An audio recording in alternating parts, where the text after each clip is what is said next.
Hey everyone, and welcome back. I can't believe that we're here already. It's the season finale tonight of Kill City Sinners. Mike will be joining us momentarily. Hi, sir. Hi. Hello. And Kevin. In the West. I know. Yo. Kevin, your picture is like a little bit on the jagged side. I wonder why. Let's find out. Let us see. I'm wondering if it's the background image because mine also looks a little. Oh, that's black. right. Yeah. If that's right. We found that out. Yeah, if you turn that off, and then see what happens, because we ran into that last time during the other thing. Anyway, hi everyone. Season finale of Kill City Sinners. Mike will be joining us in about 15-20 minutes or so. Just go ahead to run a very important task at hand. Welcome back, Donald. Donald, now for 38 months. On. Hell yeah. That's so many. That's 30. That's so many months. 3 years. It's almost a midlife crisis. I'm having a midlife crisis right now. 3 years, man. But I'll have a crisis. It's please don't have a crisis. Otherwise, something that we can't refer. I'm here. People just dropping off. We're in Shade City again. We are totally in Shade City. Yeah, we don't have anybody. Comes a ruckus. Also, Victor, hi. So we're just gonna hang out for a little bit until Kevin gets a cam back.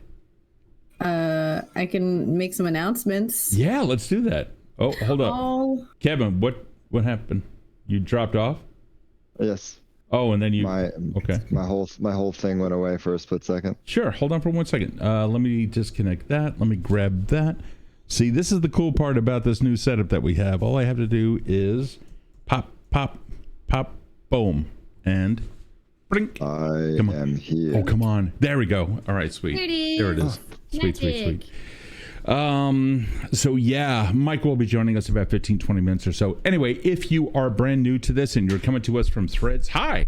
I'd love to have you here. Welcome back. Welcome to Evandale. You can blame this one over here, Erin, for if you come over here from Threads. And if you're not yet on Threads, it's worth it. It's almost like kind Twitter. Go picture. Whoa. I know it's kind of weird. It's like, ooh, spooky. Suspicious. It's totally sus. So I don't know. But anyway, I don't know how long that'll last. It's not sus. no, it actually isn't. Anyway, so if you are just joining us, hold on. Is there anybody new here watching? No, there isn't. There isn't. I just posted it like 4 minutes ago. Oh, did you? Okay, well, Yeah. that's fine. Anyway, welcome back to Evandale. I created this whole world. Now these amazing people allow me to tell them stories in it, and more importantly, they're the ones who are actually creating the story. So we're going to go around real quick and drop some names and some socials and pronouns and that kind of sort of stuff, and also where else we can find you. Please, I'm here. You can call me Steve, professionally S.J. McKeen, voice actor. I pass to Erin. Thank you, SJ. My name is Erin. I go by Erin. I'm over at Erin My Laundry on Twitch. Wow, I promise I have this prepared. Erin My Laundry on Twitch. And if you add an underscore before that, that is my Threads and Instagram handle, and it's spicy over there. I am a cozy horror streamer. I use they or any pronouns, and I will pass it to Kevin. Hey, what's up? I'm Kevin Adams. I go by the name of Kode when I'm on the stream. My handle is commonly known as LARP Genie because I do a lot of LARPing. Figured I'd let you guys know with a little shotgun information. Hope you guys can follow me on basically every platform there is. Yes, every platform there is. And I'm going to pass that down to Stacie. Right there. Hi, hello. I am Stacie. Her pronouns. I go by Stacie the Linguist. All the places, but not all the places. I don't do the Twitter things. Mostly you'll find me here on Twitch and on the Instagrams and sometimes on the TikToks. That's where I live for the most part. I can't manage every social media. No worries. I don't have enough brain space for all that. And this one over here plays Zephyr by real name of Mike. Doesn't use socials. Period. Even better. He's period. cool. Yeah, exactly, because he's cool. And He's barely on now. I know, exactly. By the way, turn off the blur effect if you continue to run into cam effects. All of the video processing is now done locally on your Oh, what the hell just happened? Nope, there we go. Okay. Yeah, it's Victor's like, I try not to. I feel you, Mike. So, who would like to give us a hearty rendition of what has been happening in Kill City Sinners? I could take a stab at it. Sure. Go for it. I don't have my notes, but the lock's safe up here. Okay. All right. It was a dark and stormy night, and last week we found ourselves on the hunt for Dr. Hazer. It started, however, with Zephyr no longer being Zephyr. Zephyr is now somebody else. I actually don't recall his name. Starts with a K. Something. I forget. Yeah, Kaze. Kaze. Yes, Kaze. I'm gonna write that down. Kaze is very dark and mysterious and completely different from Zephyr, and that threw a little bit of a wrench in things. Andromeda ended up being able to get out of the teenage rebellious rut and get along with Kode, and Kode was able to come down from his anger and work together. So we sort of like consolidated into a new kind of unit. We have an understanding is what it is. Yeah, it's an understanding and it works. We have a job we need to do, and that's good. So we ended up finding a building with a sign outside that said Hazer is here. And it wasn't quite a sign, it was graffiti as if to like give it away for those people that were seeking the evil. It was a handwritten sign. Obvious enough. I just picture it's like, ha ha ha, my name is Dr. Hazer, and I'm gonna put a giant neon sign over my evil laboratory. No, it wasn't as Inspector Gadget as that. It was more Dr. Doofenshmirtz. Yeah, it was more like our good friend Potchfad showed up in Killison City and sprayed Hazer is here on the side of the building.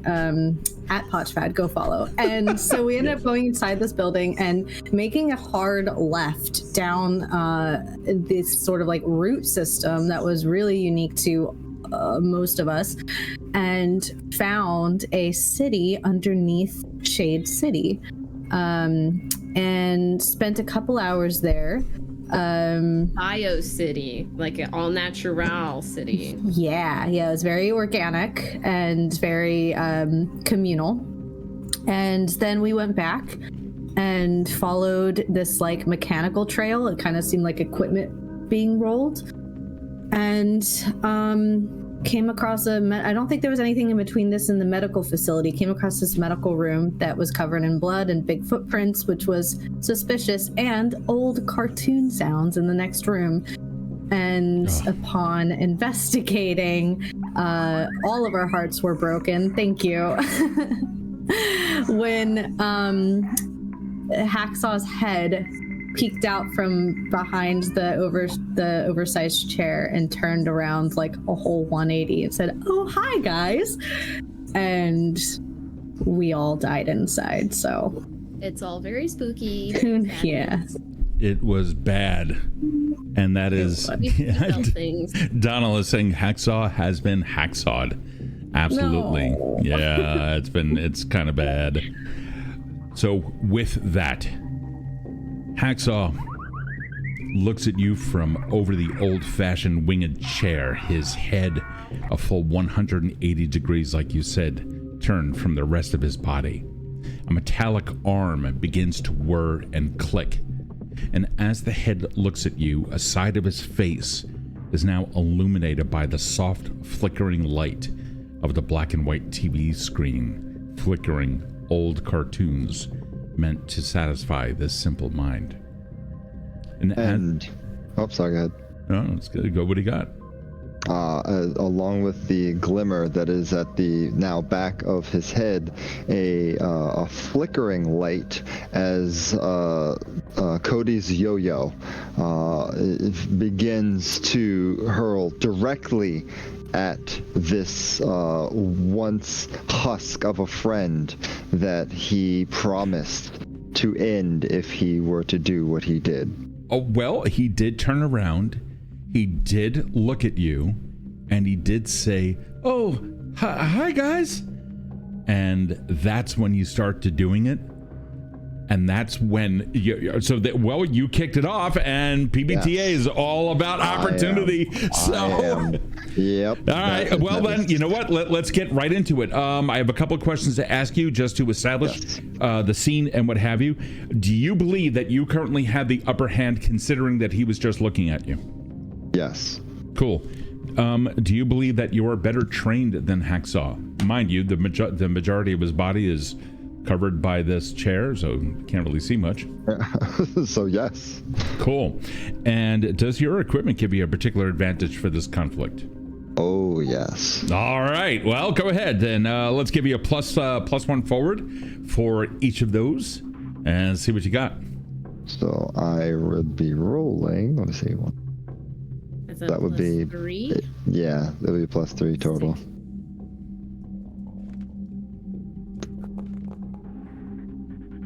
Whatever that is, that's a 12. Jesus, that's a 12. All right, so with a critical hit. Nice. Oh, this is. Oh man, we are already just like. Oh fuck it, we're going right into it. Would you mind describing exactly what you did? And by the way, do you have any advanced moves that 12 can take advantage of? I can reduce the harm that it would do to have it have the stun effect and shut down like electronics in the area. Shut down electronics in the area? Yeah, on that it hits. So I'm losing harm that I would do to have like a little 5-foot AoE kind of thing. Oh wow. Okay, Donald, thank you so much for the 100 biddies. With that, the yo-yo comes forward, cracks. How much harm is done in total? It would be a total of 2 harm. It would just be 2 harm. When it smacks him in the face, you can see some of the flesh immediately starts to bleed, and hoses coming up through the back of his neck start pumping even harder. Blood now coming up into his brain. You don't see you don't see a metal skeleton under it. Oh no, he's flesh and bone. And then the whirring of it all. A portion of his cheek now, almost immediately, meds are pumped into his head, and you can see like the swelling is already beginning. His eye kind of closes up a little bit. Hey, that really hurt. What are you doing? And with that, he stands up, and that's when you notice this pitiful creature, once a friend and still is in mind, looks at you. I don't want to hurt you. I have to now. And he starts moving forward. As he stands up, the bulk of his frame, approximately the same as what it was previously, full 7 feet. I swear he grows another inch every session. It's full 7 feet tall and almost as wide, a massive barrel chest. The arm that had been gripping the side over there, you begin to realize, is incredibly well prepared. What is worse, however, is what it's with. His left arm, while appearing more humanoid than his right, which is now beginning to turn around to face you, houses multiple integrated blades. All of them go, and you see like an entire systems diagnostic happening in the blink of an eye. All of them are extending and retracting at will, some imagining to come out about the full length of his forearm, each of them flickering out from underneath metallic skin. His right hand, however, his entire arm has been replaced by a large, oversized cybernetic limb that is ending in a thick barrel. It's a cannon capable of firing a high energy plasma charge. Some of you you immediately recognize this, but wait, there's more. The middle of his chest, guys, I am so sorry. I don't mean to hurt you. The voice box in the creature's throat, blinking in tune with every single syllable of pain and anguish that he has. A chest cavity opens up and you can see a short-barreled Gatling come out. I stand in front of it and I am going to spike out Hooked on a Feeling. And I am going to say, you don't have to if you don't want to. And I'm going to spike out Powerful to him. So it's once per session at the beginning of a session. I can either take away or pump an emotion in myself or someone else that I can see. So okay. I'm gonna throw Powerful into him with the understanding that it comes with trust that I believe Hacksaw is Hacksaw. So with that, what you're essentially saying is that you're going to spike out the powerful state in him, giving him a +2 in powerful, but a -1 in everything else, right? Yes. Okay. What did Cody's like yo-yo do? Did it damage his systems? Yes. Thank you for that. Yes. Cody, describe exactly what happens. Essentially it's like a small scale EMP. Perfect. All right. So when he turns around and you see all this armament, the shutter that opens up in the middle of his chest and that whole thing coming out, more of a mechanical process than anything. He raises the cannon, but arcs of electricity are beginning to show in various places. And then as the cannon comes up, this thing is incredibly powerful. You better stand out of the loop. Some of the systems begin to collapse, and with that, down to his knees, he begins to drop. What is happening? I have no control.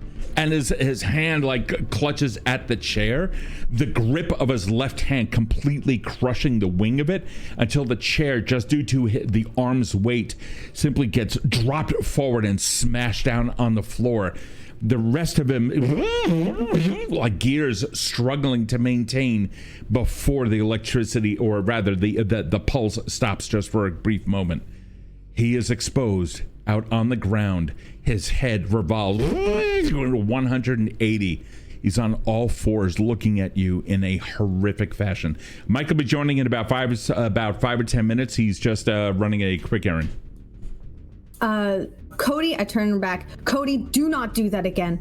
And I'm going to put my hands on Hacksaw's face. Sure. Yeah.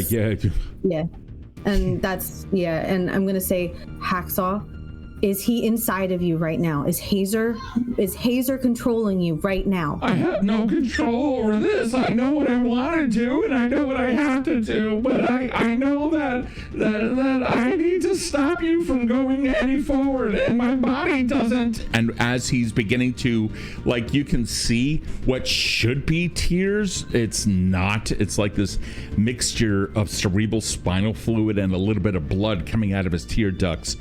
He tries to get back up, and you can see he's beginning to regain some of those electronics. I don't want to hurt you, but my body has to. Can we put you to sleep? In a solemn moment after hearing Haven make the request of Cody, he looks to Andromeda and drops the second yo-yo as he pulls back the first one so it can get its charge back, and looks at Andromeda. What's your move? Great question. Andromeda is kind of stunned at this point, but she has her own yo-yo looking Omni tool out. Her Omni tool is kind of just like an oversized yo-yo Swiss Army of all sorts of gadgets and gadgets. And so she's already kind of futzing through trying to find something that might be useful. And she looks at Cody and she's like, do we want to disable the veil? right now. Okay. And so she is going to she's going to push a button that's on like the opposite side, and inside is like a little compartment that has these like little red beads that she carries around with her. And I didn't tell you about this, but this is like something that she has been working on, and she's gonna start taking her little drone and fitting one of these beads into the drone. So she's kind of like over in the dark corner, like gadgeting away. She's prepping something. Okay, so you've got some stuff that you're doing. Meanwhile, he's looking up at you. You can see in the dim light most of it coming in from the hallway, but eerie shadows from that flickering TV light. I feel tired. The EMP took out a pump, and you can see the blood just kind of slowly gathering in as his face takes on a deathly pallor. Oh, I don't want to feel that again. Why am I?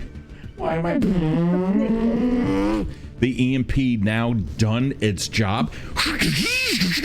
The head comes back around, and a grip of a finger from his left hand and the stump of the arm cannon from his right pushes his torso back up.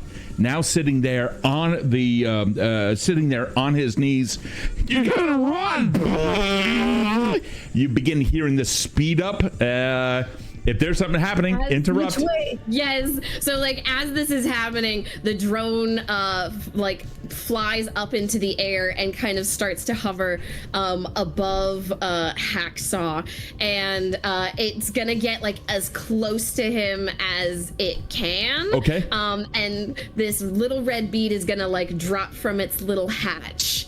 And it's going to land on his head, whatever, like crevice, like it's gonna just land on him, but it's like a little bit smaller than a marble. It's like not, yeah, it's like half the size of like your typical marble. What are you doing? To, like, land on him. So like as this happens,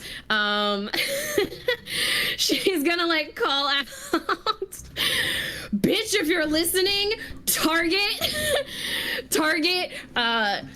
B's 6914-2018, and sends this like data off into the veil for Sherry. And specifically say, cut the veil here.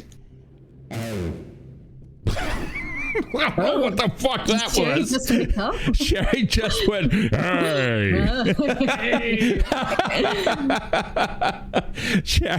Sherry comes back at you.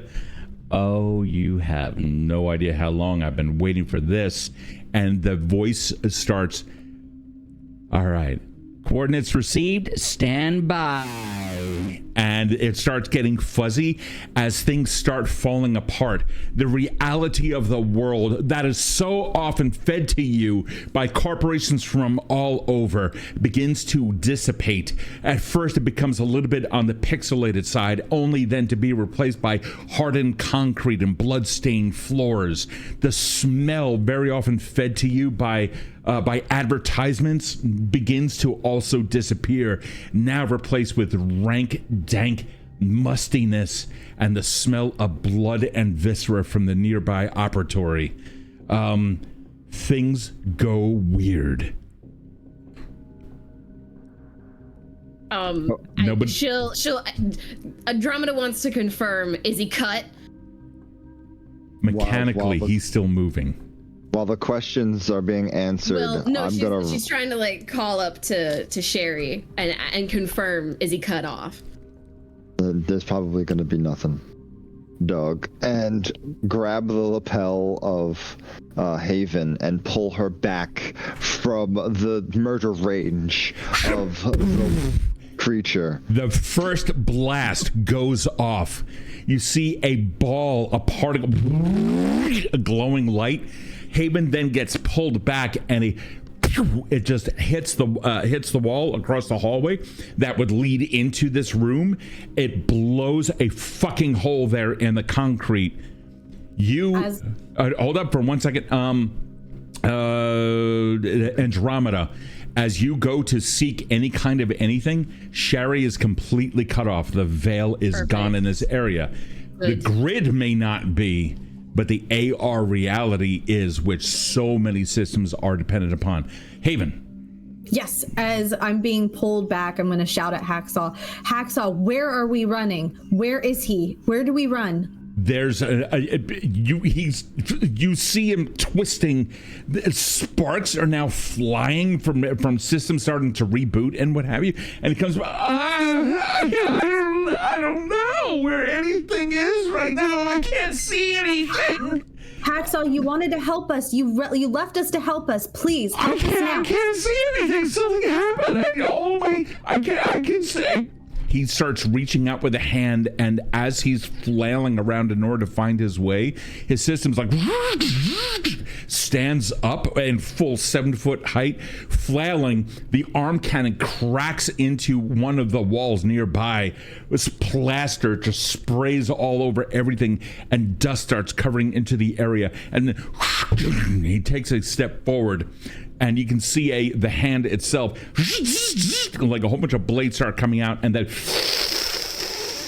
one thin like a surgical steel comes out, and it starts coming straight across. Haven, you were pulled back. Andromeda, you said that you were all the way in the corner. Back. Yep, you were in a corner. In a corner, and at this point, fully taking cover if she can find it. Absolutely. Like, taking whatever cover she can get and like trying to get the little droney back. Yeah, 100%. And Kode, you are, meanwhile, since you were the one who pulled Haven back, you are very clearly out of the way as well. However, Zephyr, with Mike's permission, Zephyr was just drawing his blade when all this shit went down. That blade hit his blade halfway out of the scabbard. A ting, and sparks go flying. His hand still holding onto that blade. Well, it's not now. It's oh God, what's the character's name? Not Zephyr. Kaze. Yeah, he tries regaining control, ends up taking a sidestep forward, and then the cannon flails around again and knocks him clear, straight back, skidding along the concrete floor, and bangs his head against the wall, falling temporarily unconscious. The three of you go. Whatever you got. Kode, with the momentum of moving Haven out of the way and the slam of that swing of his arms, is going to assess the other entrance, the other like passageway that is here. Yes. Yeah, when you were coming down this, it was that you came across a T intersection. You went forward past the T to enter into this room where you are now. You can come back to that intersection and effectively, since you're turned around, hang a left to go down that way. You guys need to run. I don't know where you are anymore. Oh shit! And Kode is going to run straight to that door to backpedal because we got to get to Hazer. That is his only objective, and he might be a little sad about hearing Hacksaw's voice as he leaves. Yeah, Haven's gonna follow behind and at the doorway kind of stop, like she wants to say something to him. Grab Kaze. Yeah. Oh yeah. Grab Kaze. Andromeda will have like started kind of crawling, like skittering on the floor, just like going to take care of him. Andromeda, as you come over, there's just dust everywhere as bullets just fly right into the concrete over your head. Like, flat on the ground, just like ah. At one point, there's like a snick. You feel a hot numbing. At first, it sears, and then you know what? It takes off an eyelash. Oh, now you have 3.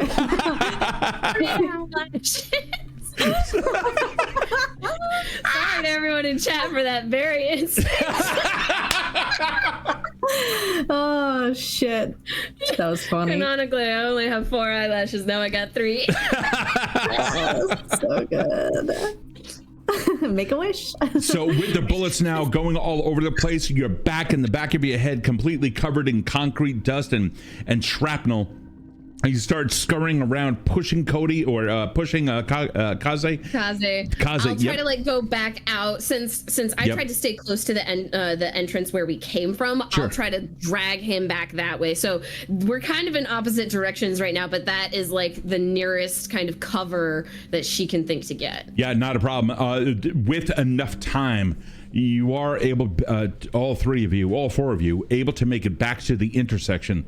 But you can still hear the awful sounds and whirring gears of a hacksaw there in the back, slowly destroying the entire fucking hallway. And feet stomping forward. Yeah, I'm gonna like Hacksaw's feet. Yeah. Oh yeah. Oh, he's fucking moving. I'm gonna like hold up a finger for everybody to just like shut the fuck up and run so that he doesn't hear us like where we go until we get far enough away. Okay. Cody's moving down that extra path. I may have even left them behind. Yep, Kode, you begin running straight down in many different hallways. Let me see here. You do come across a right-hand turn up ahead, like another 50 feet or so. The hallway seems to be in a constant gradient going down. Continuing that, it's going to be a hairpin move to stay with the hallway. Okay.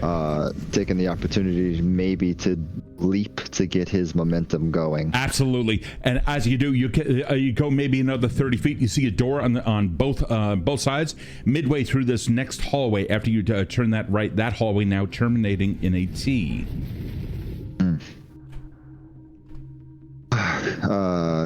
Going to the left this time at that T and listening out for how far they are behind me, because they can move but not quickly. Yeah, sure, because they do have Kaze. They're moving. You take it. Well, you said that you weren't looking back. You kind of get the feeling that they are moving.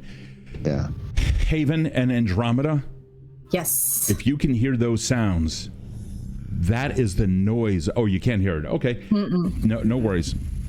There is crunching sounds. You hear machine guns riddling the entire area. All of this destruction is occurring behind you. There are plumes of smoke and gout of flame as gas pipes and other things are hit by various pieces of armament. What are you doing? I could. You first, Erin. Okay. She's just gonna look at you and be like, I can see him. You follow. We're gonna go together. And I feel like we're both holding Kaze up as we like run. Yeah. So I think Andromeda is kind of like we're both holding up Kaze, but Andromeda is definitely using him as more of a human shield situation. And you see Andromeda's like yo-yo out as they're like kind of propping up Kaze as well. And on there, if like, since the bead landed on Hacksaw, I'm not sure where exactly it landed. I'll maybe leave that up to you for flavor. But that bead can also like sense, it can sense like vital signs. And since I already have basically a blueprint that I got from the computer, I'm basically gonna map the vitals to the blueprint to see like what's going on inside of this body of his. Okay, so when you say it picks up vitals, are you talking biological vitals or electronic? Yeah, like biological vitals. Biologically, you get nothing. Oh, interesting. Okay.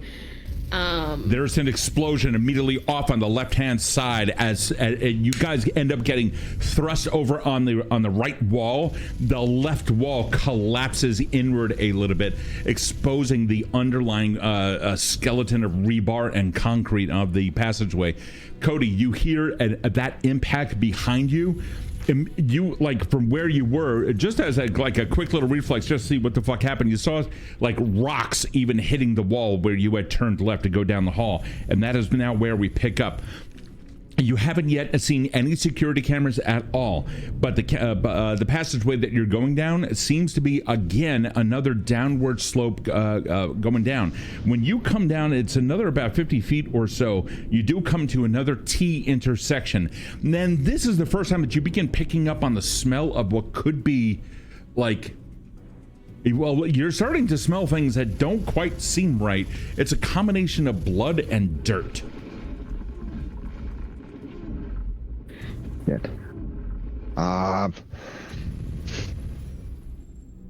He's gonna ignore behind him and keep running down. Okay. All right, no problem. I think I found out why you guys aren't hearing any sounds. How about now? Yes. Yeah, I hear it now. There you go. Okay. There you go. There's a little bit of atmosphere for you. Alrighty. Kode, you continue going down the way. Which way do you go? Yeah. Left or right? This time to the right. To the right. Alrighty. Yeah, you skid around on the left-hand side. You see an individual standing there completely still. On the left. Dressed attire? Anything that he's supposed to wear? That he's wearing? Kind of hard to say, but it's kind of in darkness, and then you see the light blue lights of eyes. I am immediately. I had that second charge. That one was like, I'm gonna say, get the fuck out of the way. So that was to the left. You had said you did declare that you were going off to the right. You can use that as an impetus. I thought he was like, no, right, and he was on the left side. No. When you came up to that T intersection on the left side, that's where he was, and you said you're going off to the right, so you're good. Yep, bye. Nope, can't handle that. Bye. There is, however, one point. There's you hear something. It sounds like a. Funny how the dice lands. Well, you begin hearing. That was an odd fucking voice. Anyway, you hear. Hello? Kode, do you have any moves that allow you to evade any attacks? Not evade specifically attacks, but I can divert. I can, like, if something comes up, I can make it like go away, allow me to slip away. Okay, well, there is a searing sensation. Well, first, there is in front of you. Oh, that was it. An explosion of light on the wall in front of you. You come up to a left-hand turn. That explosion of light was made possible due to the hole in your right shoulder. You feel the sensation, and when you go to lift your right arm up, it's up to you to determine how much damage, but you do take 2 harm fire. Yeah. That sucks. That hurts. That's really bad. I'm going to try to divert, and it is actually better than I thought. I got 2, so I choose. You got an 8, so it's a partial success. Yeah. On a partial 7 to 9, I picked 2, and that was you're able to slip away.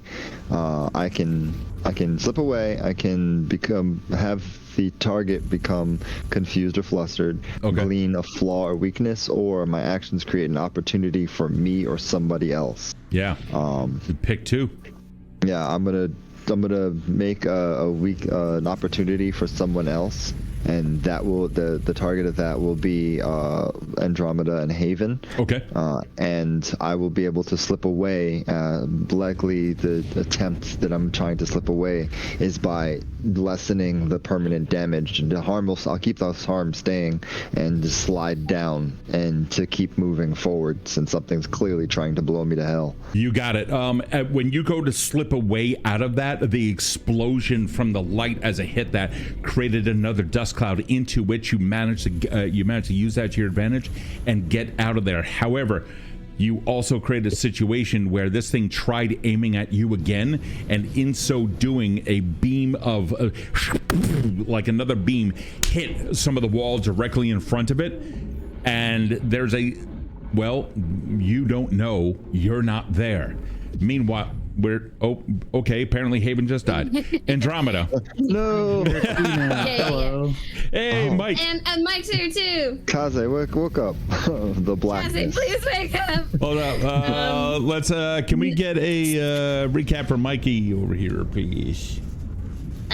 You got bonked. The veil is out. We're dragging your body around while Cody is off kicking ass and is getting his ass kicked. Yes. So Turn. More of the latter. Hacksaw. Here's what happened. It's just a matter of time. Hacksaw rose out of the chair. Cody smacked him in the face with the yo-yo. Haven went over there, was like, "Oh my God, please stop, Cody, stop." A little bit of empathy tried to be shown. It was then discovered that Hacksaw is not fully in control of his body, but definitely feels a lot of empathy, doesn't want to attack, feels extremely confused, and is not happy at all. And then his body and all the noises that you can now hear, that's Hacksaw in the hallway coming up to you guys, destroying fucking everything. However, like exactly as Stacie said, Andromeda and Haven are now carrying Kaze, because he got smacked by an arm cannon as Hacksaw was trying to find his way. With the veil shut down, thanks to Andromeda putting out the signal out to Shari, she was able to shut down the veil temporarily in that area. So Hacksaw had no visuals whatsoever. Now, Kaze got knocked out. The two of them picked him up, started escaping down a hallway. Cody running far ahead, ends up coming across a simulant at the end of a hallway, and as far as you guys know, Cody is gone. But then a flash of light, some other burst directly on a wall coming at an intersection that you guys are now heading towards. Powder of concrete and some sparks coming off of rebar flashes out in the area. Some of that concrete gets right into Kaze's face, smacking him back awake. You've taken no harm because I don't want to fuck you like that. That's bad. Kaze, Haven, and Andromeda, the three of you now are standing about 10 feet away from it, what is a fucking full-blown simulant, looking down the right-hand passage ahead of you. You have full opportunity. Each of the three of you can take one action.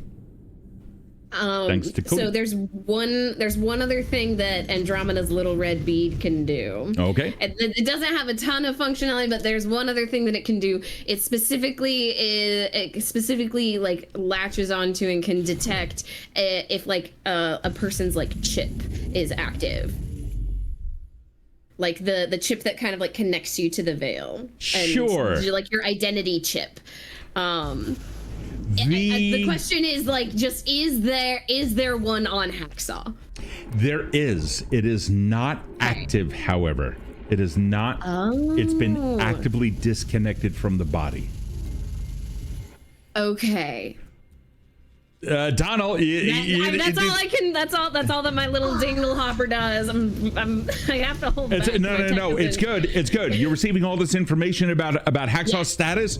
If status changes, you will now know. So there you go. Mm-hmm. With that, Cody, what did you do to your body in order to begin the healing process? So with the wrap that he usually keeps on him under his coat, one of the little containers that he holds his mom's food in usually happens to be in his lapel pocket. So he ripped that out and wrapped it quickly so that there was no dust going into the wounds, because normally these tech sinners would just worry about hitting themselves with something and having the nanites fix it. Yeah. Nah, Cody's old school. He's got to cover everything and make sure it's good and it's something that is close to home, while kind of ducking under the bits of the explosion that go through and eluding detection. Do you have, I see that the visors are on your face. Are you able to hear any messages sent to you? Yes. Mike. So Donald dropped 5,000 to heal a hero. Give me in Faustus's voice something that is coming out into Cody's ears. You're muted. God. You're muted. I'm muted. Oh, no, you're good. Okay. Oh, Cody, what the hell are you doing to yourself? All right. Listen, no, don't wrap it like that because Oh, I can see you're still in the shit. Just listen, I'm talking. All right. The way you're wrapping it right now, you're gonna restrict your mobility. All right. Yeah.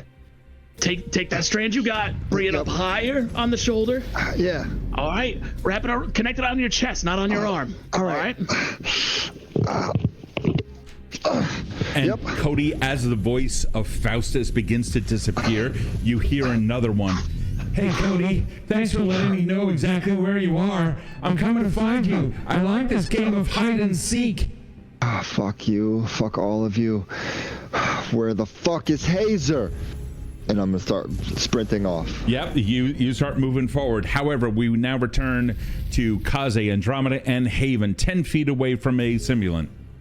I'd like to take out my gun that I hadn't been using in a while and try to do a headshot as we keep moving. And I'm following the burst of colors coming from Cody, which I assume are still red and fucking All sorts of shit is going down. But yeah, so right now you are coming up on an intersection. It is a T, and the simulant is right there in the middle of that intersection. Yeah, I'll shoot him in the head. Okay. If the two of you don't say anything, I'm assuming your characters are not doing anything.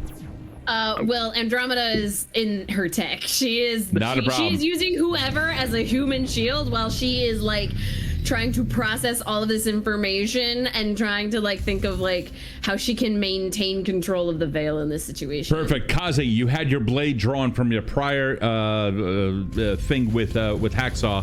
What do you just make your move? Yeah, I think seeing a simulant down the hall from them. Kaze doesn't know much about this group, but he knows that the simulants are not a big fan. So he's gonna run towards it and take a slash at it. Alrighty. Haven, I see here with Scared, you go to blast that thing. You have a partial success of a 7 that you rolled. There is a light, an explosion of light, sound, and dust coming from behind you as a hacksaw is slowly catching up to you guys. With a partial success, describe it. So I think that if we're doing this dual system, I've got nose on everything. I got 2 holds, so I'd like to. She's real scared. I would say that you have the upper hand, however. So you do have a +1. So I'm going to make it an 8, however, because again, it's not paying attention to you, and Cody's ability kind of like it gave you that advantage.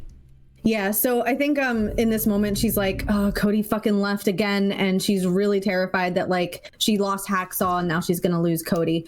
So when she takes her gun, she's going to, it's like shaking, she's going to like straight arm it, lock elbows, but she's really terrified. Going for the head, probably gonna hit like like where his collar would be. Well, an 8, you generated 2 hold. How do you want to spend them? You can inflict, block, deflect, or change, force to change the location. Yeah, I'd like to inflict harm, and I'd like to force a change of location to push him back so we can get through and turn right. Okay, you got it. And yeah, you hit, and the bullet falls flat down on the ground, and you hit it in its head. You also hit armor. This thing turns around and now sees you guys, but not before it sees a flicker of a blade coming from Kaze. I rolled a 6, but if you're saying we have the upper hand as far as like cool stuff goes, then that would be a 7. It is a 7. Take it. We'll take it. Good distraction shot. So with 2 hold, I wonder if you'll let me, because it sounds like this thing's about to kind of go for its attack. Oh yeah. Attack at us. Yep. Will you let me use one of my hold of like force a change of location to kind of put myself in the way of that attack before I inflict harm with my other hold? Yeah, you said that you were rushing towards it, so you tell me how far away you want to be. That's not a problem. I think the distance was just like against a human opponent. You can kind of count on a little bit of panic as somebody is closing in, holding like a glowing red sword. Sure. But against a simulant, like the range is just great enough that it kind of gets a shot in before I can reach. Absolutely. In fact, if flash you at it. want, because the left side of the hallway had been blown apart, you can even, as you go running towards it, you kind of you glance at that. You can see there's a good foothold there for you to be able to spring up onto that, parkour over to it, essentially getting out of the way of anything it's going to do, unless, of course, do you mean to intercept? Oh, I mean to like interpose on the attack so that it hits me before I make contact. I'm going to say that that's just part of a standard move. I would say that you still have both of your hold, because you said you were moving forward. You get to determine where. Yeah, if you're going to affect your environment or change it so that you get an advantage, you're essentially just trading in that move for a +1 hold in the next bout. All right. If me taking the hit is just part of my move to close the distance, then I will use both of my hold to deal harm. Oh, to deal. Oh shit. Okay. With the blade, it skips off of the armor on the first, but also dislodges a good portion of it, exposing a little bit extra of the innards itself. Your second one then comes in and is also summarily blocked by. Well, actually, how much harm do you typically do? It is 2 harm, armor piercing. Jesus Christ. You end up coming in. Since it bypasses the armor, you manage to come in on a thrust at one point, wrench it so the entire body turns around.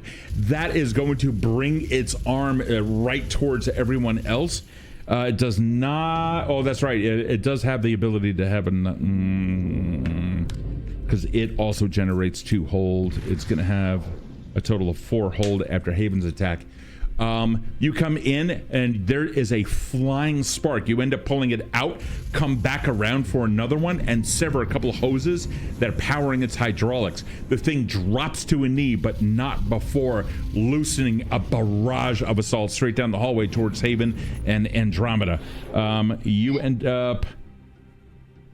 You wanted to step in front of it, right? I did. And you did not use any of your hold to block harm. I didn't. I was kind of relying on my object's ability to heal me when I deal harm. So, with that, there's the first one skips over everyone's head and dislodges some ceiling pieces. Portions of concrete come down. Again, the whole hallway is completely covered in dust. Haven and Andromeda, the 2 of you will each receive 1 harm from falling material down onto your head. The other 3 gets launched right into Kaze. It pulls back. There's it's a ballistic. This thing kicks back in a recoil. What do we see, Kaze? What happens to Kaze? Well, how much harm will I take from 3 harm? 3 harm. And how much harm did I deal with mine? 4. 4. So I think from down the hallway, it is like fully like visible light through like gaping wound and like shoulder, lower abdomen, and like a chunk of leg. And then like even as the light is fading, it's sort of like knitting back together as not quite flesh kind of seals back over. And then even though this is a simulant, it doesn't have blood, just kind of like the samurai like flick the sword to shoot the coolant off the side. And Kaze kind of just staring down the simulant goes, "Return from the grave. A sword finds purpose once more. There are no true ends." You have haikus ready. I cannot. And then Of course you do. That That's says so Mike. Andromeda's a teenager, so she doesn't respect this, but I respect this. I want you to know I respect this deeply.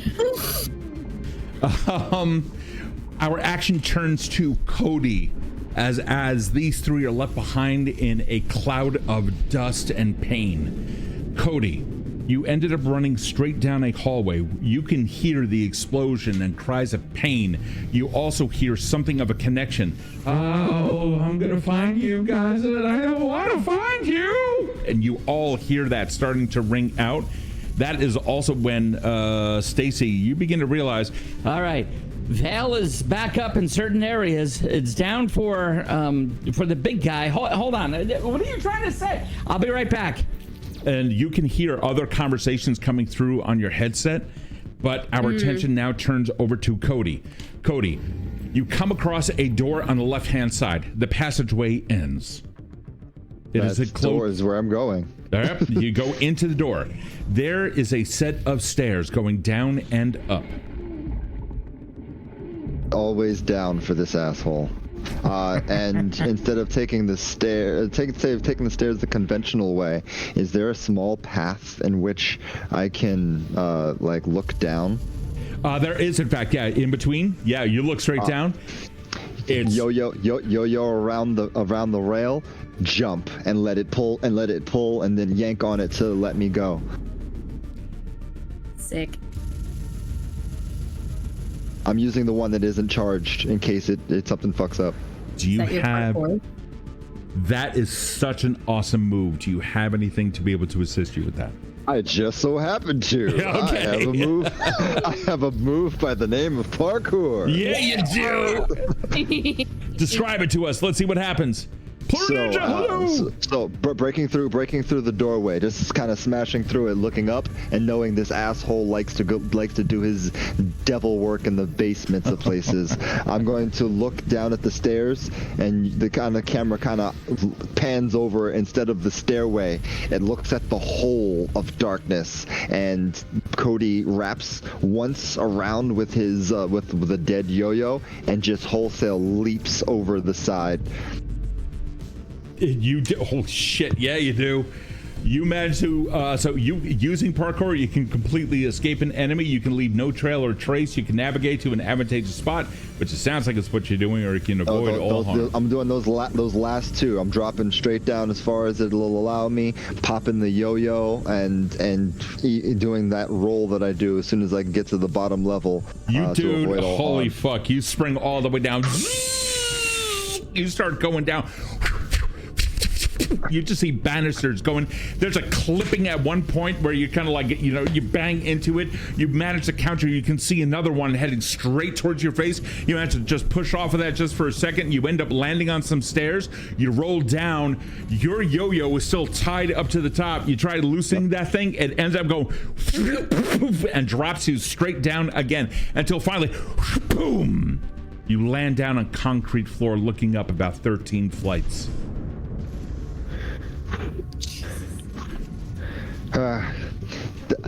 He needs a moment. He needs a Kode moment. starts regaining some of his senses. In the meantime, Andromeda, after hearing what Sherry said, is loading up a couple more of those like little red beads into her drone and sending the drone. It's going to be airborne, so not spider mode, because the walls don't seem to like being walls down here. And so we're gonna go into like airborne mode, and it's gonna start like hovering down ahead of her, and it's gonna have the signal out, kind of like last episode, where it's basically like pinging all points of energy sources. Sure. So that's like batteries, generators, anything that is like emitting sort of an electrical pulse. That data is being sent to her. Okay. And so I want to know what she sees as it's getting sent down. Holy shit. Okay, cool. Wow, that's actually rad. An That's really, energy radar. it really is. It's a total it's a total ping. So there's you send it out. It goes all over the place, and you immediately start receiving information back. There is a lot of energy in this place, namely straight down. But there's also a massive amount coming up the hallway right behind you, and that's when you do in fact see our boy. Hi guys, I'll be right there for the picnic. Andromeda's gonna like scamper behind the nearest person. All right. She has like some armor, but like not enough armor, and is going to basically have the drone follow Kode down.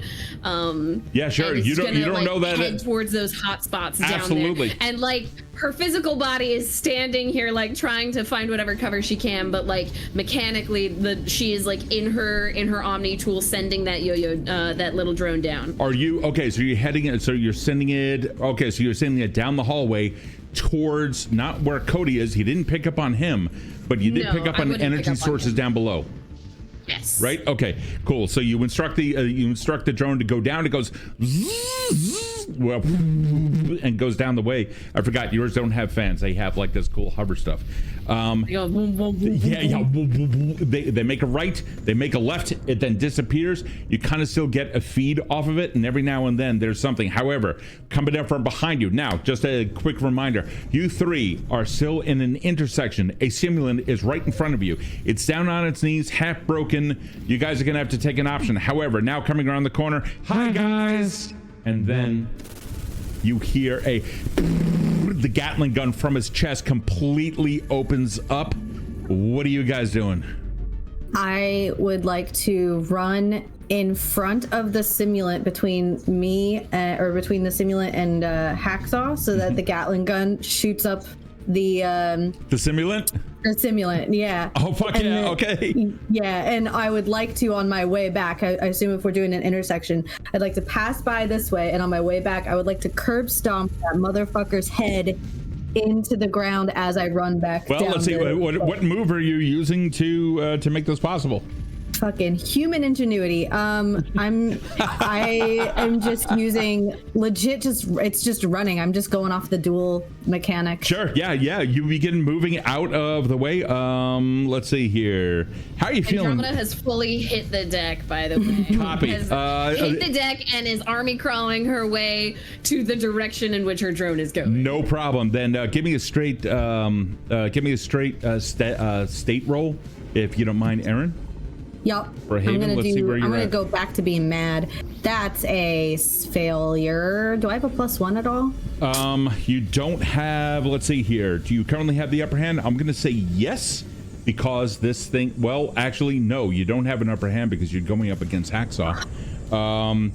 Your equipment does not give you a particular advantage, and you are not better trained than him. Do you have anything else that might assist you? Hey, Erin, let me help. Do you care if I help you out with something? No, go for it. So we have our special abilities, our own special, and we have a hold that we can have all the way back from the time that we were doing our interactions with the Hone special to give you a hold to use for situations like this, and you can have it remind you about moving in certain ways that Kode did, and that will burn the one that we have between us. Fuck yeah, I'm gonna be like, this is meat space only, and I'm gonna just channel my inner organic and just use Cody's energy. I'll use that honed. Yeah, thank you. All right, so essentially what you're doing is like a divert basic move or something like that. This way you can try to slip away if you can. And you're also trying to create an opportunity, so you can do that, and we'll say that your then becomes a 7. So you're applying that one hold to it. Okay. So with that, your actions created an opportunity for you or someone else. And this, it sounds like that you were trying to create one for Hacksaw. Yeah. Okay. And then you're able to slip away since that was your stated goal. The other two would be glean a flaw or weakness from whatever you're trying to do, or they become confused or flustered. Those don't seem to apply in my opinion, but you can sway me if you want to use that. No, I trust you. You're okay. Yeah, so you got this. All right. So NPCs don't roll dice in this game. So you are going to create an opportunity, and those bullets, which were training on you go flying around the corner, bounce off of the simulant. The thing gets lodged up against or gets pushed up against the wall. And then as Andromeda and Kaze are heading towards it, ready to finish it off or escape this whole area, all you see is and a shatter and splash of molten metal just fills the entire area, completely embedding in the concrete wall behind, and immediately the light blue eyes of the simulant die down.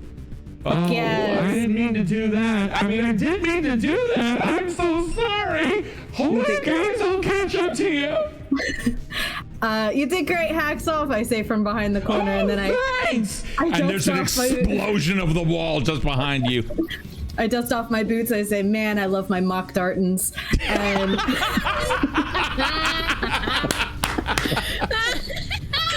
Mock dart. Perfect. I wait for the others so we can go get Cody. So while there is another Gatling guns and explosions and so much more are occurring, Cody, we find you at the end of a hallway. Now, it's or excuse me, down at the bottom of the stairwell. Hold up, that moment that I took was leaving behind my the one that I just had, the one that I used the max charge on. Yeah. I'm using it to make a web at the bottom of it. It's not a really effective web, but it's in case anything high impact comes down and hits it, they'll know that whatever charge has on it, it'll be a less EMP charge, but it'll be for them, and I'll take my other one and head forward. This is your the string from your yo-yo? Yeah. Okay, all right. Like this monofilaments begins filling in this entire area. You're doing the best that you can, using as much time as you have before you begin going down the hallway. Meantime, we do find Andromeda. Your drone, how long does it get to run for? I mean, it was fully charged at the beginning of the day. Got it. I'd say it's got like a solid 5 hours. Not a problem. Yeah. That ping just continues again and again, and you pick up on all of the energy sources in the area, or at least in the immediate vicinity. The nearest one is straight down. Now, the three of you manage to make it down to the end of a hallway where you then end up making a left-hand turn. You go straight down the hallway, and then comes to a dead end, and a door is on the left-hand side. It's one of those steel push bar doors. That's the only way I'm gonna start trying to push through. Yep, you see stairs going up and down. I'm gonna look up and then I'm gonna look down.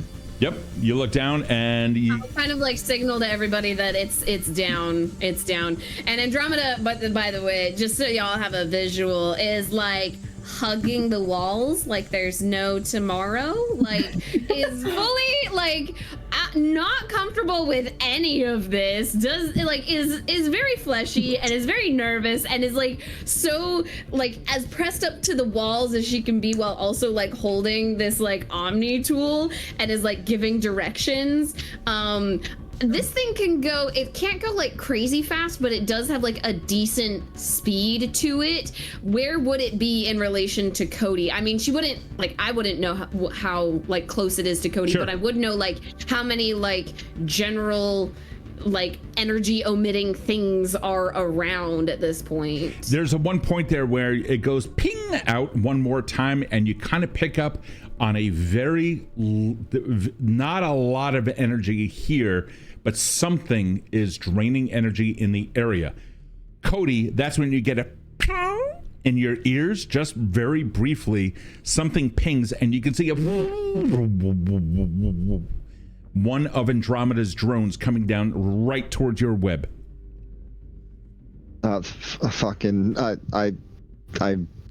If you can see me, I'm doing the motion basically to move away from the fucking cord that will shut down your drone. Move around, and I run. Yeah, I mean, the camera, there's like she can kind of switch from camera to like energy reading. So you're not looking. I'm not really looking. I was looking, though. I looked with my eyes up and down, so you did, but that's also 13 flights down and pitch black. Yep. Okay, okay, hold on. Let me understand this a little bit better. So there is like there's like a web that's like cutting things off energetically? You have no way of knowing. Well, it's an immediate thing. If anything touches it, it gets zapped. Oh, okay. But is it emitting any sort of like energy signal? No. Otherwise you'd be able to, you'd be able to detect that. Okay, you did that on purpose to screw me over. It was for the death machine behind you, but yeah, that works too. Sure. With a pause in the analysis of this, there is an explosion on the wall at the end of the hallway. I'll be right there. about 30 feet away, you guys begin hearing the massive metallic footprints of Hacksaw coming down the hallway. Only now it seems to have picked up speed. No, take your time. Steve, can I make a to prove that I am truly a play to fail and tell a good story player? I did earlier before I had to leave roll my hold for my sword. My sword that has constantly pushed for confronting problems and finding glory in combat. Yeah, you did. Hearing that thing coming down the hallway, I think Kaze is gonna sort of like hand on the grip go, I think it's worth our time.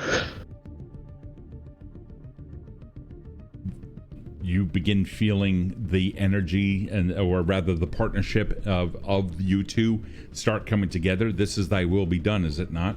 This is your advanced move? Yeah. So I'm gonna hold 3.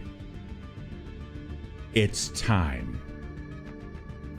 So I turn to Haven. I from just a non mechanical sheath on the side of it. I pull out a short dagger. I hand it to her and go, get my licks in on the guy you're killing. Oh, absolutely. Try not to kill him. I know he's trying to kill us, but fuck. And I'm gonna, knowing that we're out of time, I'm gonna go towards the stairs to go down to Cody. Okay, you start running down the stairs.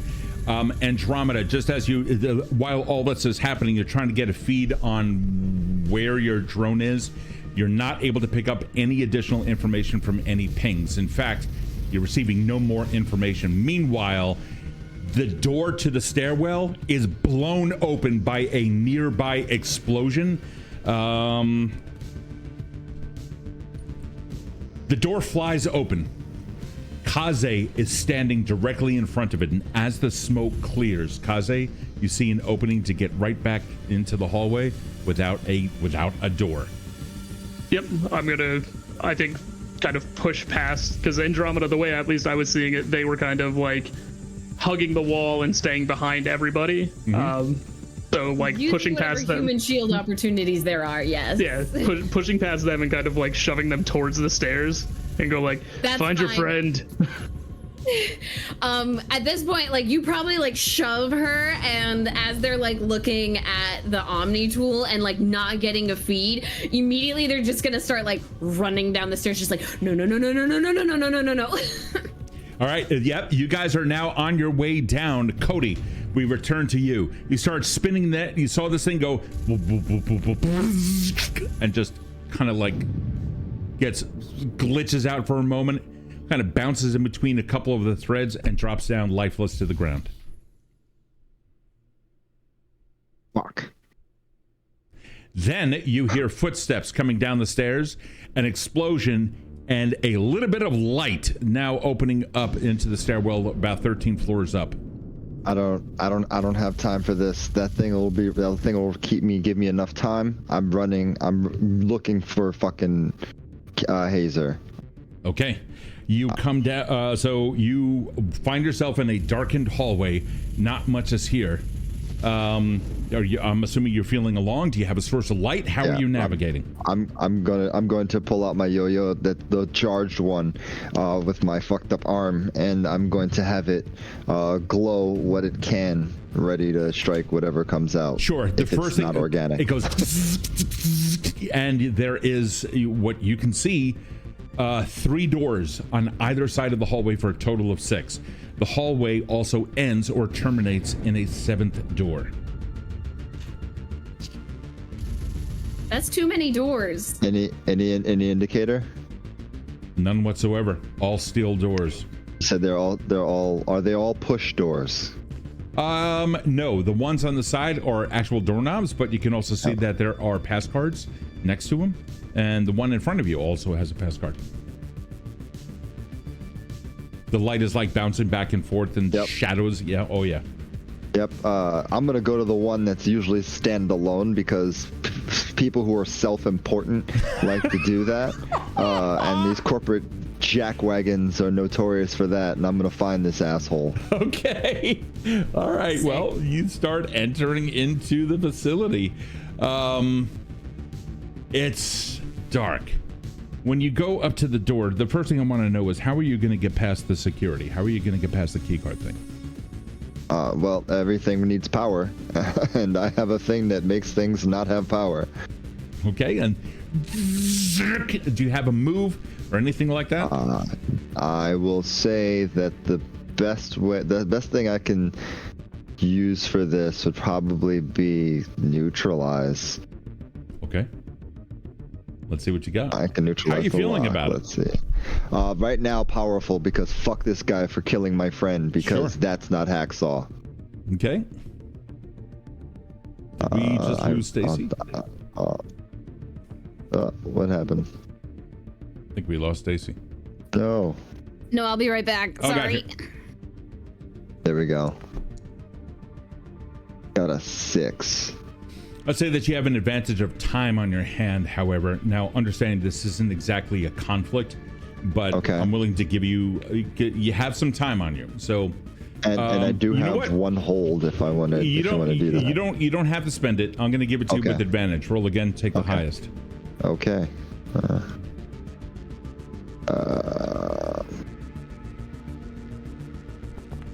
That's way better. That's a fucking 14. That's way better. I used positive instead of negative for the so flip it around. So with that, your visor begins picking up on some additional information, and it sends out a pulse. There is a response that comes. Yeah, go ahead. To be fair, when I use that, it does shut down all electronics, so I probably wouldn't have access to that. Okay, I understand. Oh no, you did something in your awesomeness somehow, some way. Hey guys, Cody. Yeah, Cody? yeah. What? What? What? The fuck did you just do? Hold on, Taylor. I have Cody. Where are you? I am downstairs. There's like fucking 15 floors down from the entrance of the building we lost into. You gotta follow all the way down, 7th doorway. I'm the standalone door. Okay, I just fucked with the pad. All right, let me see what I can do here. Okay, hold on. We're gonna try to pull up some schematics. I don't know what you did, but you just turned the entire building into a goddamn antenna. I'm able to communicate with you guys. Meanwhile, I see that security systems are now. Holy shit. Give me like 2 minutes, but Dee's out. And the security door, the door just goes flick. It just opens up unceremoniously, unlocks. Perfect. I'm gonna take my time with opening this one though. Sure. While you're taking the time to do that, and congratulations on getting that, your success of a 14, typically 10 and above is awesome. 12 and above is like advanced move type shit. 14 is like, Jesus Christ, you've been playing for a while. You have all the bonuses in the world. You took your time. So apparently systems have been restored. Haven, that's when you hear. Hey, holy shit, everyone's online. Sherry, Taylor, they're online. I can see everyone. Deets? Yeah, oh yeah, this whole building is what the hell explosion is going on behind you? That's a child. I mean, I don't know. It's Hacksaw. He's not Hacksaw anymore. And we're trying to find Hazer. I don't know where Cody is. Where's Cody? We're getting he said that he's several levels below you. Are you in a stairwell? Hold on, we're getting schematics. Are you in a stairwell? Yes, I'm still in the stairwell, and I'm I'm going down the long way. Keep going down. Just keep going down. I'm going to pull up these blueprints right now. All right. Okay. I'll be back. I'm trying to get everything organized. Guys, we gotta go. And with that, you begin receiving some additional information. Your HUD starts to flicker. Anyone that is willing to receive it can. You see, it's almost like an invite from Deets, but it's like secondhand. You can just go, yeah, open it. And you start receiving flickering information like 3-dimensional models through your HUD of the blueprint of the place. Can I kind of combine that with the energy readings that I had previously received, and can I ping those back to Dietz as well? You can. In fact, you absolutely. Yeah, well, it's going to take a little bit of time to still establishing signals and stuff like that. But yes, that's okay. She is just like running down the stairs as fast as possible, but like head in the body tool. Oh my God, yeah. Oh, absolutely. Going ham. She's a little electronic bitch, and she is like in it. Yeah. Can I just narratively point out what do you got? that currently, Kaze and Haven are like dodging, going through these like doorways, and we just have little gremlin Andromeda being like, oh God, the bullet holes like filling the line like right above her head. And she's just like, oh my God, this thing better go. Running along the way. I just think that's fucking great. I would now like Everyone else is like guns a blazing, and she's like, my computer. So I want to turn attention to the first map of the night that Kode has unlocked. Maps. Kode, head on over to Foundry. Yep, I'm and here. let's see what you have going on. Kode, you stand in front. Oh, hold on. I got to turn the mic back on over here. Wait a second. Where's that? Hold on. I got this. I'm doing this. Let me do this little thing right here. Do that whole thing. And there we go. Hello. Okay. There you are. There you are. Kode, you end up coming up to you go into a small little waiting room area. There seems to be boxes and whatnot that are completely piled up. However, directly in front of you is a door. It's just a push door. You can open it up however you need. Boom. It's gonna do the normal wide open. Just click it open and take a peek around. Yep. Kind of assess the situation. I am doing analyze. I'm gonna analyze the situation. Yeah, I would say at this point you're kind of feeling a little bit on the powerful side. Let me see. So that means I get. I mean, you tell me how your character's feeling, but. No, exactly right. I'm like, he fucked up my friend. We got down here. I have capable killers behind me with a kid, and I have one objective: to kill the motherfucker that killed my mother. All right. So, what'd you get? 11 for analyze. So with an 11. I picked 3. Well, yeah, you get to act on the answers, and you're going to take a +1 forward. But the cool thing is that you do get 3. So how and where's your best way in, out, and what have you? What's vulnerable to you, etc. I believe that you have it in front of you. What would you like to do?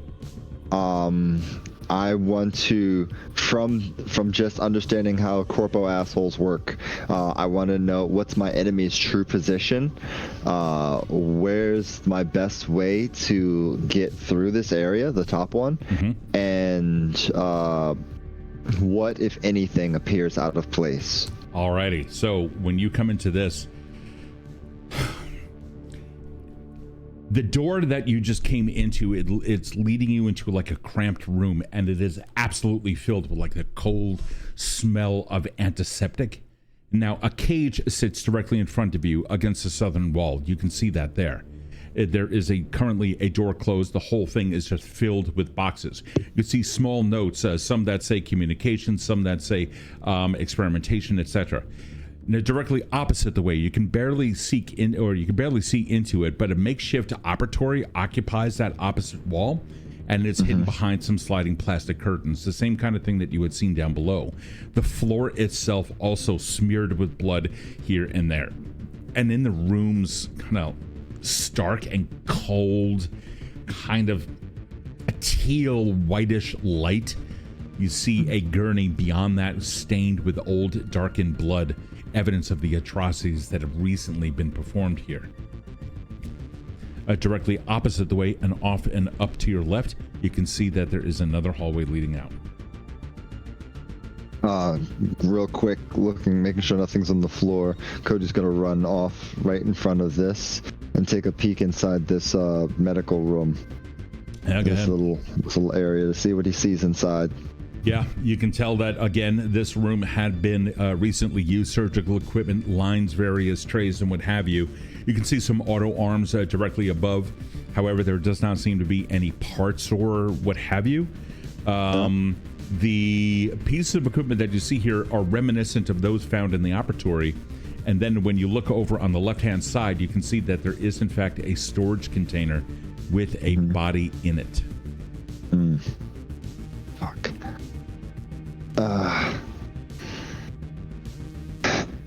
You said the storage container with a body in it? Look in the upper left. Turn around. There you go. There we go. Oh, I'm checking that. Sure, you do. I'm checking that. Yeah. While you take a look at the body inside it, well, first off, you can tell that it is cold storage. The lid to it had recently been opened, and you can see that there's like a mist that is forming in that area in order to keep the body nice and cold. However, while you take a look at that, we go back to our friends who are now racing down the stairs. You three are racing down. There's I stayed up Have to I slow made down it? Hacksaw. Oh shit! Yeah. We have to go back to Kaze. Oh yes. Alrighty. Yes. Kaze, we are going to rewind time just a little bit. Thank you, and my sincerest apologies for missing out on that. We're a little bit everywhere. It's okay. No, it's awesome. The sounds of war occupy the hallway that you are now stepping into, just as Andromeda and Haven start making their way down, one foot after the other, almost flying down at the speed of gravity. There is a cloud, again, of bursting concrete appearing in front of you. Lasers are being shot out of unknown locations back on Hacksaw, who Stacie, anyone? Inexplicably? Inexplicably. And no, not inexplicably, inextricably. Inextricably heading its way. Thank you. There you go. Got you. Shit. Inextricably heading down the passage. Pebbles scrape across your face, but do not deter your momentum forward. What are you doing? Mike's not here. God damn it. Sorry, I'm here. Oh, there you are. Pebbles hit face. Undeterred, you move forward. Yeah, I think kind of walking through that like spray of debris and the cloud of dust, sheathing the sword back into that sort of like quick firing, quick draw sheath. Kaze says to nobody in particular, more to the sword and himself, says, "My final battle. Soul striving against cold steel. I dance in my tomb." And then kind of like So good. dashes and just kind of relies on instinct to draw and slash at where Hacksaw was. So, Hacksaw, we're gonna let me set the scene. You come in. He's about 15 feet away from you and off on your right-hand side. As you pivot, you now are facing down the hallway with him in front of you. I think I give him not a full bow, but like a head nod. That's more for himself than his opponent. Hi. You may not want to be here. And as soon as I hear any sort of like weaponry readying or firing, it is just a dead sprint towards him. You start going down. How you feeling? I mean, the whole idea, the samurai ethos is I was dead the moment I picked up the sword. And there's an immense amount of power that comes from going into battle knowing that. All right, let's do it. Describe your whole action. Make your move. Let's see what Let you me got. roll and see if I really just eat shit. So it's a 9. It's a partial success. Not bad. Not bad. It's going to get something off on you, though. For sure. So are we still doing the duel here? Yeah. We're still doing the conflict. I would say at this point, because of your attitude, that you do have the upper hand. I'm going to give you a +1 forward on that. Or a plus. Yeah, I'll give you a +1 forward on that. So that puts me to a 10. It does, which is going to give you a nice little success. Yeah.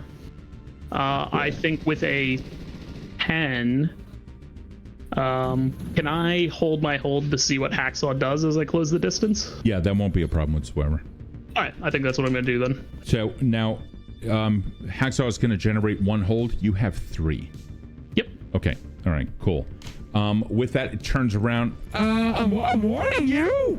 and the other arm, the regular hand, he starts like, you see a contorted look come across Hacksaw's face as he tries to control the body that is directly underneath his head. He's unable to, and this thing begins moving forward. Chink, chink, chink, and it closes rapidly the 15-foot distance, and you see a blade get launched just as that kicks up on the arm cannon. It's going to go in for that single thing. It's going to inflict harm on you. That is going to be for 2 harm. For 2 harm, okay. I will fully just take that harm. All right. And then use all 3 of mine to swing back. Ooh, jeez. Okay. Aiming for legs and locomotion to keep him here. Yep, absolutely. And the amount of damage that you do for each of them? So yeah, I'll just keep it the base. It's 2 harm, armor piercing. Okay. Alrighty. 1, 2, 3, 4, 5. Describe how you almost, but not quite, bring him to his knees. I think it is so taking the 1 hit like from his blade as he comes running in. You said it was a blade that he got me with? Yeah, straight through. So catching that and like letting the momentum like spin him around, and then just like a slash against like the back of 1 leg, back of the other leg, and then back into like the same spot that he hit the first one. Sort of like crunching through, but not like crunching through armor and severing things, but not like doing enough damage to like the structural integrity of the joint to actually bring him down. Absolutely. Mechanically, this beast is still moving around. However, you also know to use his own momentum against him. In that move, Hacksaw begins spinning around, the cannon beginning to blast holes, the very cannon that was meant to decimate you, blasting holes in walls all around you. The arms fling out at one point and manage to stop him. Oh, that's like, I mean, it's like tag, you're it. And he punches the arm straight down towards you, and you can hear the whirring sound of that arm cannon beginning to explode. What do you want to do? Is he still within like sword striking distance? 100%. You guys are in close combat. All right. Then I will roll I'm not running away. I'm staying in the fight here. Alrighty. I will roll. If I still have a +1 from my mindset, that's another 10. I'll give it to you for your mindset. You now have 3 hold, and he has 1. Okay. I think if he's got the arm cannon like ready at me, I'll use 1 hold to reduce harm if he's dealing harm. Okay, you got it. That gives you 2. And then I'll use my other 2 to kind of, do more harm back to him. Okay. That's what Kode does. That's what Zephyr does. The hand with the blade, you managed to do some damage, even a little bit to the blade, kind of bending a little bit. I had stated before that it was like a thin surgical steel, so it's a little bit on the flimsy side. But jeez, it's like monomolecular on the edge. It's so really, really nasty. You end up destroying that. Him noticing that, he grabs the back of your head and punches the arm cannon into your face and lets go. The cannon, the blast itself is going to set you back, never mind what's going to come out of it. Now you can reduce your damage. You did spend 1 to do that, to block harm. You still have 2 that you can use. The question is, what are you going to do with the 4 harm that's coming to you, reduced by half down to 2? So I think with that, if he like grabbed me and punched the cannon in my face, dealing harm back to him, I think 1 slash up to just kind of foul his arm a little bit. Okay. So instead of just blowing the whole face off, it's like a very definite, like, serious head wound, like here. Oof. But to kind of slide through his legs and slash at them again. So how much hold did you spend on? Okay, so you spent 1 to block. 1 to block, 2 more for dealing harm back. Oh, you are continuing with that. Oh yeah. Yep. Alrighty.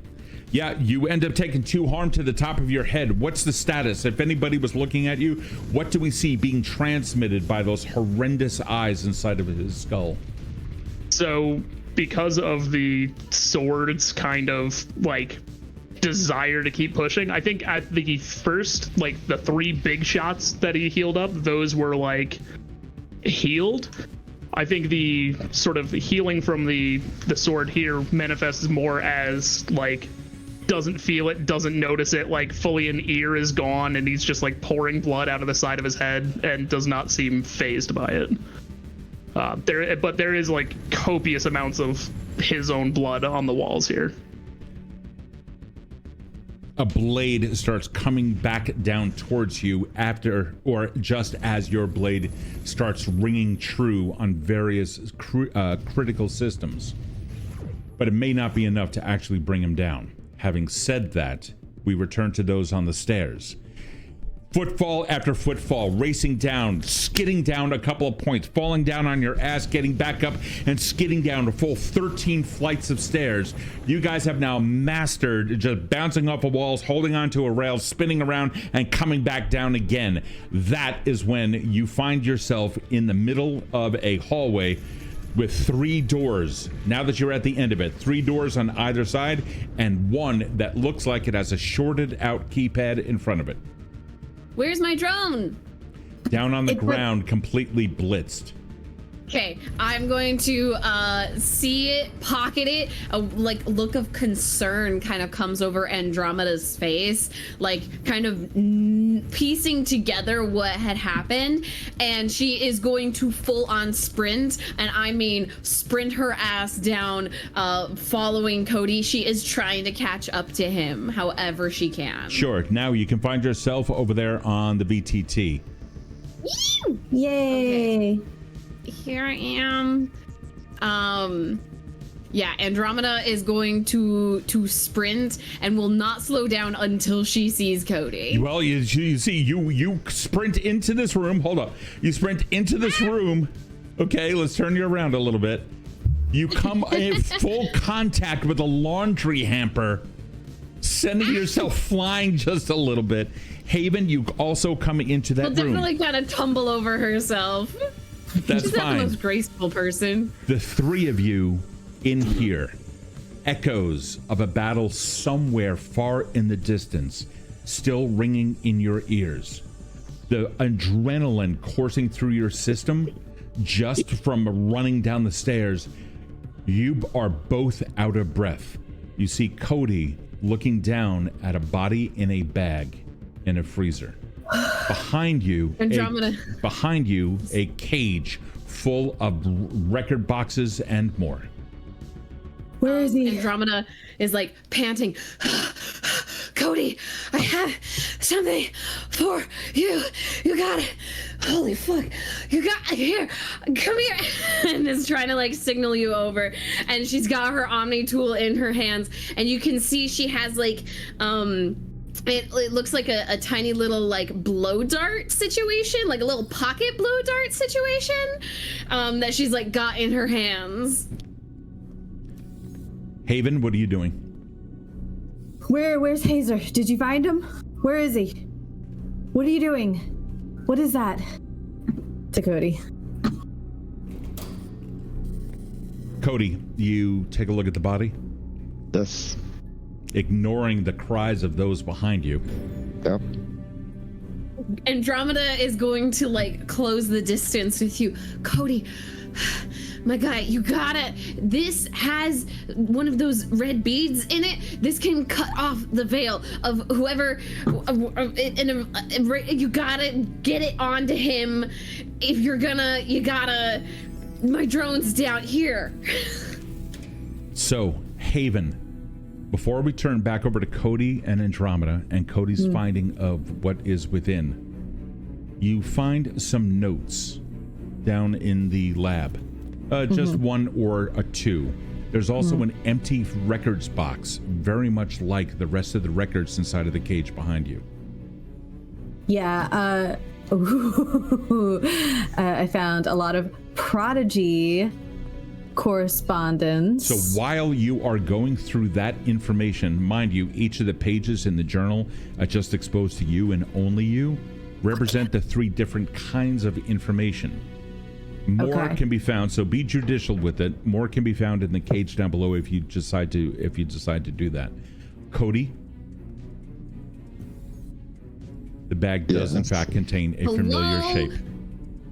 Say that again? The bag contains a familiar shape.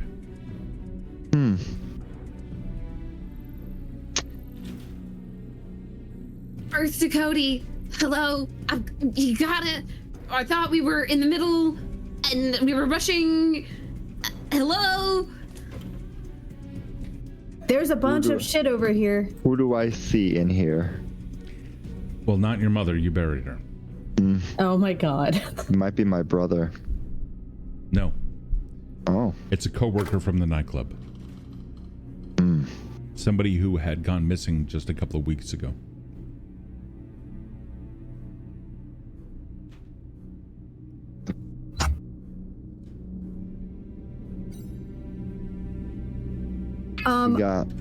My guy, look, I got 3 of them right here for you. They're all loaded up. You just gotta take a shot, and as soon as it lands, I'll send the signal. We'll cut off the veil, and you can do whatever the fuck you want, dude. Come on. Are there any vital signs? Anything indicating that there's life inside of this husk? No. Is there anything? Is this thing plugged in? No, the body seems to have been a specimen that was held onto. Not yet operated on, but definitely dead. It looks like that it had taken some blunt force trauma to the back of its head.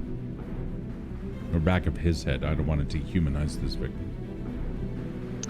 Yeah, I'm not... Oh, there. I gotta go. He's gotta go. He's leaving. So, with Andromeda and Cody Are you taking over the... my thing? Hello? What? Cody, you gotta take this! We're going to pause just for a moment. I'm going to advance the action over to the cage. Haven, you see the records. I'm going to shuffle through to find like more of what the Prodigy project. I can't find the notes you just sent me. They disappeared. Journal in the upper right corner. It's not there. Sure. 1 second. Thank you. You got it. I will now I'll show everyone. Perfect. As Andromeda shouting to Cody, I'm flipping through this one to find similar stuff. Kind of like bypassing all the junk file stuff. And there's a lot of stuff in here. Andromeda, I'm coming. Cody just needs to take this and I'll get the data. I'll get it. Just give me a sec. Cody, hello? He finally reaches back and grabs the thing. Hey, thank you. Yeah, this will really help you out, dude. Jesus. Okay. And this kind of like as soon as you take it, we'll start making her way back to Haven. Okay. So you start sifting through some records for the benefit of everyone involved and to include everyone. Do you want to read out any of those things to inform Cody or any, understanding Cody's probably moving down the hallway? Yeah. I think I'm gonna read it like to Andromeda, kind of like to myself, but loud enough so that if Cody passes by, he can hear stuff. Prodigy funding correspondence. They need more shit. They're really close to Project Synapse. They need more money. Nearing completion. More money. Fuck these guys and their fucking money. As you're like reading these papers, like Andromeda's gonna like take them, scan them, put them aside, and like crumple them, like tear them, like whatever it is. So, like, Andromeda. So here's what you can do. There are 3 separate boxes of correspondence: experimentation notes or scientific notes. Choose one, read out a couple, or however you want to handle it while you're scanning in everything. So she's kind of gonna double team with Haven, but is going after the scientific one specifically. Yeah, click on it, and then you can read those. Really cool. Where to go again? Top right corner. Or top left, sorry. Top right corner. That you see some there it journals. is. There you go. It just popped up. Okay, thank you. Yeah, I just showed you. Yep, no problem. Yeah. New line of stimulants ready for off-world colonization. Send to get notified. New stimulant models display aptitude for complex tasks. Simulant, not stimulant, simulant. Oh, simulant, thank you. We've invented super cocaine. God help us all. The new model using gray matter instead of silicone shows unprecedented potential, high intelligence, brains required. Ooh, definitely storing that for later. Well, I mean, I have the human experimentation notes right here. It looks like it's getting better and better every time. Eventually, I don't know, number 75. Or subject 60, unsuccessful surgery, subject to expire. He fucking died, so maybe it wasn't getting better every time. They just needed fucking more money to fail? Promising cognitive and motor skills, high potential for off-world. This is all talking about off-world colonization. Is the syndicate looking to send to colonize? Kode turns around in front of everyone. It's like, they're farming us. They're using us for some dumb shit they got going on off-world. That's it. That's all this is leading to. And he's gonna turn back and walk forward. The cameras that are all over this place undoubtedly see an image now enter into the bottom of the frame and slowly walk straight on down a hallway. It's Kode down on a mission. Then we pan. We now see, or rather we now cut. Now the hallway is completely filled with smoke and feelings of anguish. The mics on the cam start picking up sounds of battle again, and now we find the flash of steel once more between Kaze and Hacksaw. Oh yeah. The last of the sword of the two attacks had done their damage. Hacksaw's right leg started pumping out some kind of a viscous and very slippery oil down on the ground, making movement extremely difficult for the two of you. The one advantage that he has over all of this is his absolute mass and ability to span and reach both sides of the walls for stabilization purposes. But that's also going to start reducing the number of things that he can do. How are you compensating for this? I think by trying to stay in close, where it's easier to kind of flip out of the angle of like his cannons and stuff, and B, where I can constantly be trying to like steady myself by grabbing onto like kind of a hanging armor plate or a like weirdly angled limb. Yeah. But I am still hacking away at him. Yeah, let's do it. Let's see what you got. Make your move, my friend. That would be a 7. And you're feeling powerful, I'm assuming. Yes. Alrighty. With the 7, unfortunately, that is... so you both end up generating 2 hold. With the slipperiness of the conditions now taking in, this isn't going to be too much fun at all. He ends up cocking his arm back, slowly loses his way. The arm cannon lets slip and blows a hole in the ceiling above.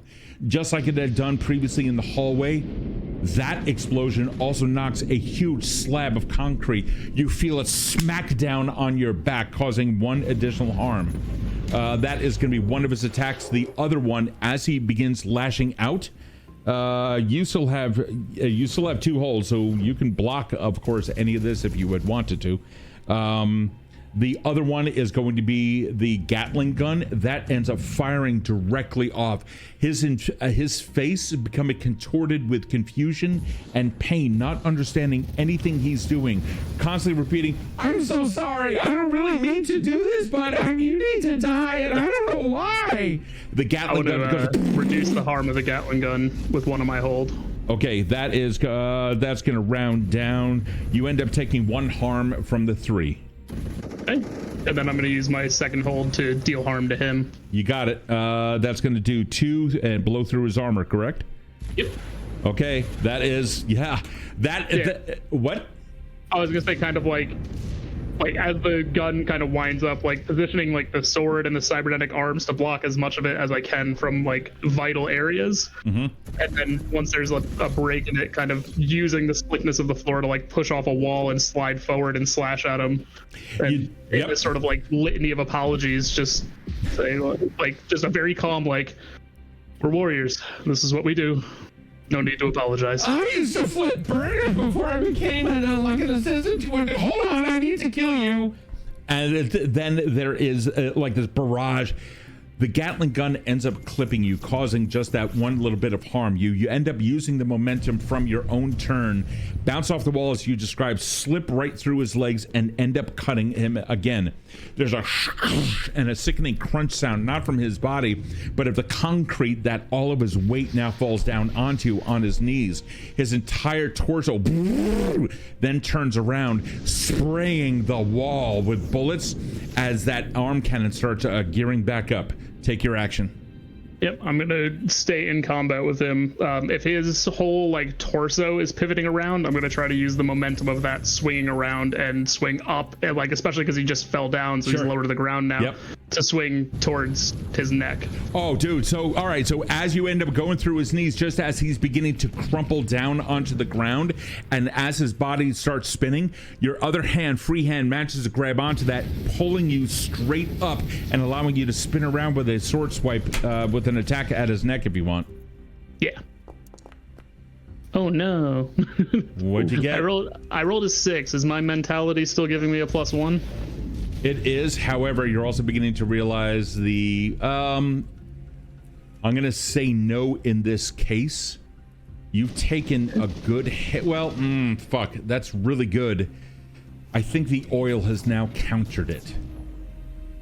Okay, would you say I have the upper hand because I did bring him to his knees?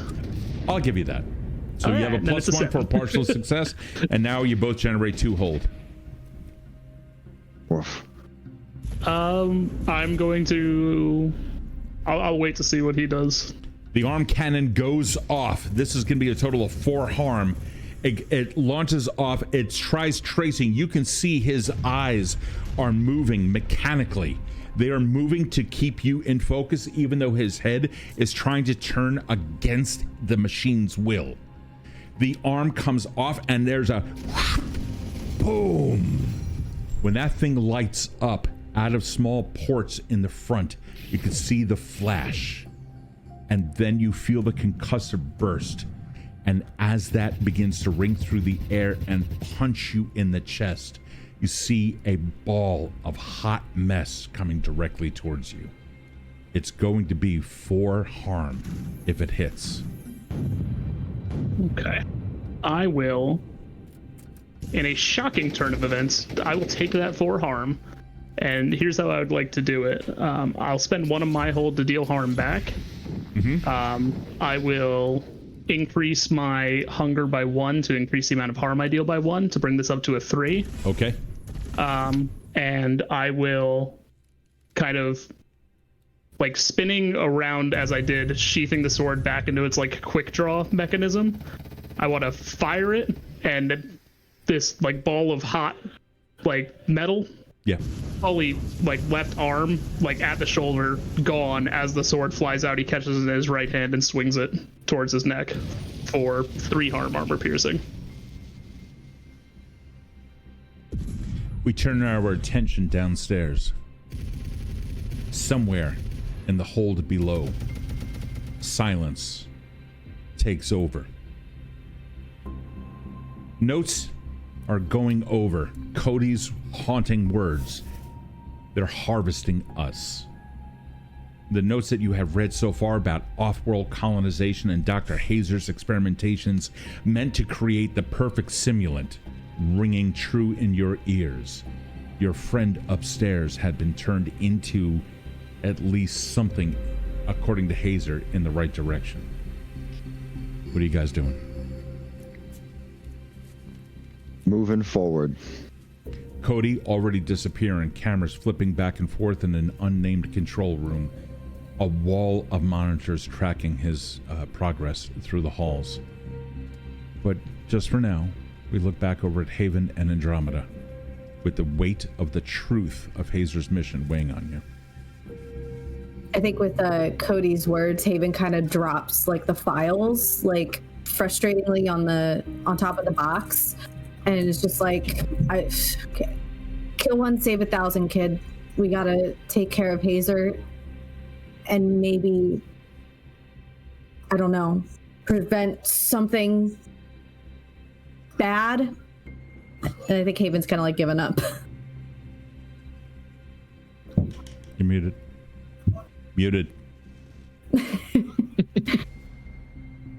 Sorry. You see Andromeda quite the opposite of Haven, actually. With Cody having said that, you see that she is now like emboldened and is going to like get her meaty little teenager hands on every single file she can get. So as you've kind of like dropped one in kind of like hopelessness, she's going to pick it up, scan it, toss it aside, pick up the next one, scan it, toss it aside, and is like, we gotta get all of this information. This is absolutely crucial.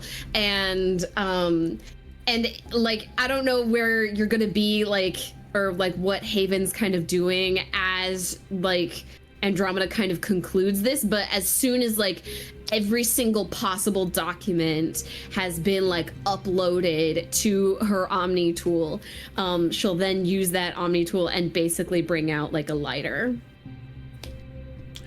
While you guys are in the cage and you are taking a look, there is definitely some more important documents down on the right hand side further in the cage as well. With the knowledge that Cody has left the area, and yeah, you guys are now scanning everything that you can. The door behind you opens, and in walks. That is very interesting. But your friend is already causing a little bit of problem. You can already see, my little caged animals, the problems that are going to arise if I cannot complete this. And he turns silently and starts walking down the hallway slowly towards where Cody went. Andromeda just like impulsively is gonna call out, Cody! Cody, how are you feeling right now? Cody is whatever. So I think still powerful because of how pissed off he is. I'd say, are you single-minded in the moment? Yes, very. Did you hear their warnings? He sure did. Actually, I just heard somebody yell Cody. That is true.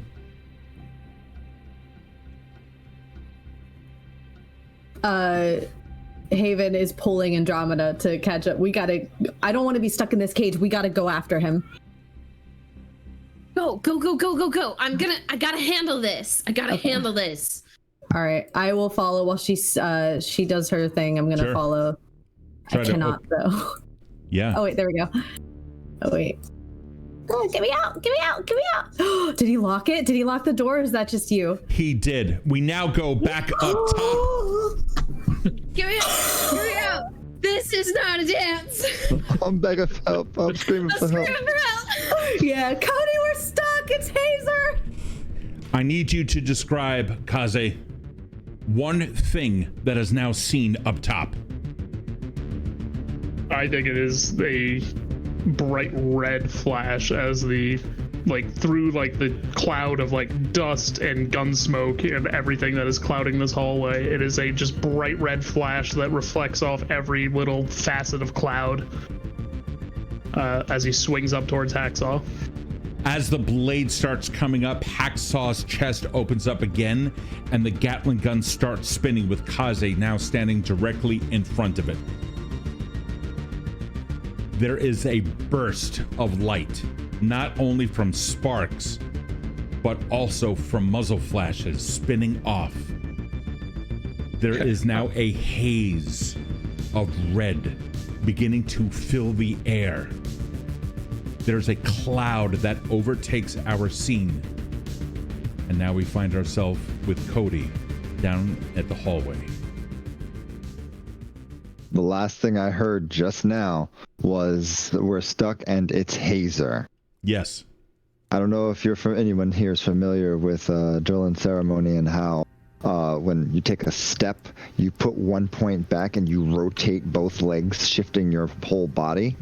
Well, that is exactly what he's doing in like a kind of primal pounce as he puts his hands on the ground and sprints towards them. You come back down the hallway and into the room where they are. You unfortunately don't see him, but you can see that they are locked in a cage. The fuck? The fuck do you mean? He was right here. He went that just way here. towards you. Get us out of here. And I'm taking my particle blade and trying to like burn through the lock. You do. Fuck. Oh, cool. Fuck yeah. Okay. We gotta go. We gotta get him. Oh shit. How the fuck? What do you mean he came towards me? I just walked this way. I don't know. I've been trying to open this lock the whole time. I can't open the lock. Fucking let's put your blade on the fucking end and I'll just kick this bitch. I got it. Don't worry about it. Cody ends up kicking it. It takes a little bit of time. We skip ahead back upstairs just for a brief moment with that flash of red haze now occupying the air in front in there. It's difficult to make out exactly what has been happening, but we do know there is a cry of pain that fills the hallway. The question is, whose? Then another burst of a cannon. Then the Gatling gun goes off. Steel meets up with steel yet again. Mike, describe Kaze's action again. The same one as before, or a new one? New one. We're going to say that it's all happening in succession and all in the span of like 2 seconds. Yeah, I think if you just swung up, one arm is currently somewhere on the floor behind him. I think he's going to try to like jam the sword in the Gatling gun in the chest. Just about as hard as he can. How much hold does the blade have? 4 currently. Are you at a -1? I am, unless you'll allow me to reduce hunger by 1 for continuing to fight this thing. As the blade wanted me to. The blade does want you to, and it wants nothing more than to win. But it's also feeling a hunger, a thirst. It jams itself in. The Gatling gun riddles the entire area with bullets. Give me a roll. Make your move, my friend. All right. So if I'm at a -1, that's still a 10. Oof. Okay. So with that 10, you generate 3 hold, and he gets 1. It's going to fire off the Gatling gun. That thing riddles the hallway. Bullets go flying. The sword in the middle of it all. It begins pinging all over the place. The feel of it reverberating up your one good arm. Damage has been done. 2 armor piercing, correct? Yep. The blade takes the brunt of it. When you pull it back one more time to try to get back in, you can see the red hot shear of where the blade used to be.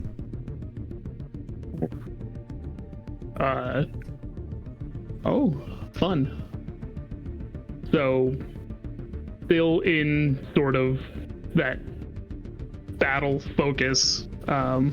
If he had just stabbed into the chest, I think he is going to try to like plant his feet on anywhere on Hacksaw's massive frame and just start like thrusting up with like the shard that's left on the hilt towards his neck. You can already see there is copious amounts of fluid and a distorted appearance on the head on top of the mechanical frame. It's twitching, but not in a conscious fashion. You bring it up towards the neck. How many hold do you have left? If I used 1 for that first 2 harm, then I still have 2 hold left. Okay. It used its action. That was the Gatling gun against it. Describe the remaining 2. Deal All harm. of it? Okay. Yep, all of it. Deal harm. A face contorts. The arm cannon goes off. We come back to down below.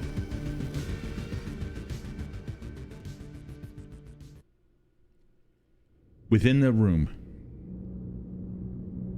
the 3 of you manage to find some peace, or at least be able to regain where you are. Ahead of you, a long hallway, one that Kode has gone down. He went that way. I'm gonna follow right behind him. Yeah. When you look, you can see Kode to the left. Mm-hmm. The body bag. Yeah. Oh, he took it. Stop. Oh. What? What? He's using the bodies.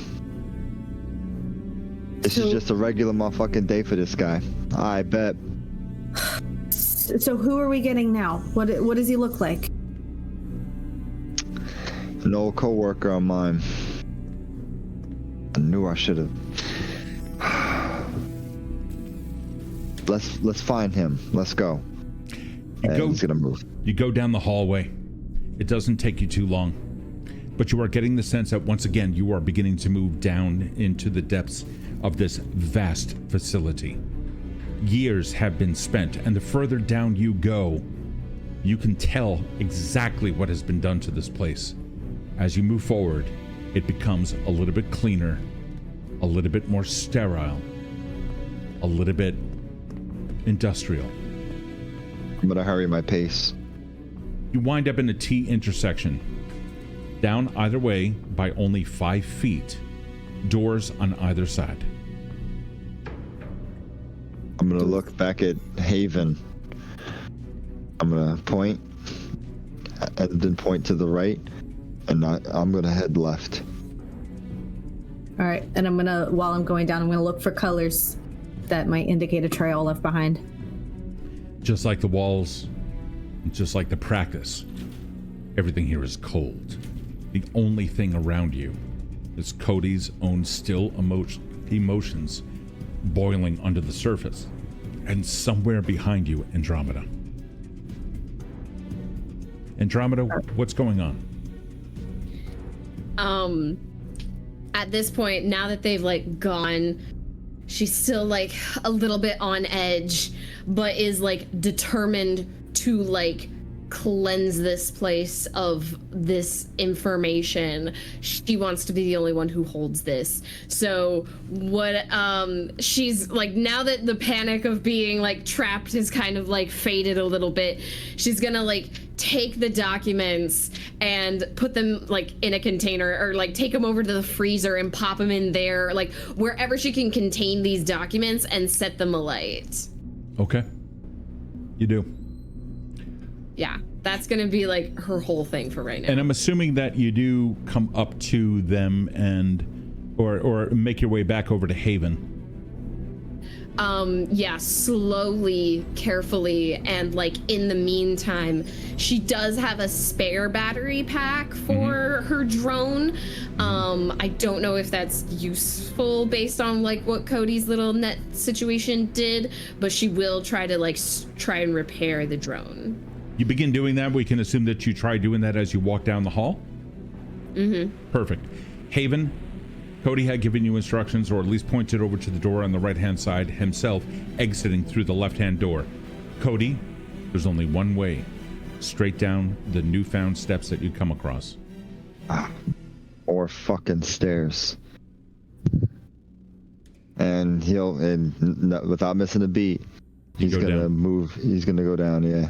One of the things that stands in stark contrast to the prior staircase, granted, you didn't exactly take down, you didn't run down 13 flights, but those were beaten up. Probably a reclaimed building, an old apartment complex that had been buried, like a part of the old city upon which Killiston had been apparently built. These stairs are new, barely show any sign of use. Occasional wear and tear, scuff marks here and there. But nonetheless, it's all incredibly new. And that is when you start getting the smell of dirt somewhere in the distance. Dim lights now begin to occupy the hallways, showing you a way. Other hallways coming in and joining you where you are.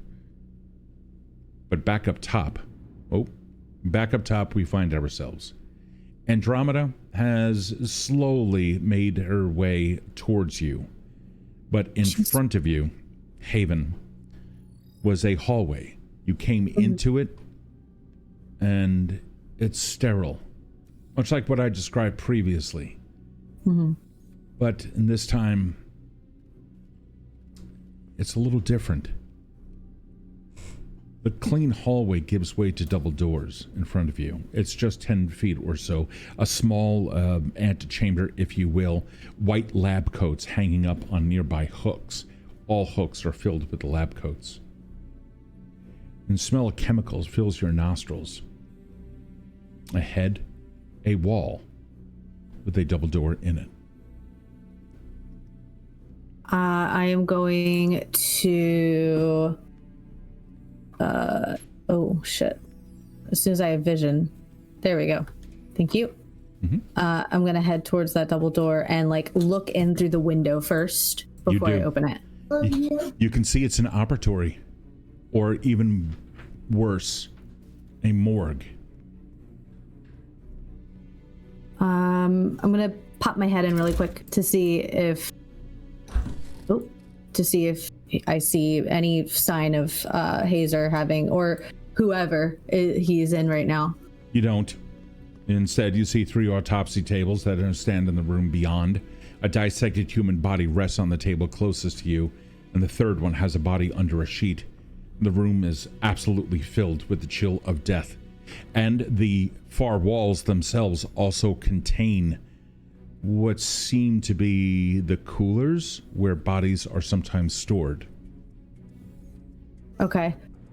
Just in an act of, like, really paranoid caution, she's gonna just lift the sheet really quick, because this is not the first time Hazer has taken over. So you lift up the sheet.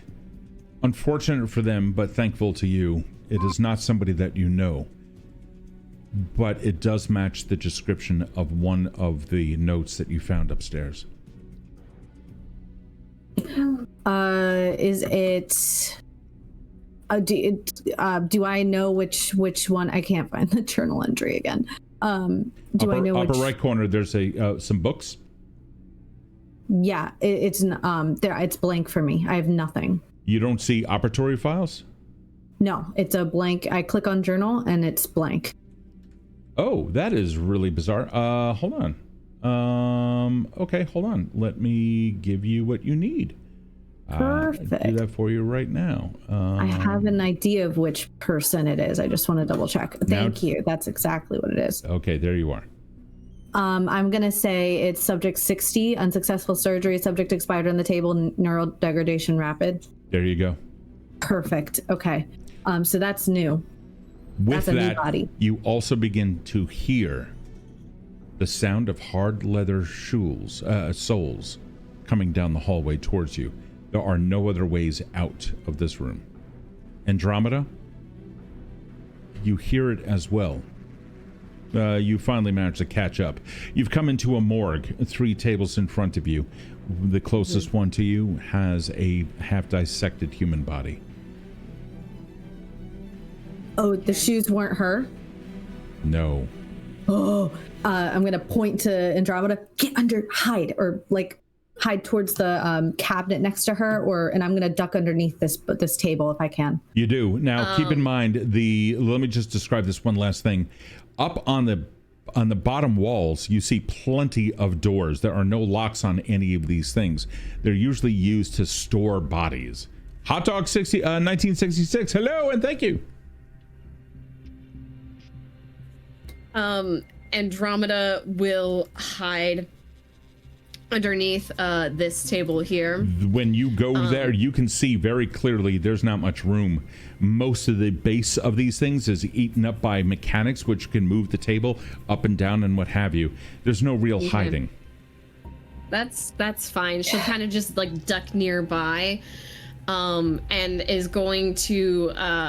She doesn't have another like little like blow dart gun situation. She gave that to Kode, but her she's definitely got the drone out and is like prepping it in like spider mode. Absolutely. Mind you, while you're doing that and you start getting it into where it needs to be, you can see that Haven has already been able to open up a couple of drawers and see that there are 2 empty ones. Yeah. Meanwhile, those leather souls have just walked into the chamber beyond. The chamber beyond. What does that mean? Which chamber beyond? The one where I just came from? Yep. Those double doors behind you are now closed. And in 10, okay, 9, I'm getting in this one. This one. Get in. And I'm getting my gun out ready to shoot. Just gonna like scramble around near here. She like, I don't want to hide, but I want to be in like a central location. So I'm taking cover, but I'm not like hiding. Okay. I know that's a bad idea, but I don't want to be stuck in a box. My door remains open so that I can see out. Of course. I'm hiding. I completely understand. But back up top, a battle continues. Kaze. I'm stressed. A blast takes off. You manage to get around the blast and thrust that in as best as you can. The metal's still red hot. The question I have for you is, are you aiming for the flesh of the head or the mechanics that are supporting it? The mechanics that are supporting it. Thank you. You start going for it. How much damage do you inflict? 2, 4, 6? Yep. The face contorts. Why? Why are you trying to hurt me? I don't know your French.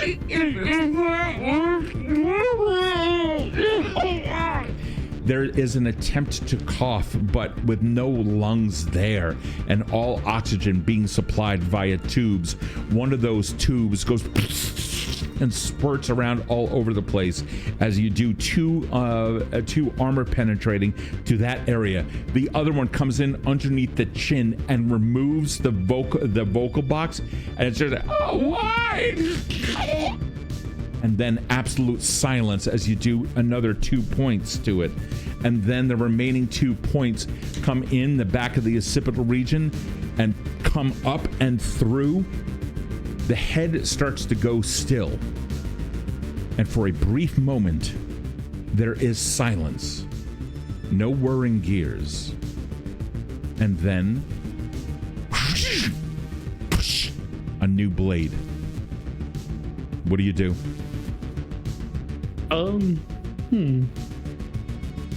I think with his sword being broken and knowing that this shard can still cut, he's going to try to cut the blade from the arm, essentially. Okay. And make your move. Mm-hmm.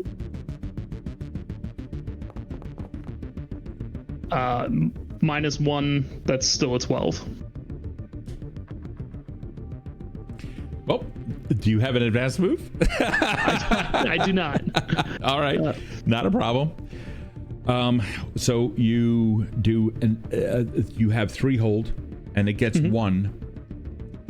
The blade swings through just as yours comes down. You can feel a portion of it begin to bite. That would be 2 armor piercing.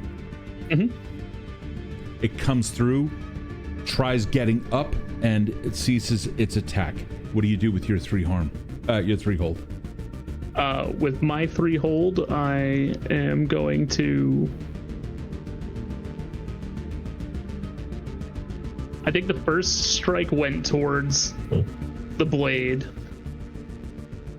How much into the blade would you say that mine cut?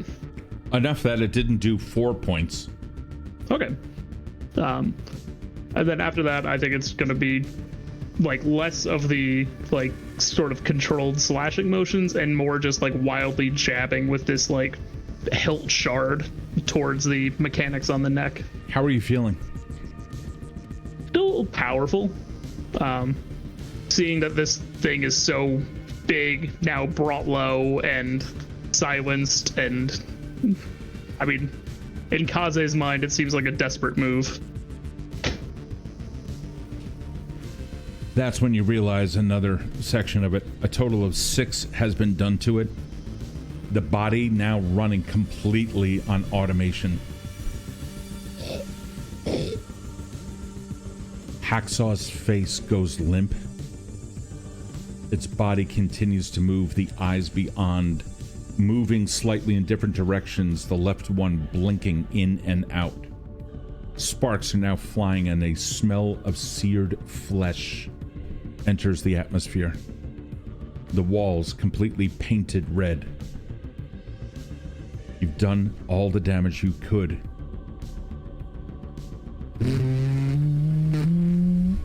The arm cannon takes one last charge. And when you look down, you can find it pressed right up against your abdomen. We come back downstairs. Going all the way down the stairs themselves into the stairwell, we now find Kode, an IR image, picking him up in the distance. The smell of dirt lingers in the air in front of you. Somewhere, you know that it's different here. When you finally arrive in the bowels of the facility, you find yourselves in a sprawling hydroponics facility. One moment, and I'll give you something to look at. When you first smell the dirt, do you mind if I ask what your impression of it is? This is a path. This is a pathway in to where all those people were. The dirt, as wonderful and as opportunistic as it could be for humanity, is used as soil to grow us. The facility beyond. It's impressive. It's large. Ow. This lies in stark contrast to the metallic sterility that you have found everywhere in the rooms above. Machines hum and lights flicker. Water drops as condensation. A constant mist comes into the area. The depth of the room is filled with these massive machines extending another level down. This is a reminder of Mantle Corp's investment into this facility. And amongst all the lush greenery around you, a figure stands. Make your move. Just like, I'm assuming this is all height. This is all height towards this. It's all height? How do you mean? Yeah, oh, yeah. Oh, yeah. I'm yeah. up top. Yeah, you're coming in on that one little level. All right. It's motion. I'm using this little area and this little glass thing to leap over and jump on top of this, but it won't let me jump on top of it. It's okay. You're gonna, you leap down on that, and that's when you see him. And with that, he moves over just a little bit. I'm so happy that you are able to join. It seems like you are filled with fury. Do you not understand that you are also a product of the very corporations that you seek to fall? Your lacking is wonderful. Come, learn a few things.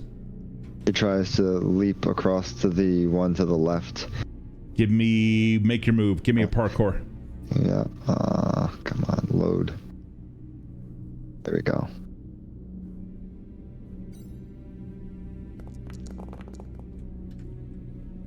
It's a 7. Yep.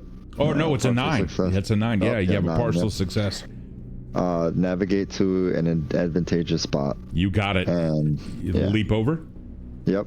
You do. You fling yourself around and you see him. While that happened, you can see in his goggled eyes. He followed you. Opening his coat, you see the glint of steel and the blink of lights. Like Hacksaw, he made his child in his own image. A human head atop an ultra top-of-the-line simulant. Random systems begin coming on. You hear a voice in your head. Cody? I have an energy spike in your area, and you're right around a source of power. It's Hazer. Give them my location. Spreading Fucking it blow out this now. place up. Blow this fucking place up. I'll send it out. The three of you... Hey, Cody? the three of you hear a rapid voice of Dietz ringing through all of your systems. Cody went offline. He's facing off against Hazer right now. If that's Hazer, who are we? Who's coming up on us? We now come back into the morgue. You see a person standing in the doorway. You look from underneath the table, you can see shoes. They look like hard leather soles, jeans on top of that, some patchwork of other things here. And then the entire body falls in front of you.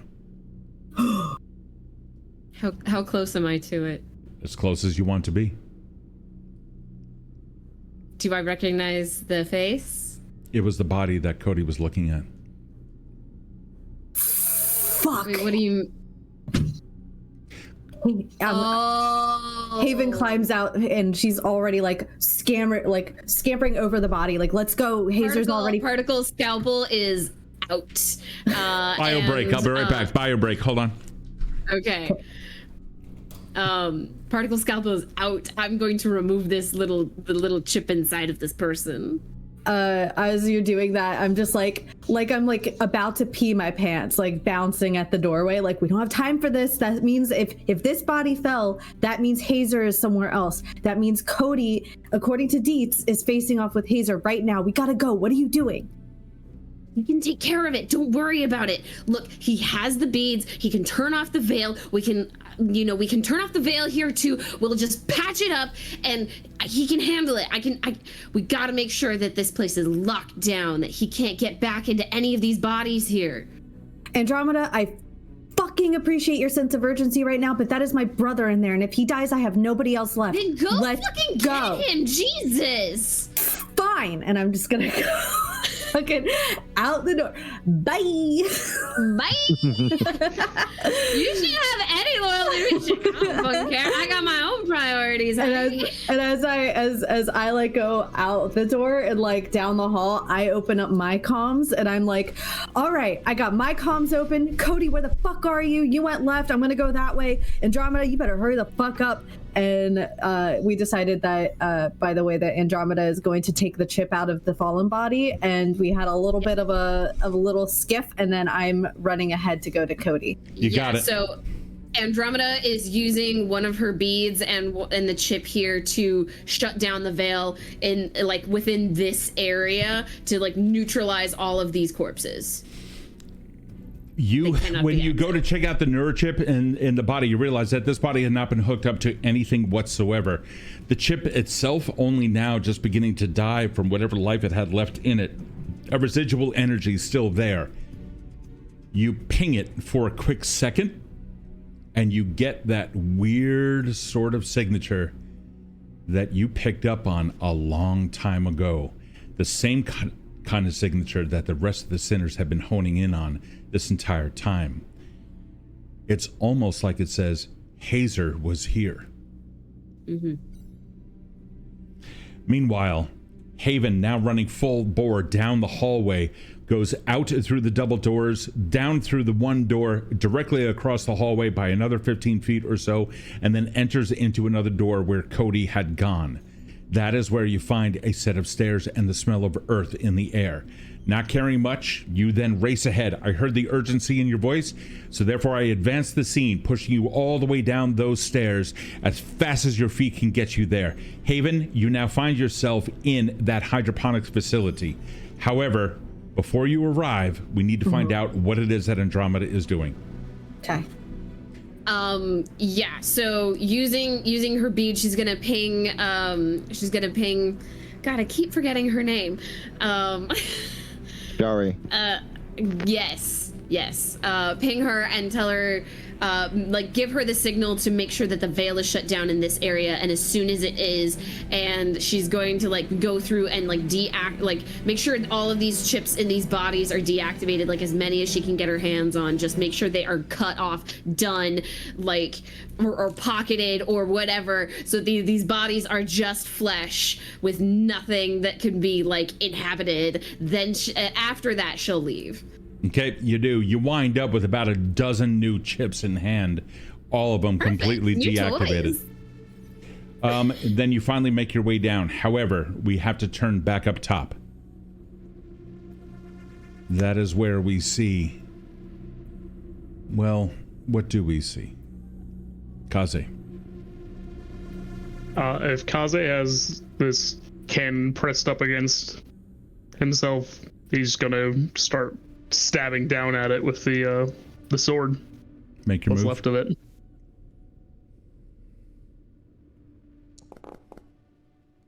Would be an 11, even with the -1. The cannon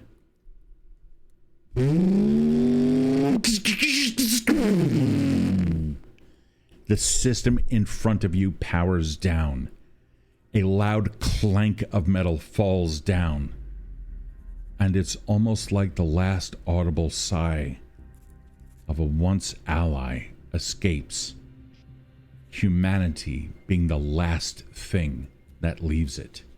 The metal machine done away with. Hacksaw's face, perhaps for the first time, relaxes. No longer confused by life. Embraces death wholly. A drifting is in the air. A reminiscence of someone else who once helped out Hacksaw. That AI flits off. And Hacksaw's own disappears into the veil.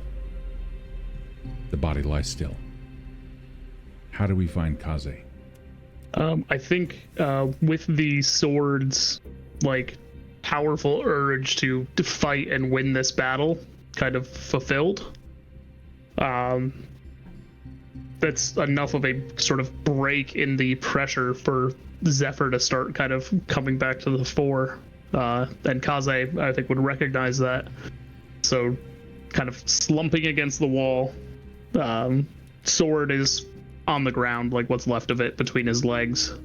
And he says, kind of hand on Hacksaw's body, he says, "The end of all things. Embrace the void here with me. Yet the world still turns." And then kind of reaches into into his little robe, pulls out a bamboo flute and starts playing. And then after maybe 15 seconds of bamboo flute playing kind of echoing down the hallway, it kind of transitions just very naturally into a harmonica. As you leave that or as you walk through the threshold of the door, I'm assuming you're going down the stairs? Yep. What's your physical condition, by the way? 3 harm, arm missing, left arm missing. No. Just as you exit the hallway and take that first step into the darkness of that stairwell, that concrete cold stairwell, you hear the clinging of first a sound of a heavy object falling a short distance, but nonetheless a clang echoes in the hallway, and then a chink.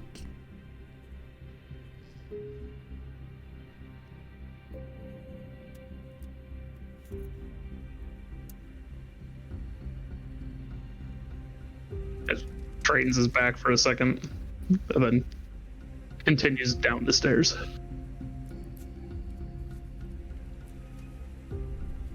Where is your sword hilt? On the ground where I left it.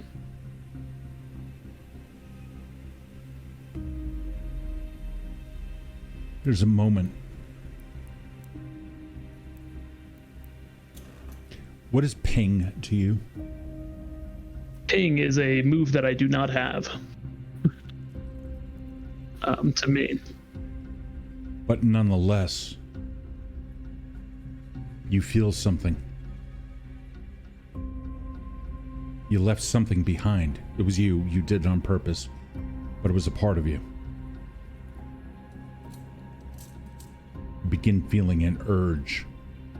It's instinctual, maybe it's residual, kind of like a phantom pain. You continue down the stairs, leaving that section of your life behind. Yep. We turn our scene to Kode.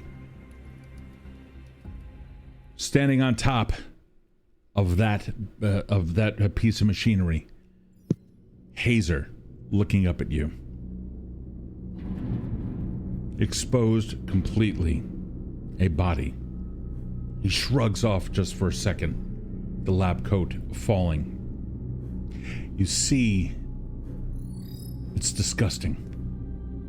He's completely replaced all sense of humanity. He even covers his eyes, the windows to the soul, with goggles that can probably see all sorts of things. Both of his arms have been replaced with sophisticated cybernetic appendages. Each arm is equipped with what you can see as retractable monomolecular blades that extend from the forearms exactly like what Hacksaw had. The blades are practically invisible, thin as a razor, and sharp enough to cut through almost any material with ease. You've heard stories of this kind of a thing. And in his torso, of course, you also would see a integrated weapons system. Seems like he had used Hacksaw as the first go of all of this. But instead of a Gatling gun, you see a high-powered energy weapon. It glows a dull blue, always at the ready. You can only imagine it's going to fire beams of energy just pretty much anywhere. What is nasty, however, is something that you would get. I'm going to ask, I don't like requesting that a player make die rolls, but I'm curious if your analyze would give you anything in this case. Gladly. Stand by. How are you feeling? Still ready to end the being that is below me right now. Mm-hmm. Let me see. Boop. I gotta do the thing.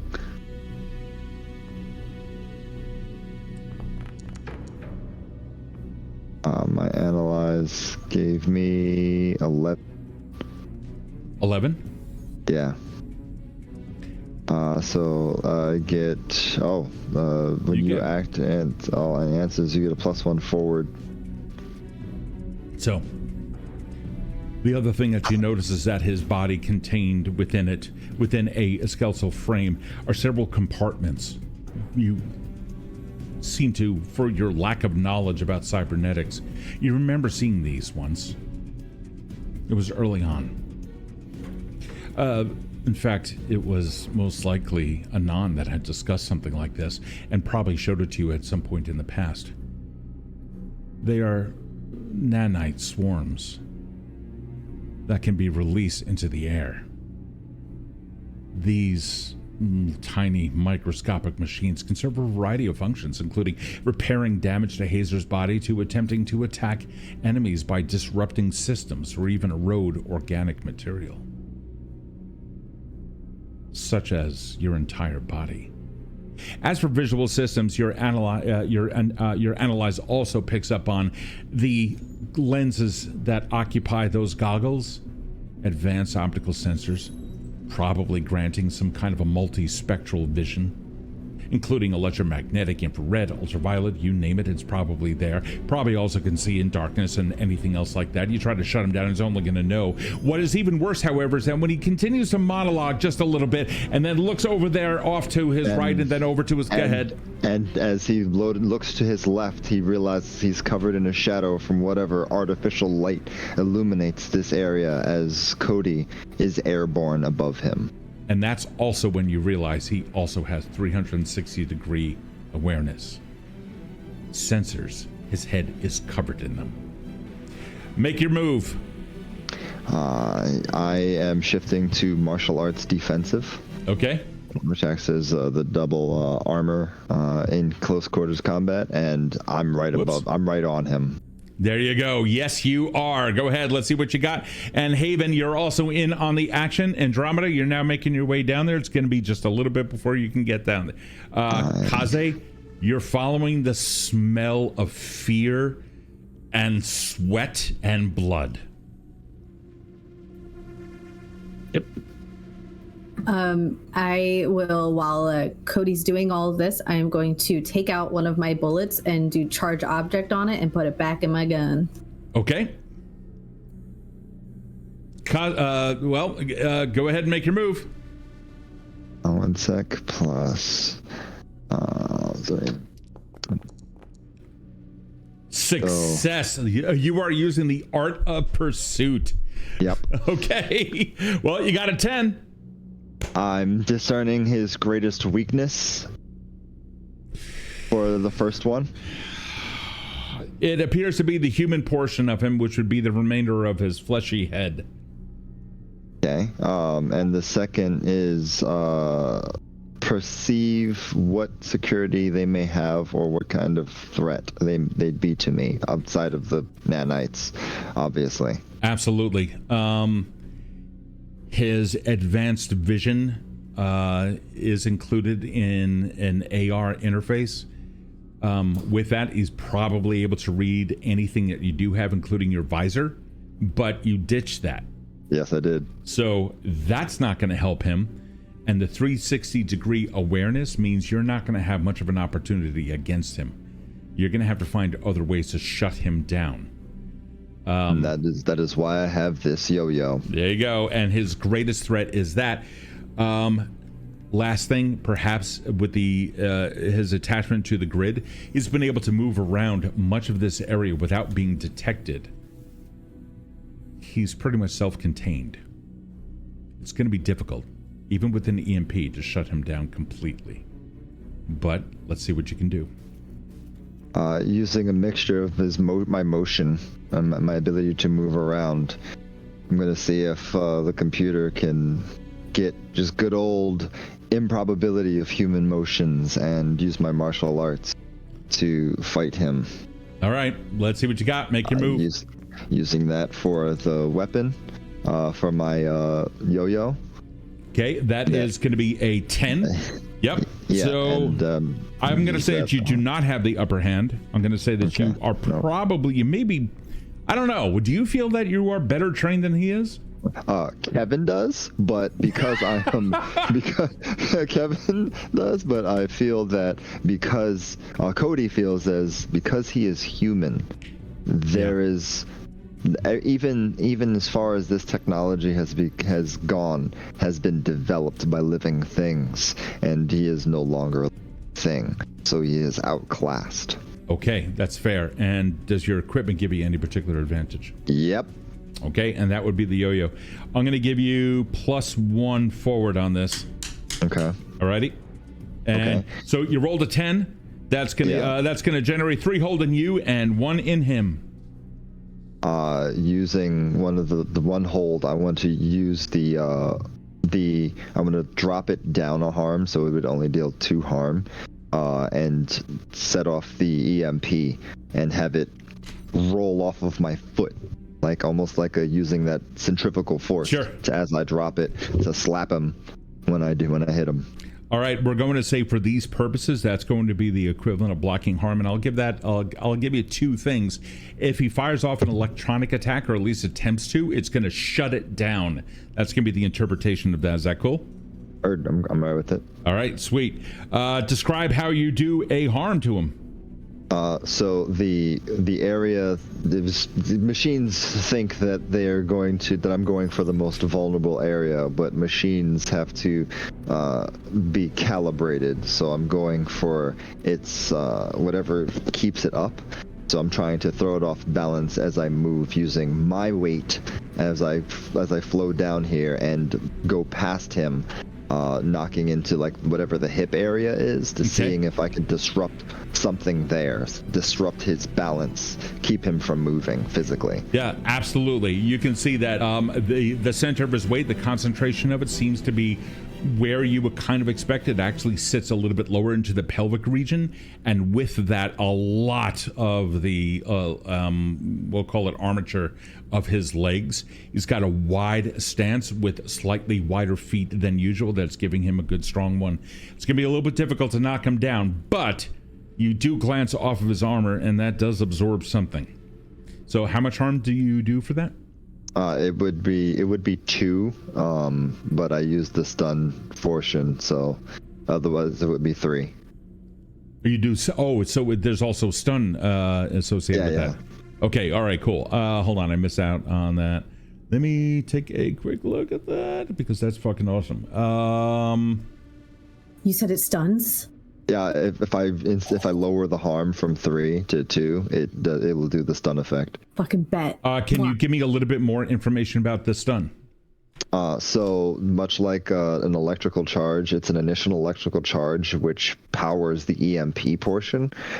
Usually when I use it as a full throw, when it reaches the apex of it, it sets off a larger EMP, but I have it in close quarters, so I'm using just the charge portion in the lower EMP so it doesn't blow its load. So typically in martial arts. And typically stun would typically render somebody unconscious. Yes. Okay. But does no lasting physical damage. So okay. So you have 1 stun on him for that. We're gonna say it shuts down one of his systems that is going to prevent him from being able to attack you immediately with it, as it kind of short circuits it a little bit. He's got some systems here that seem to be redundant, but you're doing the best that you can. And you did 2 to his armor as well. Okay. Was this what it was like when you came and had your goons going to my mom's house? Is this what the fuck you did? You know what this is like? Knowing that you can't go nowhere? In the face of somebody who made of flesh and blood? Somebody you trying to farm? I consider this a lesson to be learned. He dives around him using his terrain with these little fake ass trees in his wall. He attempts to move forward, turning at the hip as best as he can. He's going to use the one hold that you gave him, and slashing out. You will take 3 armor piercing from those blades. Nothing I can do about that. What do we see, or what does Haven see? Haven likely sees him like jumping, bounding around him, doing like a tuck roll up into the corner, trying to get a better advantage so he can get him on the head.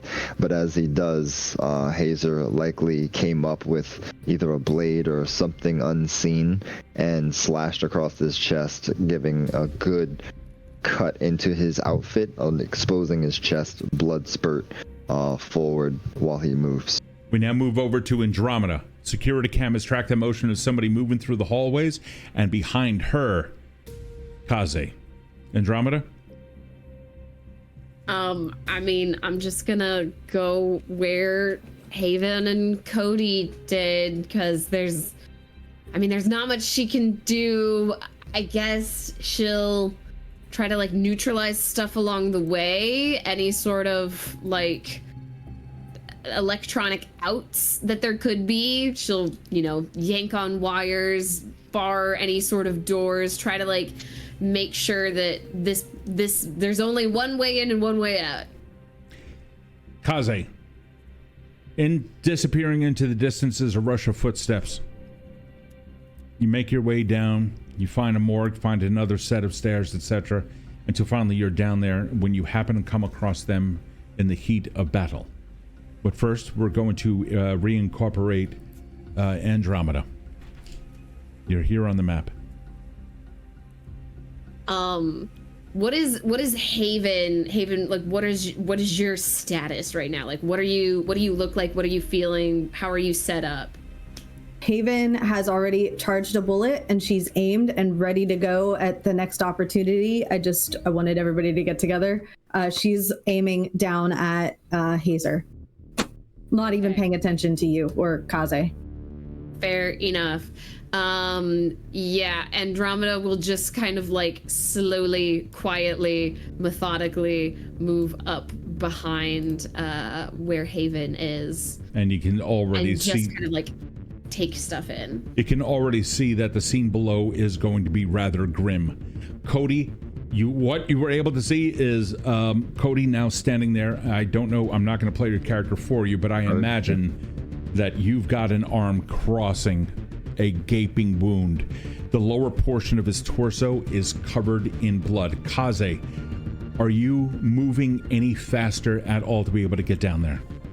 I think seeing the combat, and with my my hunger back down to 3 after fulfilling the Blade's command to win, there's sort of the rattle of spurs on the ground as they come running up. I go, Kid, did that asshole give you my gun, or who'd he give it to? To her. You turn around. What do they see physically? What's the shocking sight before them?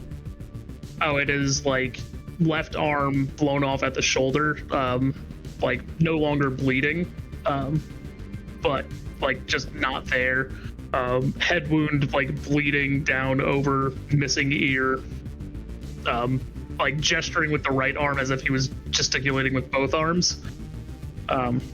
Hat gone, but the outfit is back to the like long coat and vest of Zephyr. Andromeda's eyes will kind of like go wide, but then immediately look at to where like the arm was and just kind of like mutter to you, I can fix that later, by the way. I see the other guy, but like I said, the sword is a non-starter at the moment. I need something to help. What are you holding in that one hand of yours? A harmonica. How are you feeling about it?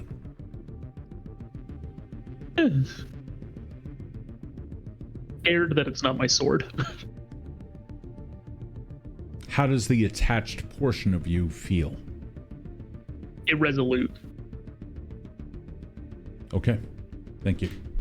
So lest we be parted? Yes, that is or sorry, my when I don't have my object with me, I subtract 1 harm from any harm inflicted. You subtract 1 harm from any harm inflicted upon you? No, that I do to other people. Oh, okay. Oh, that's the irresolute, right? Okay. Yeah. Alrighty. So the action now continues. Haven, you can see that this is an opportune time. Hazer's back is to you, and you can already see that Hazer's raising his hands up slowly in a very dramatic, I mean, we're talking villainous action here. This arch villain is about to unleash holy hell on the living object before him. Oh, shit, I just knocked over my mic. I have my gun, like I'm looking down my sight and I shout, as soon as I see Cody get like slashed, I say, Cody, don't move. And I drop my blinders. I see everything in that moment. I lean entirely into my emotion. I am shooting in the back of Hazer's head. I'm trusting that my brother will not fucking move with a charge I'm going to shoot with a charge object with the bullet. Okay. Make your and move. Yep. Yes, I'm feeling fucking powerful about it. All right, let's do it. And they knock over your microphone too. Yeah, I was like getting into it. It is an 8, and I would like to charge object on a 7 to 9. Okay, so I get it's a hit automatically if I charge object, but I also have like a mixed part of it. So on when it shoots, I want him to suffer humanity harm by way of one of my own memories. So it's not physical harm. I want him to feel human, as raw and human, as vulnerable as everybody that he has ever suffered or caused pain and suffering. And the memory I choose is when I met Kode, and how Kode dying will absolutely ruin me. And that is what Hazer sees in that moment. There's a slight distraction. Kode, he's looking right at you, and his mouth is impartial. There's no grimace of evil. He doesn't have a grin on his face, knowing full well that he's about to eradicate you. You do see flick, flick, flick, flick, flick, flick, 6 little containers open up, like they just open, and you can see a swarm beginning to come out. And as you do, there's a and then the head turns around, looks back up at Haven, locates, turns, looks, searches for you, and in that moment, he's about to utter something. What was your roll? It was a 8. So I'm gonna say that you have the upper hand, which is gonna give you +1 because you're above him. You also caught him by surprise. I would also like to argue that my equipment gives me a particular advantage for this conflict. Because it's charged? Because I have the charge. Okay, does your charge disappear after the one move? Yeah, it's just one bullet. I just charged one object, yeah. I'll give that to you for a total of 10. You have 3 hold, and he's gonna generate 1. Cool. What's up? Go ahead. I just wanted to send this in as well. I have reprisal for when I take damage. I get more hold on top of it. Okay. So, yeah. Dude, fucking rolling at 11. So, Amazing. that's just a thing. Amazing. Okay. All right. So you're gonna try to neutralize it. Okay. Yeah. All right. Cool. Haven, let's resolve yours first. 3. Yep. You had 3 hold. What are you doing? So after the humanity harm of that one charge object, I'm going to be like, you motherfucker, and I'm going to shoot 3 more times. If I have 3 hold, I'm going to inflict harm 3 times. You got it. What is the total amount of harm? Just 1 each? I guess it's 1 each. I actually don't have the pistol in like the stats in here, so I don't know. I'll find out for you in 1 second. Is it the revolver I gave you? Yes, it's the revolver you gave me. 2 harm, close, loud, reload. Cool. Oh, there you go. So yeah, so 3 shots. Okay, the reload itself is going to slow you down just a little bit, but for purposes of this, I think you pretty much need whatever the fuck you got. So it's gonna be bam, bam, bam, bam. Just go. Oh no, dude! If it's a revolver, you have 6 shots in there. You're fine. Yeah, you're fine. It's like pap, pap, pap. Okay, cool. Yeah, all 3 of them hit for a total of 6. 1, 2, 3. So there is. You see. I'm assuming you're aiming at his face. I am, and yeah. I don't know exactly the technicalities of humanity harm, so I'll let you decide that. Oh, we're gonna roleplay that. Don't worry about it. It's gonna happen. He turns around and you get right in the eye socket. Nice little cluster, a nice little grouping in there. You go ping, ping. One of the lenses pops out. The third one pops out the other one, and all you see is circuitry behind all of that. He's immediately not happy at all. And Kode, that's when you see the other sensors in the back of his fucking head. So some of those visual systems have just been taken out by her. So that's 1, 2, 3, 4, 5, and 6. Good God. Hell yeah. That last bullet, it went in, lodged, and even then his head went. Here's what happens with that humanity. He goes, I'm so sorry that your friend is going to die in front of you. Then this is going to be very pleasurable. And you can see a little peel back of flesh with metal skeleton underneath. Kode, I hate him. Kode, what are you doing? Kode combat roll directly underneath him once the shots take off. Yep. To neutralize. That is going to be a 10. So there you go. 3 hold and 1, and you're generating 1 as well. Yes. Oh, your reprisal. Yep. That's a 5. Let me see. That's when you take harm in combat, which you already rolled above, which was your success, your 11. Yep. Okay, so you don't need to roll reprisal again. I'm doing it right now. No, you don't need to roll reprisal. Oh, I don't need to roll it. No, All because right. you roll reprisal when you take harm. Oh, okay, gotcha. You already took the harm, so you don't need to roll that. So I just deleted those. But you do have the neutralize action, which you took, and that was the 10. Okay. Describe your actions. So when he says this guy's talking shit. All right, talk shit, get hit. He fully extends the cord of the yo-yo, and for like a split second, the cord itself floats, and then he throws it above his head, catching it halfway through, so it will latch around across his vision and latch around. And he rolls underneath, throwing the circle loop portion around one of the limbs as he moves to the side, allowing him in order to take away an advantage, which requires 2 hold to be spent. Okay, so I'm taking away his advantage against me for one of them. Or using the environment for it. Oh, wait a second. Are you forcing a change of location or environment to an advantage? Or I'm taking away an advantage. The second one. Oh. Wait, I'm sorry. This is for neutralize. Yes. Oh, you're using neutralize. You're not using duel. Okay. Oh. 2, 3, generate, and you take no harm in the doing. Okay. Yep. All right. So, not armor piercing, but not a worry, because all the armor's been plinked off by your prior attack and by Haven over here. Erin, what are you doing? That is 1, 2, a total of 3 harm? Yes. He turned the head, then spins back around. You see the goggles now completely missing their lens. He's not looking too good in the upstairs department, but he is still up and at it. With that, his concentration still somewhat divided. Haven, you shot and your partial success. Oh, that's right, because you got a 10 on that one. Mm-hmm. So there is 1 hold that he's able to spend on this. It's going to be, let's see. Kode, he's going to end up with the last of the attack that you brought on him. He's going to end up blocking just a portion of it. He's using his hold for that. All right. He's like, I'm not going to be defeated by a mere little human.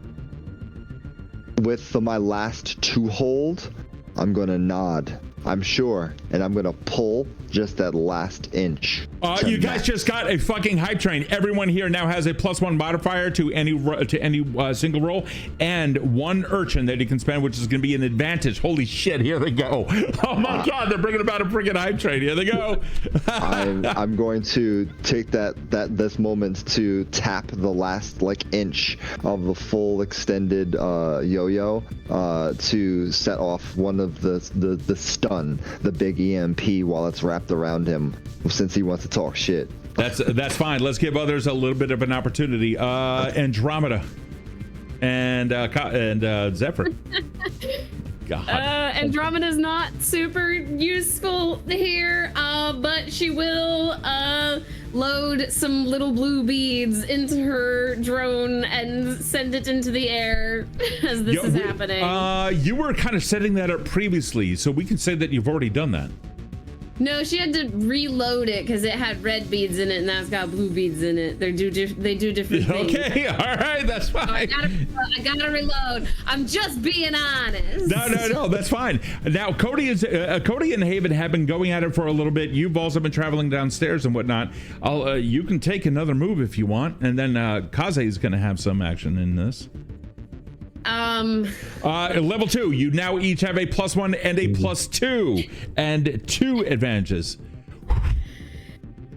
So this little drone can't really do a whole lot, but she will like send it over, hovering like above Hazer, and these little blue beads are just kind of like they're kind of like mini EMPs, like little mini disruptions. Okay. So she's gonna like rain down a couple of them.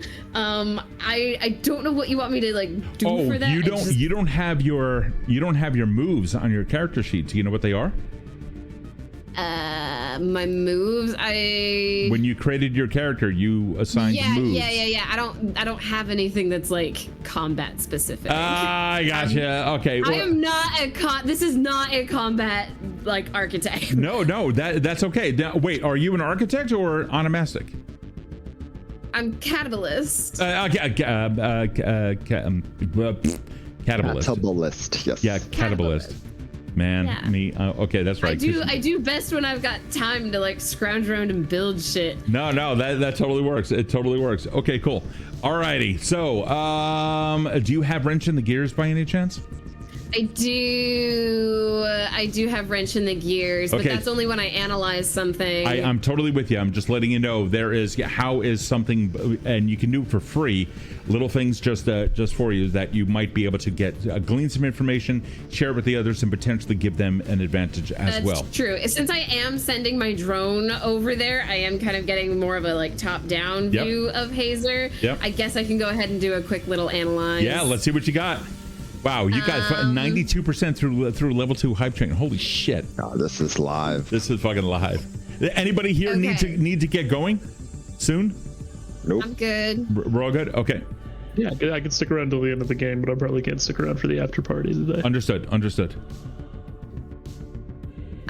Okay, so for my analyze, what do I need to do for that? You're gonna Let's click see. your.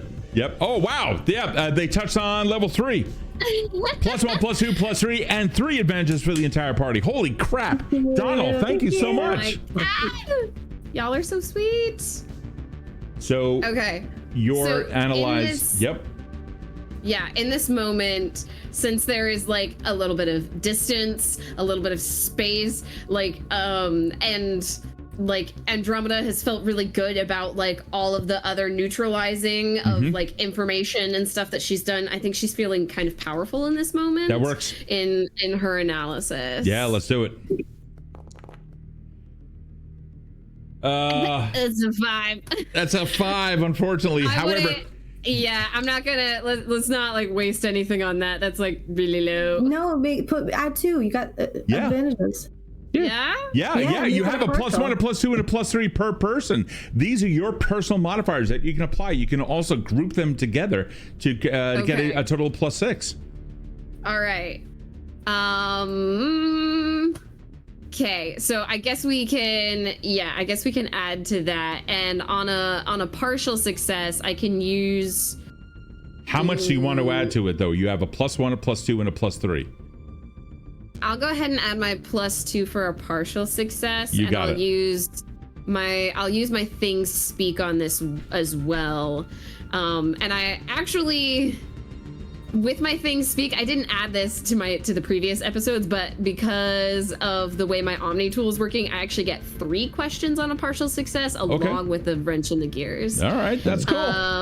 Nice. So What is the object or particular? What's the object that you're examining?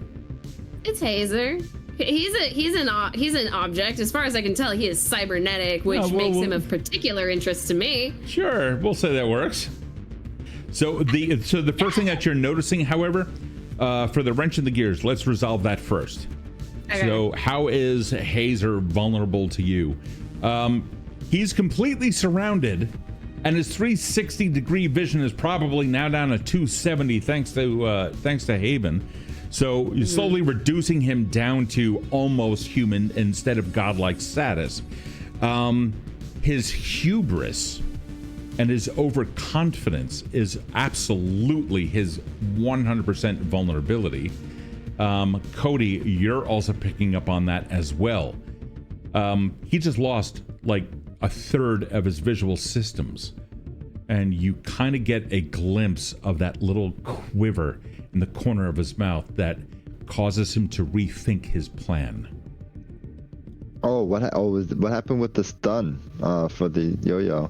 Is that what that we haven't even hit that yet. Oh, heard. Yeah, Gotcha. yeah, we haven't even hit that yet.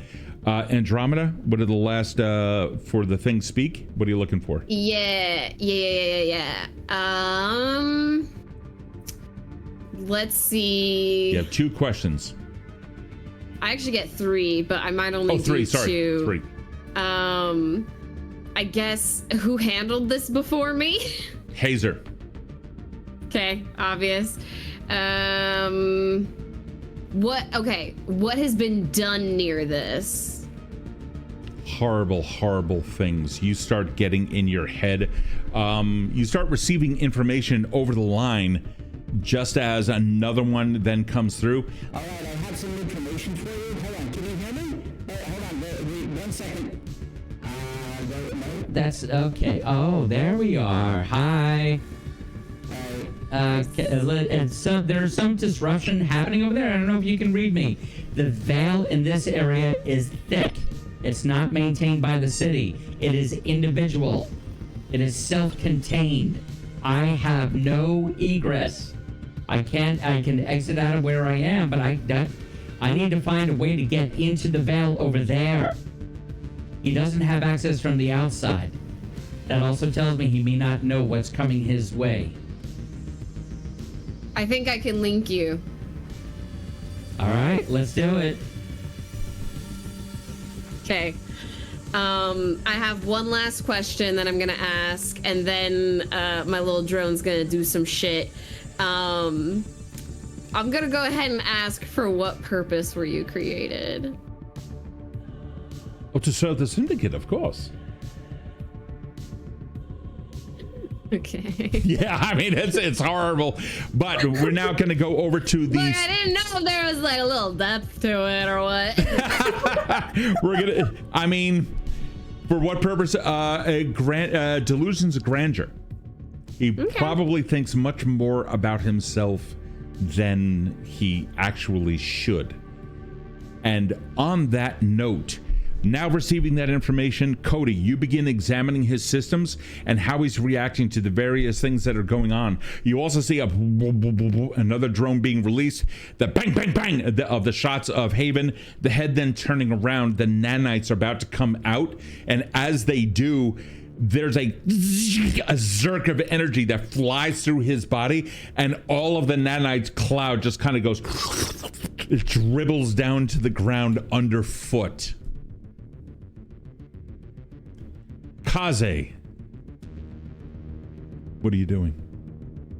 I think without a gun and with only one arm, Zephyr is kind of... Oh, sorry, Zephyr. No, it's all good. I had just gotten it down. You're doing great. It was great. I'm an asshole. Then kind of just like, I don't know, he really doesn't know what he can do here. He kind of just like slams a fist on a railing, goes like, do we got any other guns or something I can... No, but you could take mine. Good to have you back, buddy. And I'm going to toss him my gun. Haven, when he slams his fist down on the railing kind of vibrates just a little bit, and there's a very briefly in the air. Zephyr, take that as you want. It matches the last tone or the last note that you played on that harmonica. It reminds you of resonant frequencies. Things vibrate with proper sonic disruption.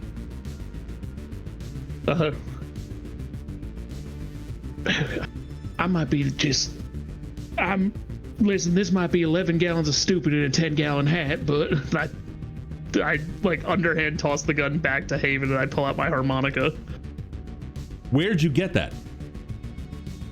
I think he probably tells different stories to different people depending on who he's trying to impress. But this harmonica, if you look closely, is a Rib Stickers branded harmonica that he stole from work. That's amazing.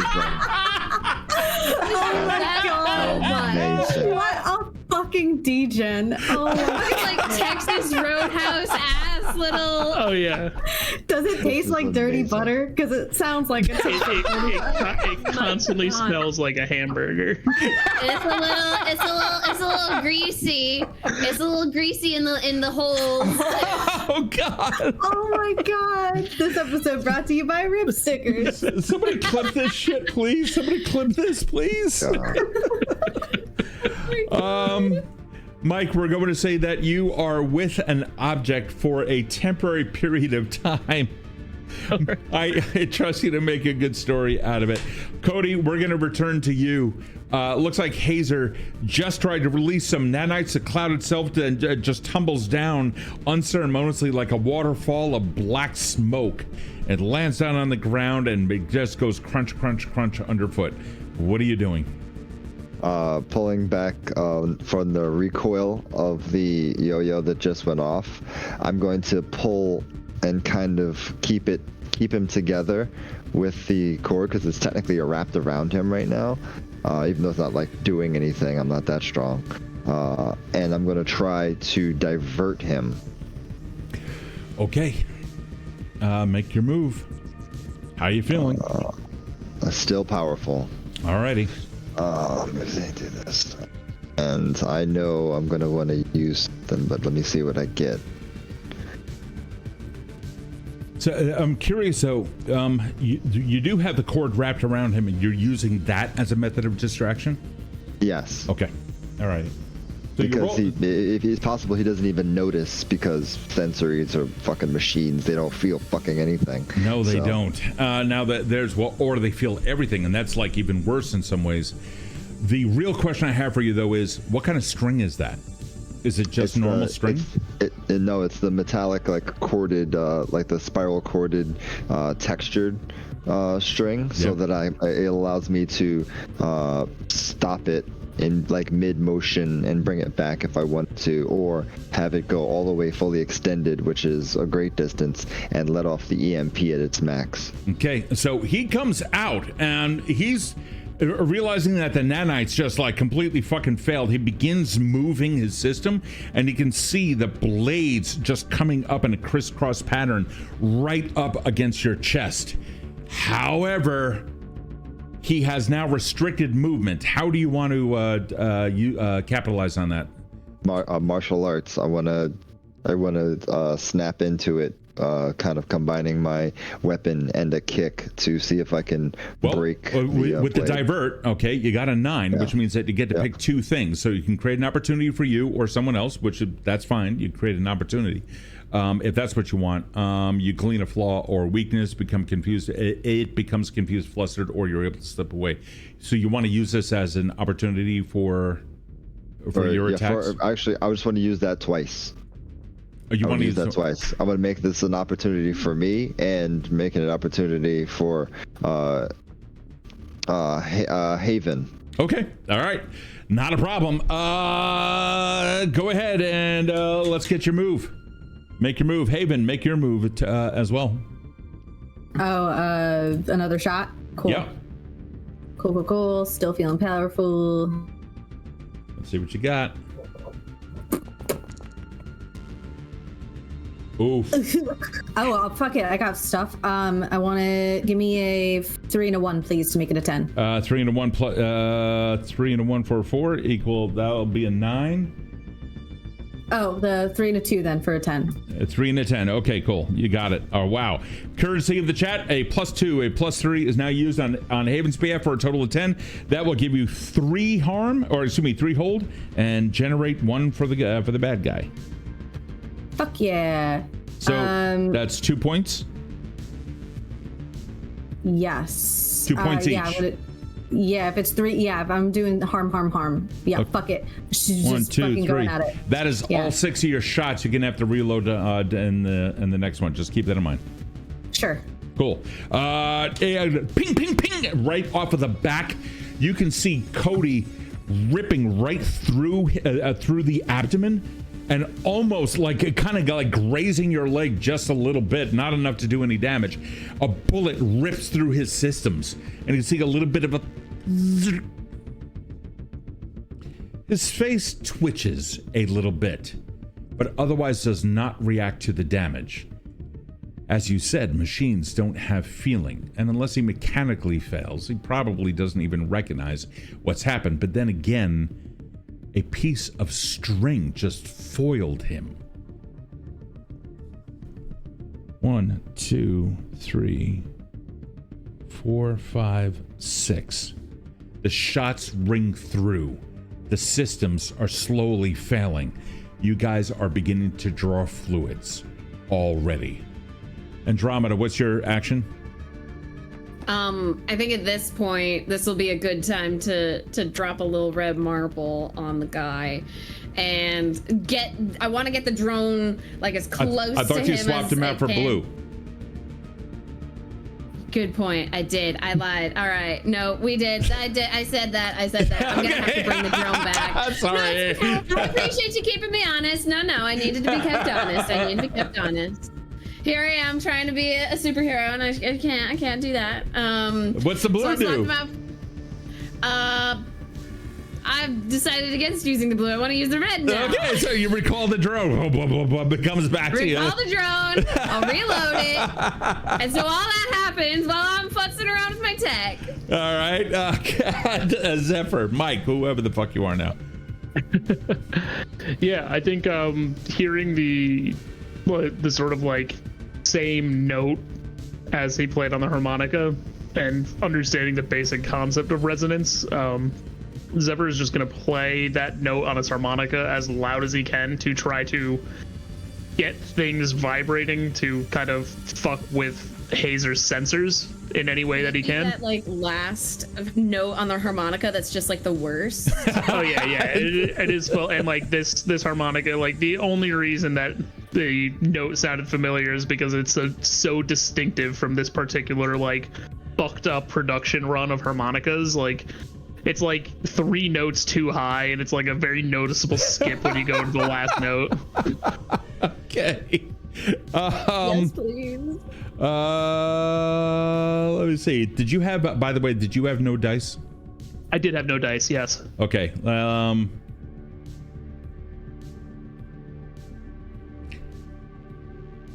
Because you had no dice, when you go to play that, Hazer's sensors start lighting up. Kode, you immediately see that something is going on, and you hear that awful high-pitched harmonica sound start rippling through the air. Hell, even the fucking plants are kind of going a little bit like that. His head, it just now he begins to show a quick little sign of weakness. With that, Mike, you begin to realize you have stuck to rib stickers like the meat does to people's insides this entire fucking time. Your entire personality is everything about rib stickers. The outfit that you wear is the outfit that you as a server wear. You are a slave to the corporate empire of rib stickers, who probably has and is still constructing new ones, 462 locations throughout this god-awful fucking city. You have completely embraced it.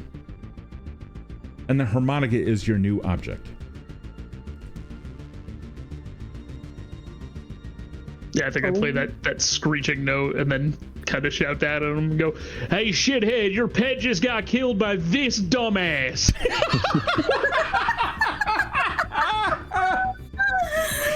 There's Kode. You see a slight look of, well, and it's just this awful high-pitched scream. You guys are Kode, go ahead. What are you doing? Cody's going to pull back on the string and roll with it so it starts to wrap around him and unwrap from Hazer. But as it does, I want to use the impact of the yo-yo tip to run its ability. He's going to use his one hold there in order to force a change of location. Which is also going to generate a hold for him in the next bout. So in effect, he doesn't do anything with it. Or excuse me, he doesn't lose the hold. he slips out of it the moment that you do, and he comes back in between these two plants and starts walking like Homer Simpson style back into the shrubbery just a little bit. Yep. You have go ahead and make your move. He went that way, where I can't see. I'm not dumb enough to pursue like that. Instead, I will pursue and dive through on this end, and recoil my yo-yo and get ready to strike again. Okay, you got it. That's it. All of you can then also hear something. Moisture system activated. Something about a moisture system has been activated within the system. And then a fog begins to fill the entire area as mist and all the plants become watered. And then, damn it. That's cool. That's very cool. I like what you did. Oh yeah, you like it? You like what I did there? Okay, I'm glad. That's really cool. I'm glad you like that. Hold on. Decontamination system activated. And now the gas itself starts turning a horrific green. Smoke or a mist, fine particulates in the air. Each of you begin to feel a burning of the lungs. And Kode, you can hear him beginning to chuckle just a little bit. The failing of human systems. You still need air to breathe. And if permitted, he's going to start moving. Fuck no.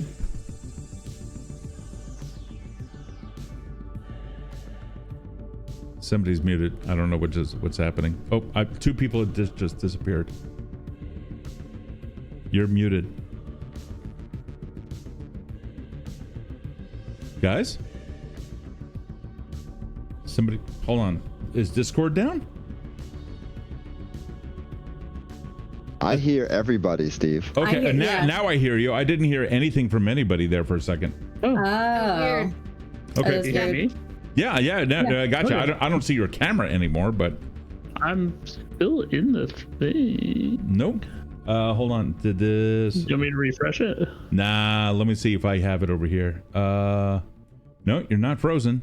Let me see if I was able to move. We've been decontaminated. That's okay. yeah. I mean, it is kind of bad. Steve's systems reboot on us during the decontamination process. Glitch. I'm detecting a glitch. Hold on. Let me. So, Yeah, go ahead, man. Kode, if nobody else is going to jump and do anything, Kode is going to use his martial arts and parkour. Okay, Mike, Mike just dropped. Oh, he's right there. Oh no, he's there. Mike, what? Oh, there you are. Oh God, hey, you just popped up out of nowhere. Hi, there you are. Alrighty.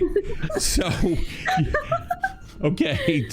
Wow, scary, I know. That was weird. I know. It's like you release green gas, and well, everything just kind of went zerk. Alrighty, go ahead. Kode, go ahead with your martial arts. Yep. Oh, I gotta go back to the thing. Come on.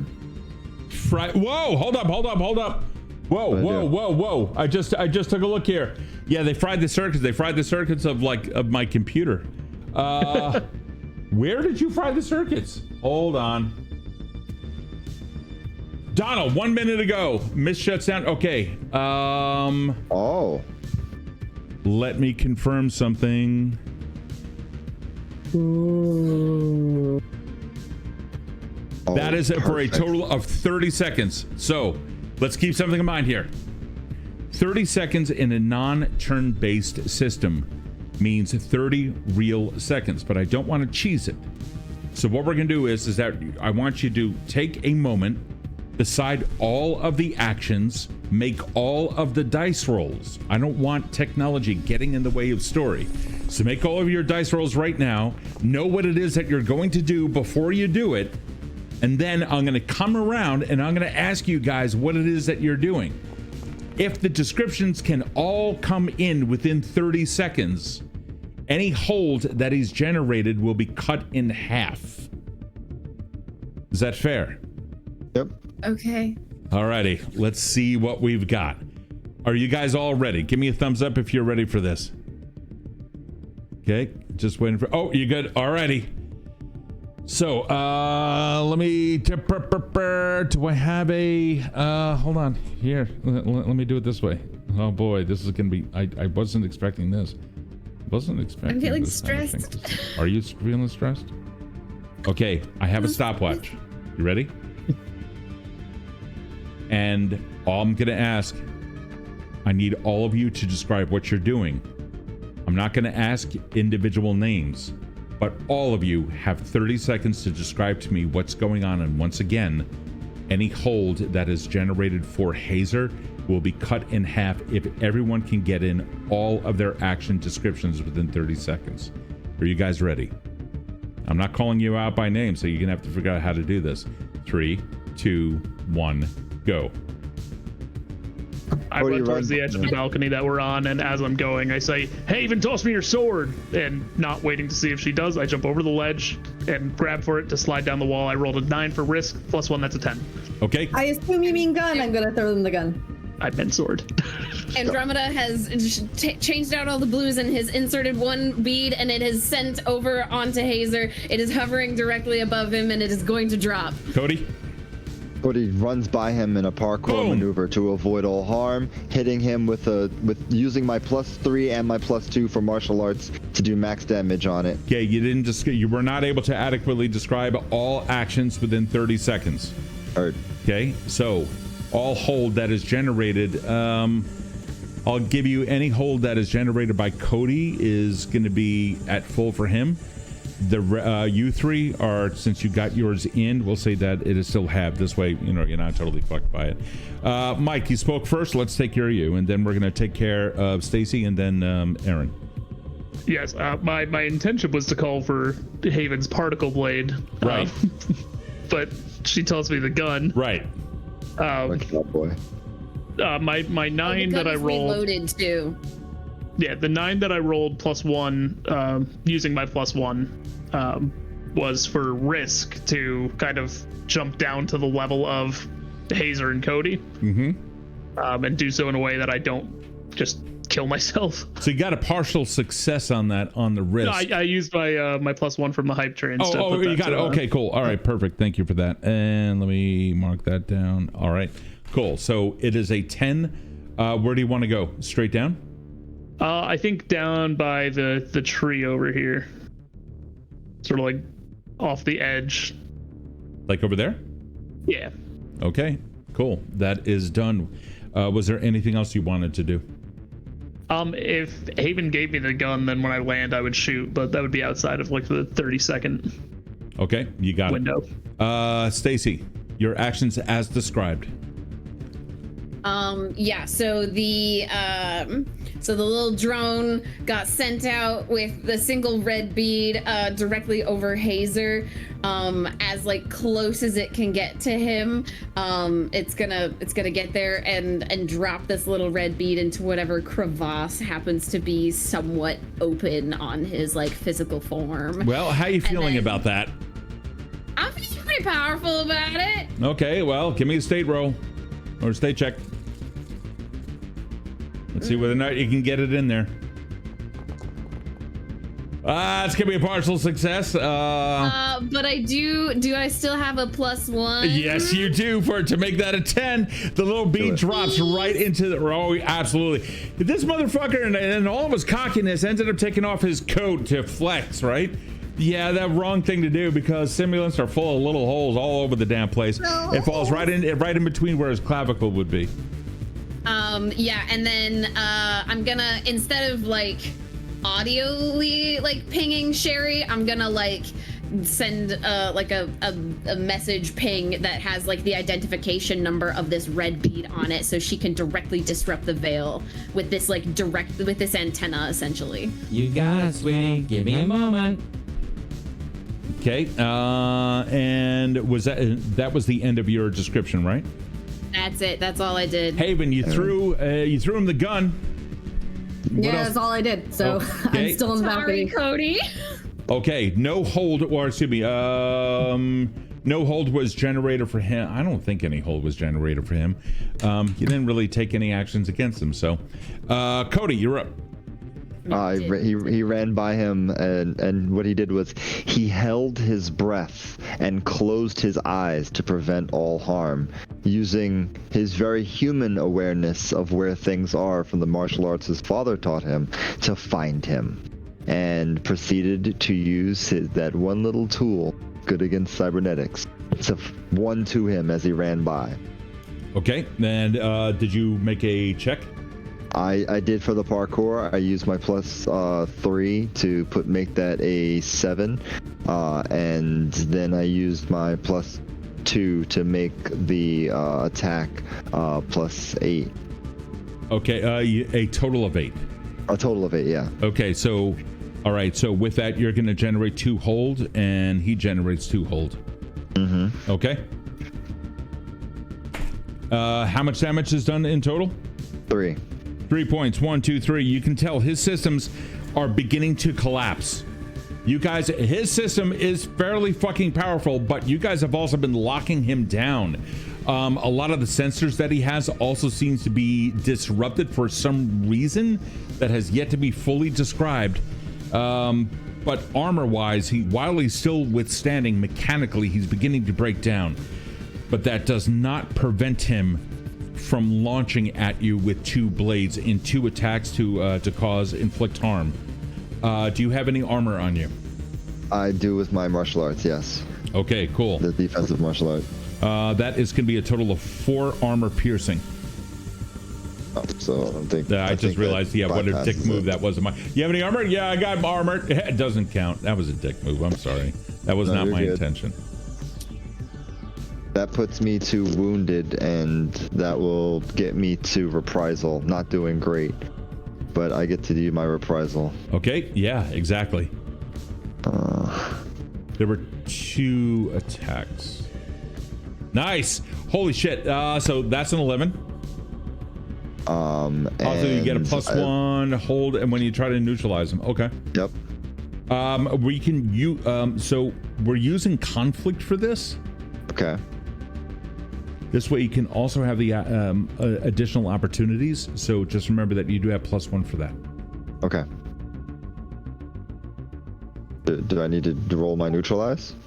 Did you roll a neutralize? That was my you're doing a combat. Yeah. Right, you're doing a combat. Yeah, moves. I'm technically done. Oh, okay. Oh, I got you. All right, cool. We got heal a hero, by the way, for Cody. Oh shit. Hey, can somebody tell Cody to put his visor on or something? Somebody's trying to get out to him. There's an AI floating around inside of this veil that was recently released. I'm not picking up on any real signatures, though. Cody, put your visor down. There's a doctor on the way. What? Fuck. What? Go ahead. Cody, I cannot stress enough. You are just me, my guy. You really need to take better care of things here, okay? Listen, yeah. I'm seeing a lot of little stuff around that's not being used right now. I'm not putting any metal in you. I'm gonna use metal to work on you, and you need to be okay with that. Yeah. Looking at the gaping wound across his hip and belly. And then I think some of like the discarded little like nano machines kind of just like sputter up and start going over and like cauterizing and stitching. Oh shit. That's so cool. I love this so much. Hazer's looking down. That is most curious. This is not exactly part of the plan. Well you then. Fucked idiot. He doesn't hear that, but the sentiment, he kind of like looks around for a second. Like, so I just heard for me to get fucked a little bit. That's interesting. Haven, what are you doing?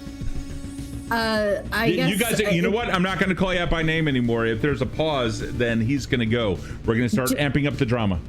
Okay, just to clarify before we do that, are we outside our 30 seconds? I can now move freely? Yeah, 100%. Yeah, 100%. All right, cool.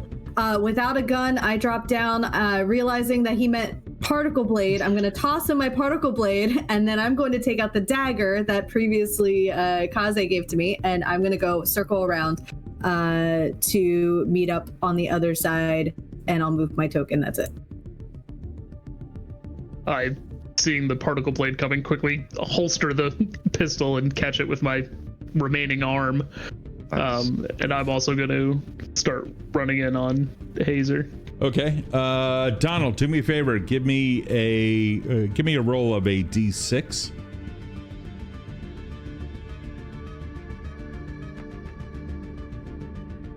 The gas that has been let into this area begins to seep in the pores, and again, you can feel it start burning out some lungs. My dude, you get 3 wounds healed. Oh, Jesus, yes, thank you. Oh my God. It's beginning to burn into your lungs, and with that, you're also feeling just a little bit weaker. Until he's taken down, you guys are going to start operating at a -1. Haven would like to shout as she's going around to Andromeda. See if you could find out where this mist is coming from. Yep, I'm on it. You look up and you can see it's like fire sprinklers only above each of the individual plants. Okay. Can I use my drone is still in the air? Yes. Can I ping local power systems? I would say so. Yeah, you do. You send it out. Can I find the power system for the sprinklers? It's all tied together in this place, but there's a couple of systems here you might be able to shut down. Okay. Yes, if once I ping the power supply for those sprinklers, or a control panel, wherever is like the concentration of the power for the sprinklers, I'm gonna send my drone there, and I'm gonna have it start snipping away at stuff. You got it. Give me a no, you're good. Okay. You do. Okay, fabulous. Thank you. I'm gonna do that. Hazer steps forward and launches a series of attacks. I don't think that you understand that the human system is actually meant to fail. It is built in with this. Watch, for example, and he slowly brings a blade right into your gut and tries to lift you up. As Hazer's doing that, I'm coming up behind him, and I'm just going to swing at the back of his legs with the particle blade. Okay.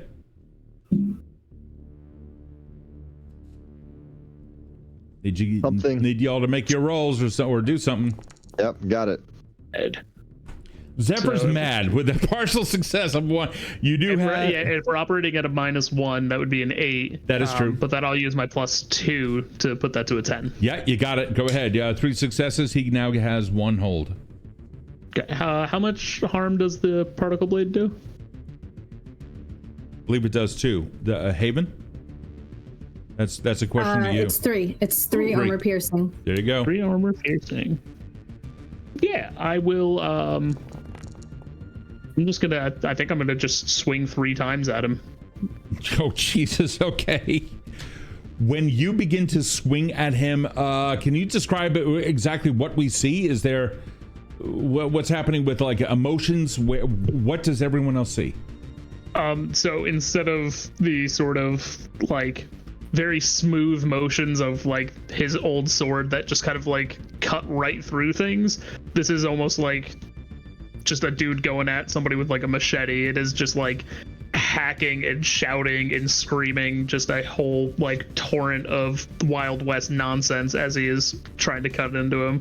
He's just, you goddamn no good motherfucking varmint motherfucker, goddamn you. Poetry. When you begin launching attacks, you all hear a familiar voice. Val going down. Oh, what the hell happened to my voice? Oh my god. Wait a second. I think I'm over here now. Okay. All right, hold on. The Val was really kind of distraught. Val going down. As it goes down, the figure before you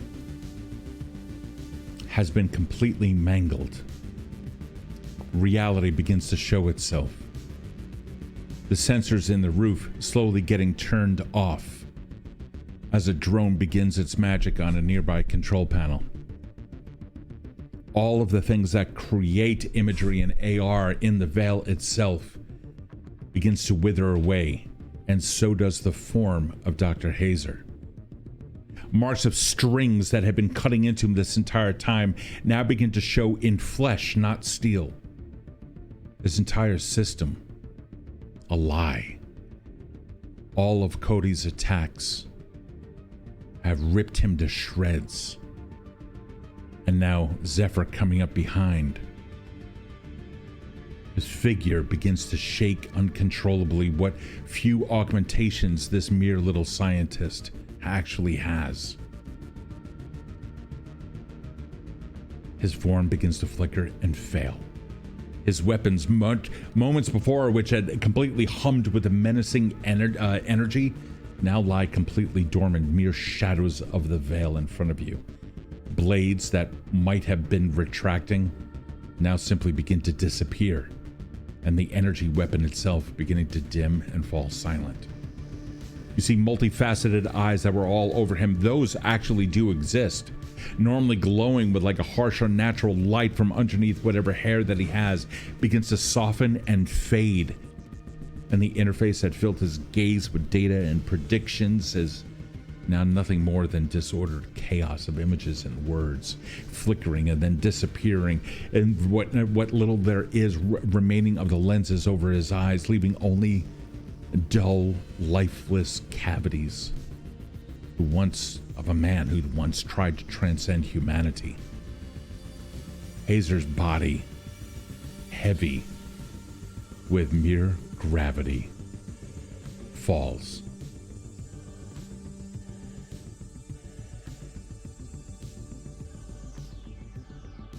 Kode, you're muted. Kode, now holding this wound in his belly now, takes the yo-yo.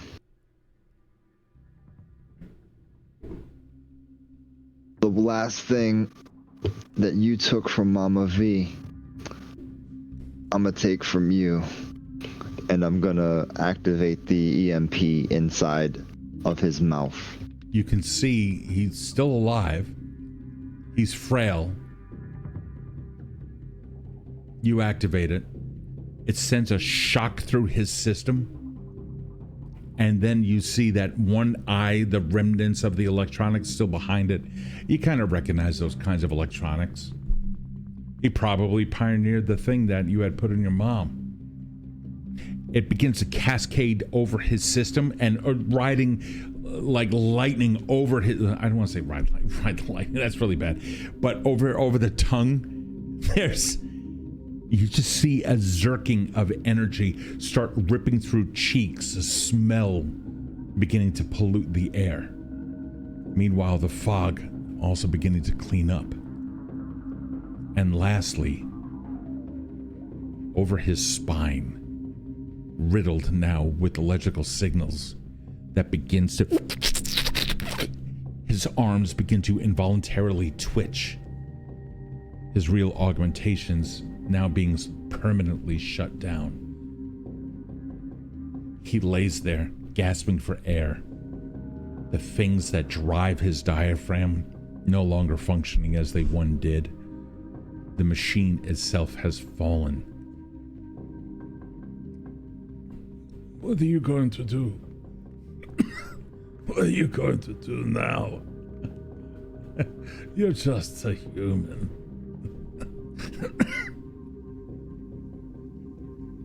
You don't get to know that. What do you mean?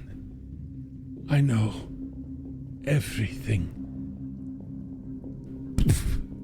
You see the life disappear from him? Andromeda, the drone that you have that's been over there by the control panels, shut everything down, starts to return to you, having completed its mission. It then passes by you. You no longer have control over it.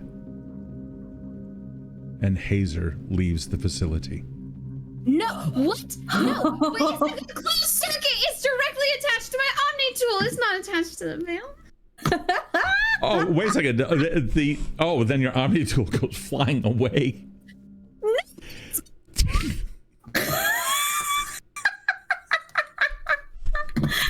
That's my Omni tool. You can't take it. I don't have a character with it. We'll build you another one, kid. It's just your remote control toy. Oh shit. So this is the end of my storytelling for this campaign. This is it. This story has now ended, and and whoever takes over from here, which I believe is Erin next, right? Yeah, That's going to be you. Are we continuing this next week? Nope. Okay, so we're going to take off next week. We are continuing this. We're not continuing this story. It's a different one. Well, then you get to decide as the next master of ceremonies what happens to My poor little Omni. her little Omni tool. I think if the drone is like carrying the Omni tool along, I think like there's a moment where it's almost like there's an arrogance to this drone that Hazer kind of had before, and he's like, "Oh, this silly little toy. I don't need It does this." only have a 5-hour battery life. That and way. it We like established that as canon.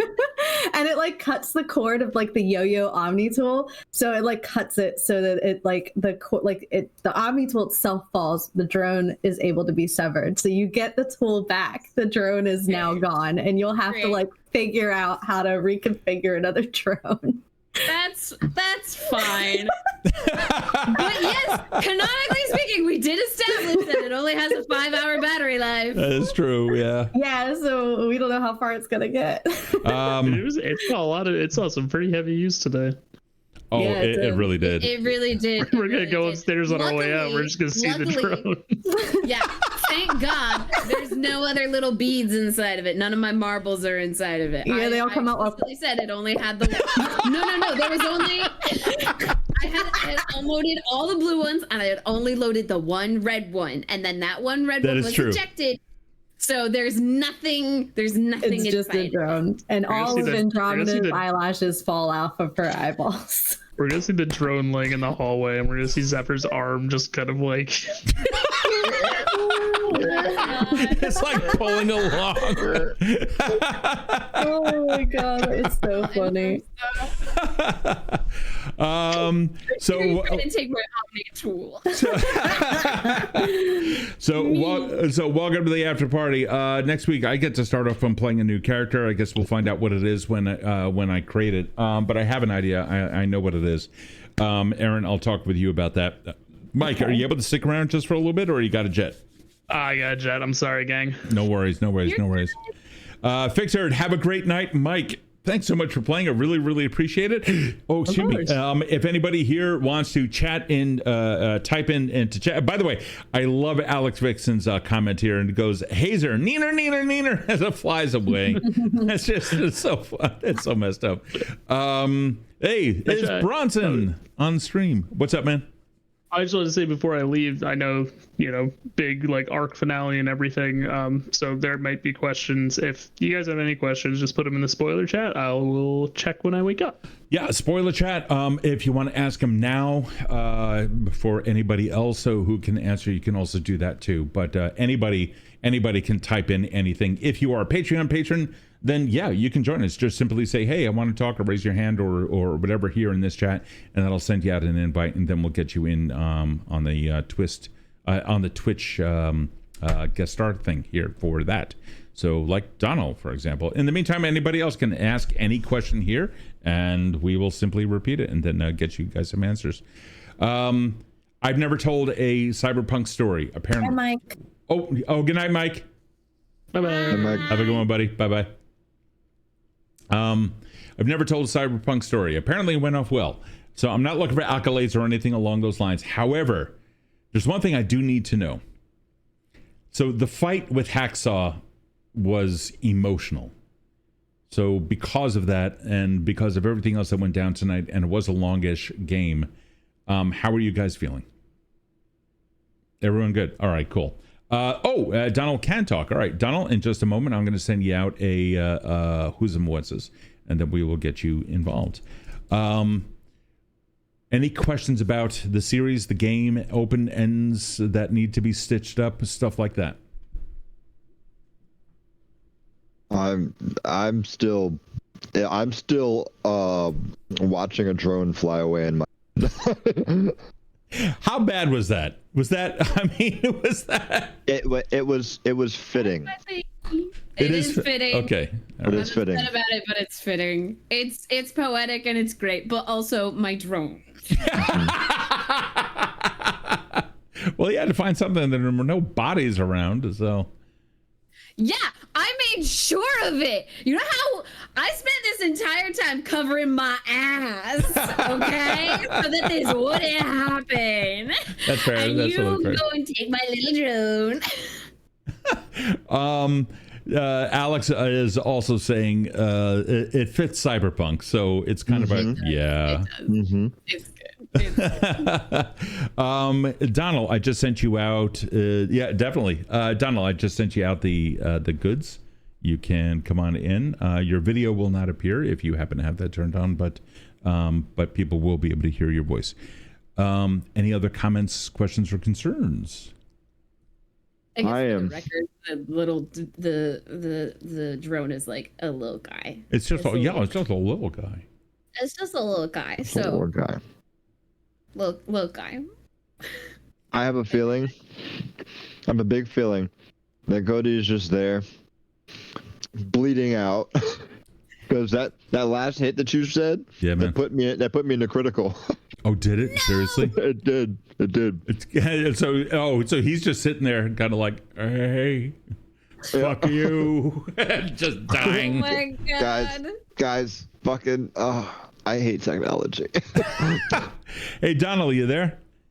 Yeah, can you guys hear me? Oh, there we go. Yeah, I just turned up your sound. Give me another sound check. Hello. Hey, what's up, buddy? Welcome back. What's up, Dom? It's Alex is saying I would have had Hazer hide in Cody's visor. Oh, That's that evil. Also would have been real bad. That's evil, but I'm evil and twisted, says Alex. I had a different idea for the ending, but the one you had was great too. What did you have? My idea was they defeated Hazer, and then Prodigy shows up with Cody's brother leading the way, thanking the players for taking care of a problem that they've had, and they take Hazer's body out of there. Oh my god. Dom. I have this written down actually. I was going to talk to you, Steve, about specifically what the fuck Dom just said. Yeah, what about it, man? I'm so mad. Whoop. I was gonna say, hey, I was gonna ask you, Steve. I was gonna be like, hey, Steve, would you be okay with me running my brother as one of the execs for Prodigy the whole time? And what are you referring to? Because I'm no longer the MC here. You know what's going on in the world, and we have the whole thing. Yeah, but I'm not the MC anymore. But also now Dom literally fucking said my whole plot that I had written. It's written. It's literally written here. Oh man, that's funny. All right, that's kind of funny right there. Well done, Dom. Yeah, that's wow. So that's all messed up, man. Great minds, right? Yeah, I mean, I guess. For real. I mean, it totally works. So yeah, this the campaign's been going on now 17 episodes, I think we have now. 17. Yep. So About 17. what were the things that you would have liked to have visited? I would have liked to have visited the food spot of that elf lady that we met in like a bunch of sessions ago. Yeah. I was really curious as to how food was made, like from a different like perspective, like a whole different industry. But then we went underground and saw that, so I was like, all right, that scratched that itch. Well, you might find out just yet. Mm-hmm. Might find out. I have to play a character after all. Are you going to be a chef? I love this so much. I may. I don't know. We have to see. Printer chef? Yeah. What's that? A 3D printer chef? You just carry around a portable 3D printer. It's like, like a little food truck thing, and you just like throw stuff in there. Yeah, can you like come around and your specific job is to stave off my hanger pains so I'm not itchy? Plastic tamale, anybody? Oh, that's all right. That's actually that's really funny.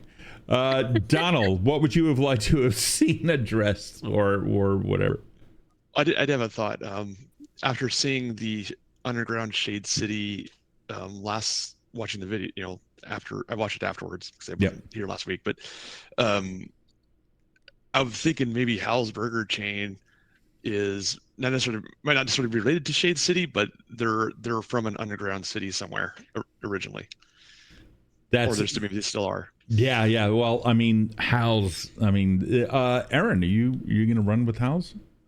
Am I gonna run with Hal's? I mean, Hal's runs with us, so yeah. Okay, all right. Well, then there you go. So yeah, dude. Apparently, we're still gonna have Hal, so we can now find out. And there's no canon written about that beyond what you guys experienced. So I developed the city just to be able to run this campaign, and now other people are going to take it over, and they can decide to do any number of things, including, I mean, you guys can also put stuff out there. I'm kind of curious. I'm going to toss something out there. So Alex, throughout the campaign, throughout the past 17 sessions, every now and then put out something talking about Fenrir, which is something that she's talking about right now in the chat. She's your cyber monster. Cat Dancing is the other one who got out, and she's the one with the Legion of Cat Drones. I'm kind of curious whether or not we would ever see a story about that, whether or not these things exist, what kind of network is that, how does that work, and who does it work with? I have my own opinions, but again, I'm not running that show anymore. Stacie, you just came on in just the past couple of episodes, so first off, thank you for joining. I really appreciate it. You've been a hell of fun. Thank you for having me. Yes, absolutely. This has been the highlight of my week every week for the past 3 weeks. It's been great. Fantastic. Good. Are you going to be joining us in the subsequent in Erin's campaign? If you want me. Oh my God, yeah. 100%. Apparently you're in. If you want me, I will come. Fantastic. I will be here. Free for all conversation. Kev, Erin, anything that you guys want to see or what have you. I don't want to lead the conversation, in other words. Okay, so I'm it's not like what I would have rather seen. I'm glad how everything happened, but I'm always I have such a penchant for reward, so it would have been really cool to have some sort of like Hacksaw's just gone now, and it's sad, and there's no resolution with Cody's mom. If there was it's sad. It sucks because it's Cyberpunk, and that's not you don't get everything you want in Cyberpunk. But if there was, a lot of people died, and it would have been cool to see to have even a moment, a glimmer with Hacksaw before, because he just he was just a goner, and it was sad. But I'm really curious to see how Cody takes the lack of resolution with Mama V. That opportunity just fucking literally flew away. So it would have been nice to see, but I'm glad it happened the way it happened. Kevin, regrets? Nope, not at all. I pilot. You're blurry as fuck, by the way. Yeah, I was trying to fix it a second ago, but cool. It seems to.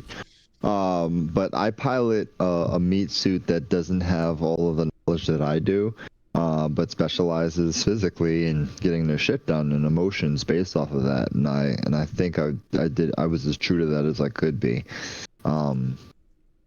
If now that I think about it, if there were regrets, I would have done the thing that I said I would do at one of the last after parties. I think it was after episode 13, where I used my points to have a secondary plan, and that was to have small scale explosions to do the thing.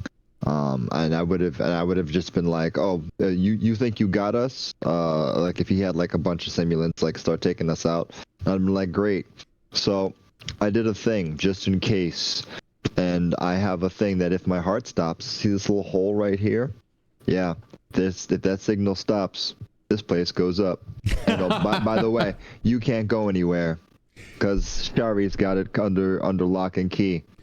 Cool. So one of the things that you also had said was you wanted the NPCs to be involved more on that last big battle, so for them to all have some kind of a play in it whatsoever.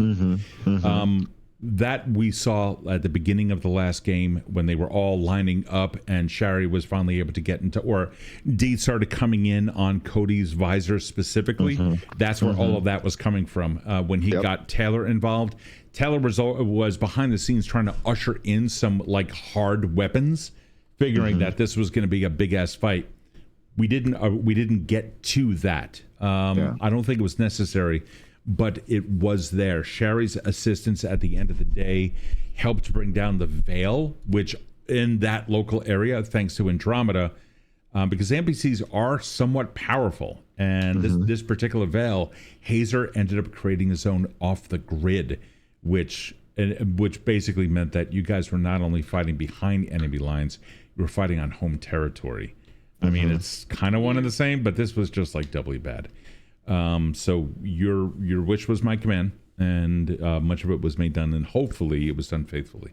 Oh, yep, it was fantastic. I got a BRB real quick. I'll be back, folks. Yes, that's fine. I think Erin doesn't regret anything that happened, but Haven certainly does, and it really ties in nicely because I'm not playing Haven next week. So I think with Faustus and Hacksaw dead, and Faustus was her link to medical supply smuggling as her jam, I think she's going to go off and try to have like a redemption sort of thing for in the name of Faustus and Hacksaw, and try to reconnect with like the medical underbelly and like reforge a connection there, because she needs a medical outlet for her people to help. Well, so I think that's all of those the stuff that's been going off, I'm sorry, the where you are. Why can't I talk? The hydroponic plant that you're in. That's all edible organic food. I thought you were going to say edible marijuana. It's a CBD plant. And everyone there's really chill. Hazer's kind of a dick, but you know. No, that entire thing, this whole thing is all edible food, and you do have access to it. So this could be something if you had wanted to turn it into that. Yeah, I think Haven's going to try to like commandeer that facility because it's got a medical center and the food center. It has everything exactly, and Hazer's now completely fucking taken out. So, and it's in Shade City, which does allow you to live a little bit off grid. You can find out what the power systems are thanks to Andromeda's drone, which kind of discovered where things were. So you do have that ability to set a base in case you wanted to use that, and whatever. But so. Exciting. So that's that. Yeah, brilliant, exciting, cool, and interesting. No, it really is. Like, it's really cool. Actually, I have a question for you. What would the same question? Like, what would you have liked to see in so the much story? So much. I mean, there was. First up, I want to know who the original Taylor was. I mean, I know what he is and how he did it, or what that whole guy in the business suit that Anon knew. I also want to find out what did happen to that character. Last we left it is that he was wounded pretty harshly, and Taylor was like nursing him back to health. But the stuff that I would like to have seen, well, shit. I mean, I have an entire city running around in my head. You have the exclusionary zone, which is out east. And beyond that is all the wealthy people. What is life like over there? So a lot of my stuff would have been more of the description type of stuff. Donald, what would you like to have seen? Thinking maybe more of some more corpo stuff. Kind of get a glimpse into what's happening over there. Yeah. This was a tale meant to be told from the perspective of those people who live on the streets, from the sinners. So I'm kind of curious where Erin takes it now, and are we going to see a little bit more corporate stuff, or where Mike after Erin is then going to take it? Because Kill City Sinners isn't just, we're all doing this shit. I mean, if Stacie, if you want to run a game too, you can. I mean, I'm gonna need a little time, but I could run something. Yeah. So I wouldn't mind seeing just maybe a scenario where the PCs have to deal with someone going through major cyber psychosis. Oh, that'd be fucking.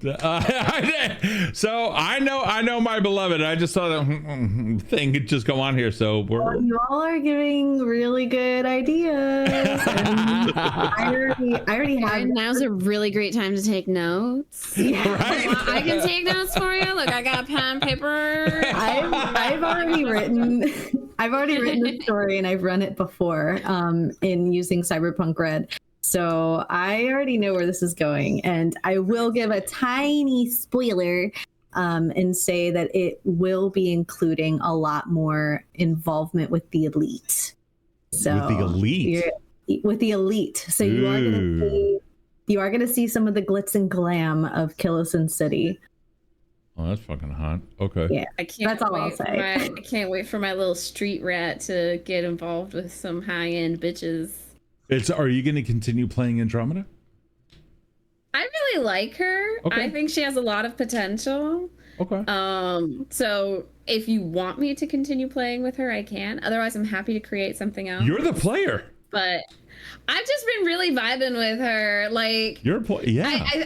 I've told you before, but like, I feel like you kind of made this character for me, and it just like fits like a glove right now. You know. Then be comfy. You totally roll with it, man. You know, do your thing. Do your thing. Yeah. I mean, it is Twin Peaks inspired, which is a bunch of high schoolers, so it's perfect. I am an angsty teenager. There's a lot of that. Wait a second. Do we have do we know anything about the upcoming story?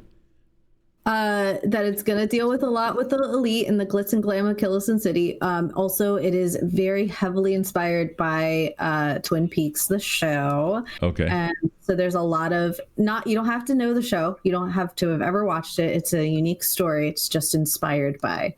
But it is. I will give you the title of the book if you choose. It's Kill City Sinners: Who Killed Laura Palmer. Ooh. So, are you serious? I swear to God, it's the best story ever. Well, it's not the best story ever, but it's the proudest I've ever been in creating something about tabletop. So I'm really excited to put it here. Oh, that's fun. That's a lot of fun. Okay, all right, that's cool. Kevin, what is something that you hated? That I couldn't play with the tech that I know about. Like I wanted to be a little hacker and just talk about backroom coding and firewalls. I just wanted to touch all that stuff that I knew about, and I was just like, I can't because I'm a dirty owned. I hated that I could not do that. It crushed me. Oops, all meat, man. All meat. I every opportunity when I play like a cyberpunk genre, only my character that I have in the Shadowrun universe do I have. Is he like the only thing that isn't like hacker adjacent?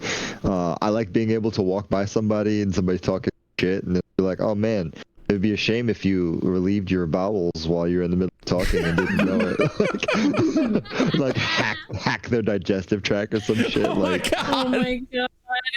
I love that Cody has more meat on his bones than a half rack of rib stickers. yes, he does. Yes, he does. Got the meat on the bone. Hey, Cody, what was the name? What was the name of the woman that you ran into with all the foodstuffs? I wrote it down. I don't know where that paper is. Let me see. Actually, wait, is this it? Was it Jasmine? I think it was Jasmine. I have Jasmine written down here, so. That sounds familiar. Was that the one with the candy bar wrapper? Was that I think so. Like they gave me a card. Yeah, they gave me a card. Yeah. It was like a really cool, it was a really neat card the way you described it too. Yeah, it had food on the back. It had like an image of like healthy food. And I was skeptical. Healthy, but, I know. Why wouldn't you be? Donald, I'm kind of curious. First off, let me address some stuff here that Alex had said as well. If anybody else is watching, of course, you can just you can toss in anything that you want. We will repeat it, answer questions or what have you. Had a few other characters around Callisto City, never to get to implement them. But debating writing a short story or several for each of them. I'd say, hell yeah, why not? I fucking love that, man. Fanfic. KJ, behold, I have returned. I am pulling an all-nighter. That's fantastic. Hello. And Alex saying the hardest thing for me to play in a Cyberpunk style is 100% meat character. So unless Shadowrun, where you can just go magical and make people explode. Mm-hmm. So that's the thing. Yeah. I was gonna say, it was the one really tricky thing about Andromeda is the fact that she is all meat, but like wasn't quite honed. So I had to like find an archetype that like worked, and it happened to be a really like super techie one. Yeah. And this is something that not a lot of people know about me, but I am not a techie person. So I was pulling shit out of my ass, and I was lucky that it worked out. But I don't know all the fancy jargon that Kevin does. So I was just kind of going for it. Little gadgeteer. But yeah, that was a little bit of a challenge for me, especially when I was like thinking about like what tools. Like I have this Omni tool that can do like everything. I gotta think of creative ways to use this and come up with shit. Just like, I mean, why not? It's very different from like D&D where you're like given materials and you're like, this is all of the stats for this one thing, and I'm like, oh, I don't have that. I can just come up with stuff. Oh, it's very different. Yeah, it's yeah. I think in the beginning I did not have a good grasp of any of it, which is why I'm kind of relieved that I'm not going to be doing it. I get to play number one, which is I'm fucking loving that. But I know that Erin has experience in Cyberpunk. I know Kevin does, and I can rely upon that to really fall back on. So I'm kind of curious about that. KJ is asking, by the way, when you say all meat, do you mean all human or flesh-like carnivore? Alex, of course, correcting correctly. No bio or cyber augmentations, 100% natural human. Omni tool, the sonic screwdriver of Kill City Sinners. Yeah. Mm-hmm. It really is. It really fucking is. So that's kind of cool. It's great. I like mine. I was like trying to picture what this Omni tool might be like, and I was like, I think it's just like a Swiss Army knife. Yeah. I was like, that kind of makes sense. It kind of makes sense. What else do we have, if anything, about this, Donald? Of course, you always have. I just wanted to reply to Stacie's comment. I think, you say you don't know a lot about it, but I imagine Andromeda, she grew up, she's self-taught. So any terms she has, you can just make up because she calls it whatever she calls it. That's true. Very, very true. She is very like homegrown in that sense. Homegrown. Wow. Really? You can leave, Kevin. You can just go. You can just exit. That was so good. That was good. Nothing but dad jokes here. Fuck yeah. Fuck yeah, dad jokes. Do we... I'm trying to think. Is there one thing, Erin, that you are going to carry over from this into the new? Oh my goodness. I'm seeing myself being rearranged all over the place. Oh, are you gonna play Jasmine? Thanks. You are so fucking good at keeping surprises. Oh, is that It's literally on the name. What are you talking about? Oh, it's not on the stream. Oopsies. Okay. Yeah, it would be a shame if a screenshot caught that.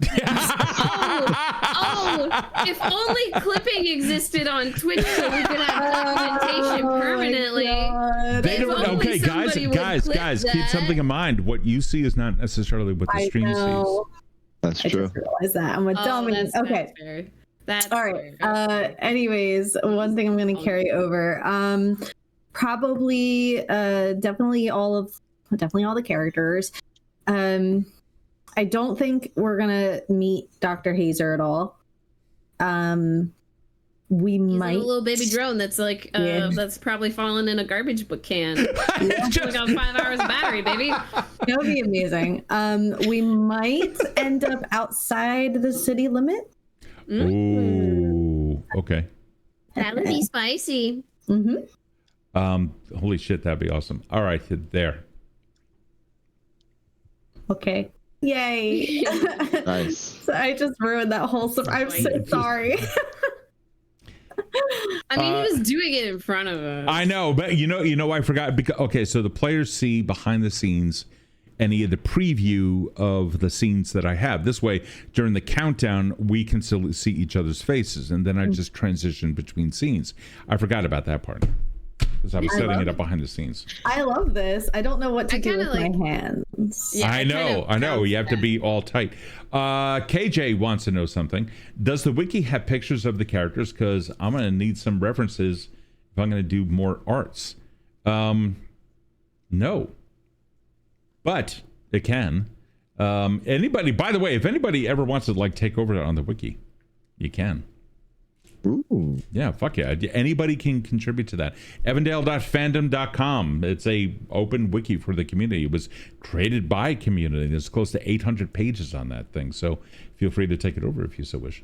You also did some Hero Forge for Haven, Kode, Zephyr, and Anon in the Discord. Never did one for Andromeda though. So maybe I know. Well, Andromeda's new. She's new. She's fresh. It's okay. Yeah. I'm really excited. Now that I'm seeing because of mental health. Okay. Now that I'm seeing you here, and I'm here. I got real nervous for a second. I'm like, oh my goodness. Aww. I know. What are you gonna do? What are you gonna do? What are you gonna do? I'm so hyped. I'm just gonna extend this out because now I get to take advantage of the full width. Oh, this is gonna be cool. Width. Yeah. Yeah. So Kode, I'm gonna meet you now. Hey. It's gonna be Jasmine all over the place. Yeah, I don't know. I don't even know if I'm playing Kode next week. Oh, well then I may not play Jasmine. Might change it up a little. Yeah, I was considering it because I'm pretty sure I'm gonna do one off, and it's a pretty interesting take on Cyberpunk and perspective. So Okay, so now we don't know. We don't know what you're going to be doing. Well, that's interesting. Okay. Kode has been through a lot. I feel like he needs a nap. he definitely needs a nap. Who needs a nap? Wait, he needs Kode. he needs a little sleepy time. He's been through a lot of shit. Kode needs a nap. Maybe he fucks off with Haven for a little bit. Yeah, he needs to do a little hermit crab and just hide away for a little bit and just sit with his feelings because it's a lot. It's a lot of feelings. A lot of feelings. Lots of therapy. Extra feel. Yeah. Oh, therapy. Does therapy exist in Cyberpunk land? Yeah. So. Sure, it does. All right. Well. Is it just called human resources? Yeah. HR. not in Pilsen City. Oh shit, that's funny. Hey guys, I'm going to close it down shortly. What is Hero Forge? Hero Forge is a miniature creation site, as says Alex. It is fucking maze balls, and Alex Vixen is just an amazing talent behind it. Check out the fan art section of our Discord, discord.gg/Evandale. It's free. Come join. Come hang out. It's a fucking lovely and the server's been getting busy and busy. It's fully boosted. So if you ever want to talk, hold games and other stuff like that, or enjoy some of the music rooms, you can. But either way, Donald, last word of the night, my friend.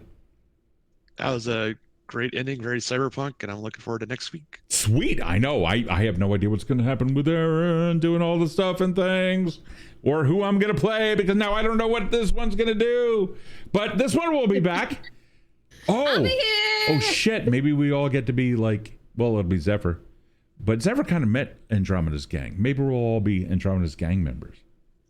Ooh, that could be spicy. Although spicy. I don't know how that would that work out, because all of Andromeda's gang is also like minimal augmentations, limited tech. All right, that's fair. Thinking that works. Okay. I'm just throwing it out there. I'm just look, Steve. I don't know if you know this, but I took extensive notes on everything that you said. So Really? Little pineapple. Oh, that's so cute. This is a pineapple. That's awesome. All righty, guys. I took extensive notes. What? I'm gonna go to sleep. I mean, I'll just leave you guys here. I mean, that's fine. It's fine. All right, everyone. Thank you so much It's for. only 10 p.m. for me. I'm still kicking. So, Suckers. Donald, have an amazing night. Thanks for hanging out. Yep. And we will see you next week. Let's see, Alex, welcome back. I'm glad that you took the needed time to take care of yourself. That is always necessary. KJ, welcome back as well. Victor, who was here earlier, joining us as well. I know that they were here. Crazy was as well, and of course LARP Genie and whoever that asshole is. So, fuck that guy. Yeah, fuck that guy. Those guys are awful. Only Flaps, always love having you here, and I love being a part of your Destiny crew. So yeah, Destiny crew. Me too. All right, guys, we'll see you guys next week for Kill City Sinners Part 2. Bye. Bye. Good night, guys.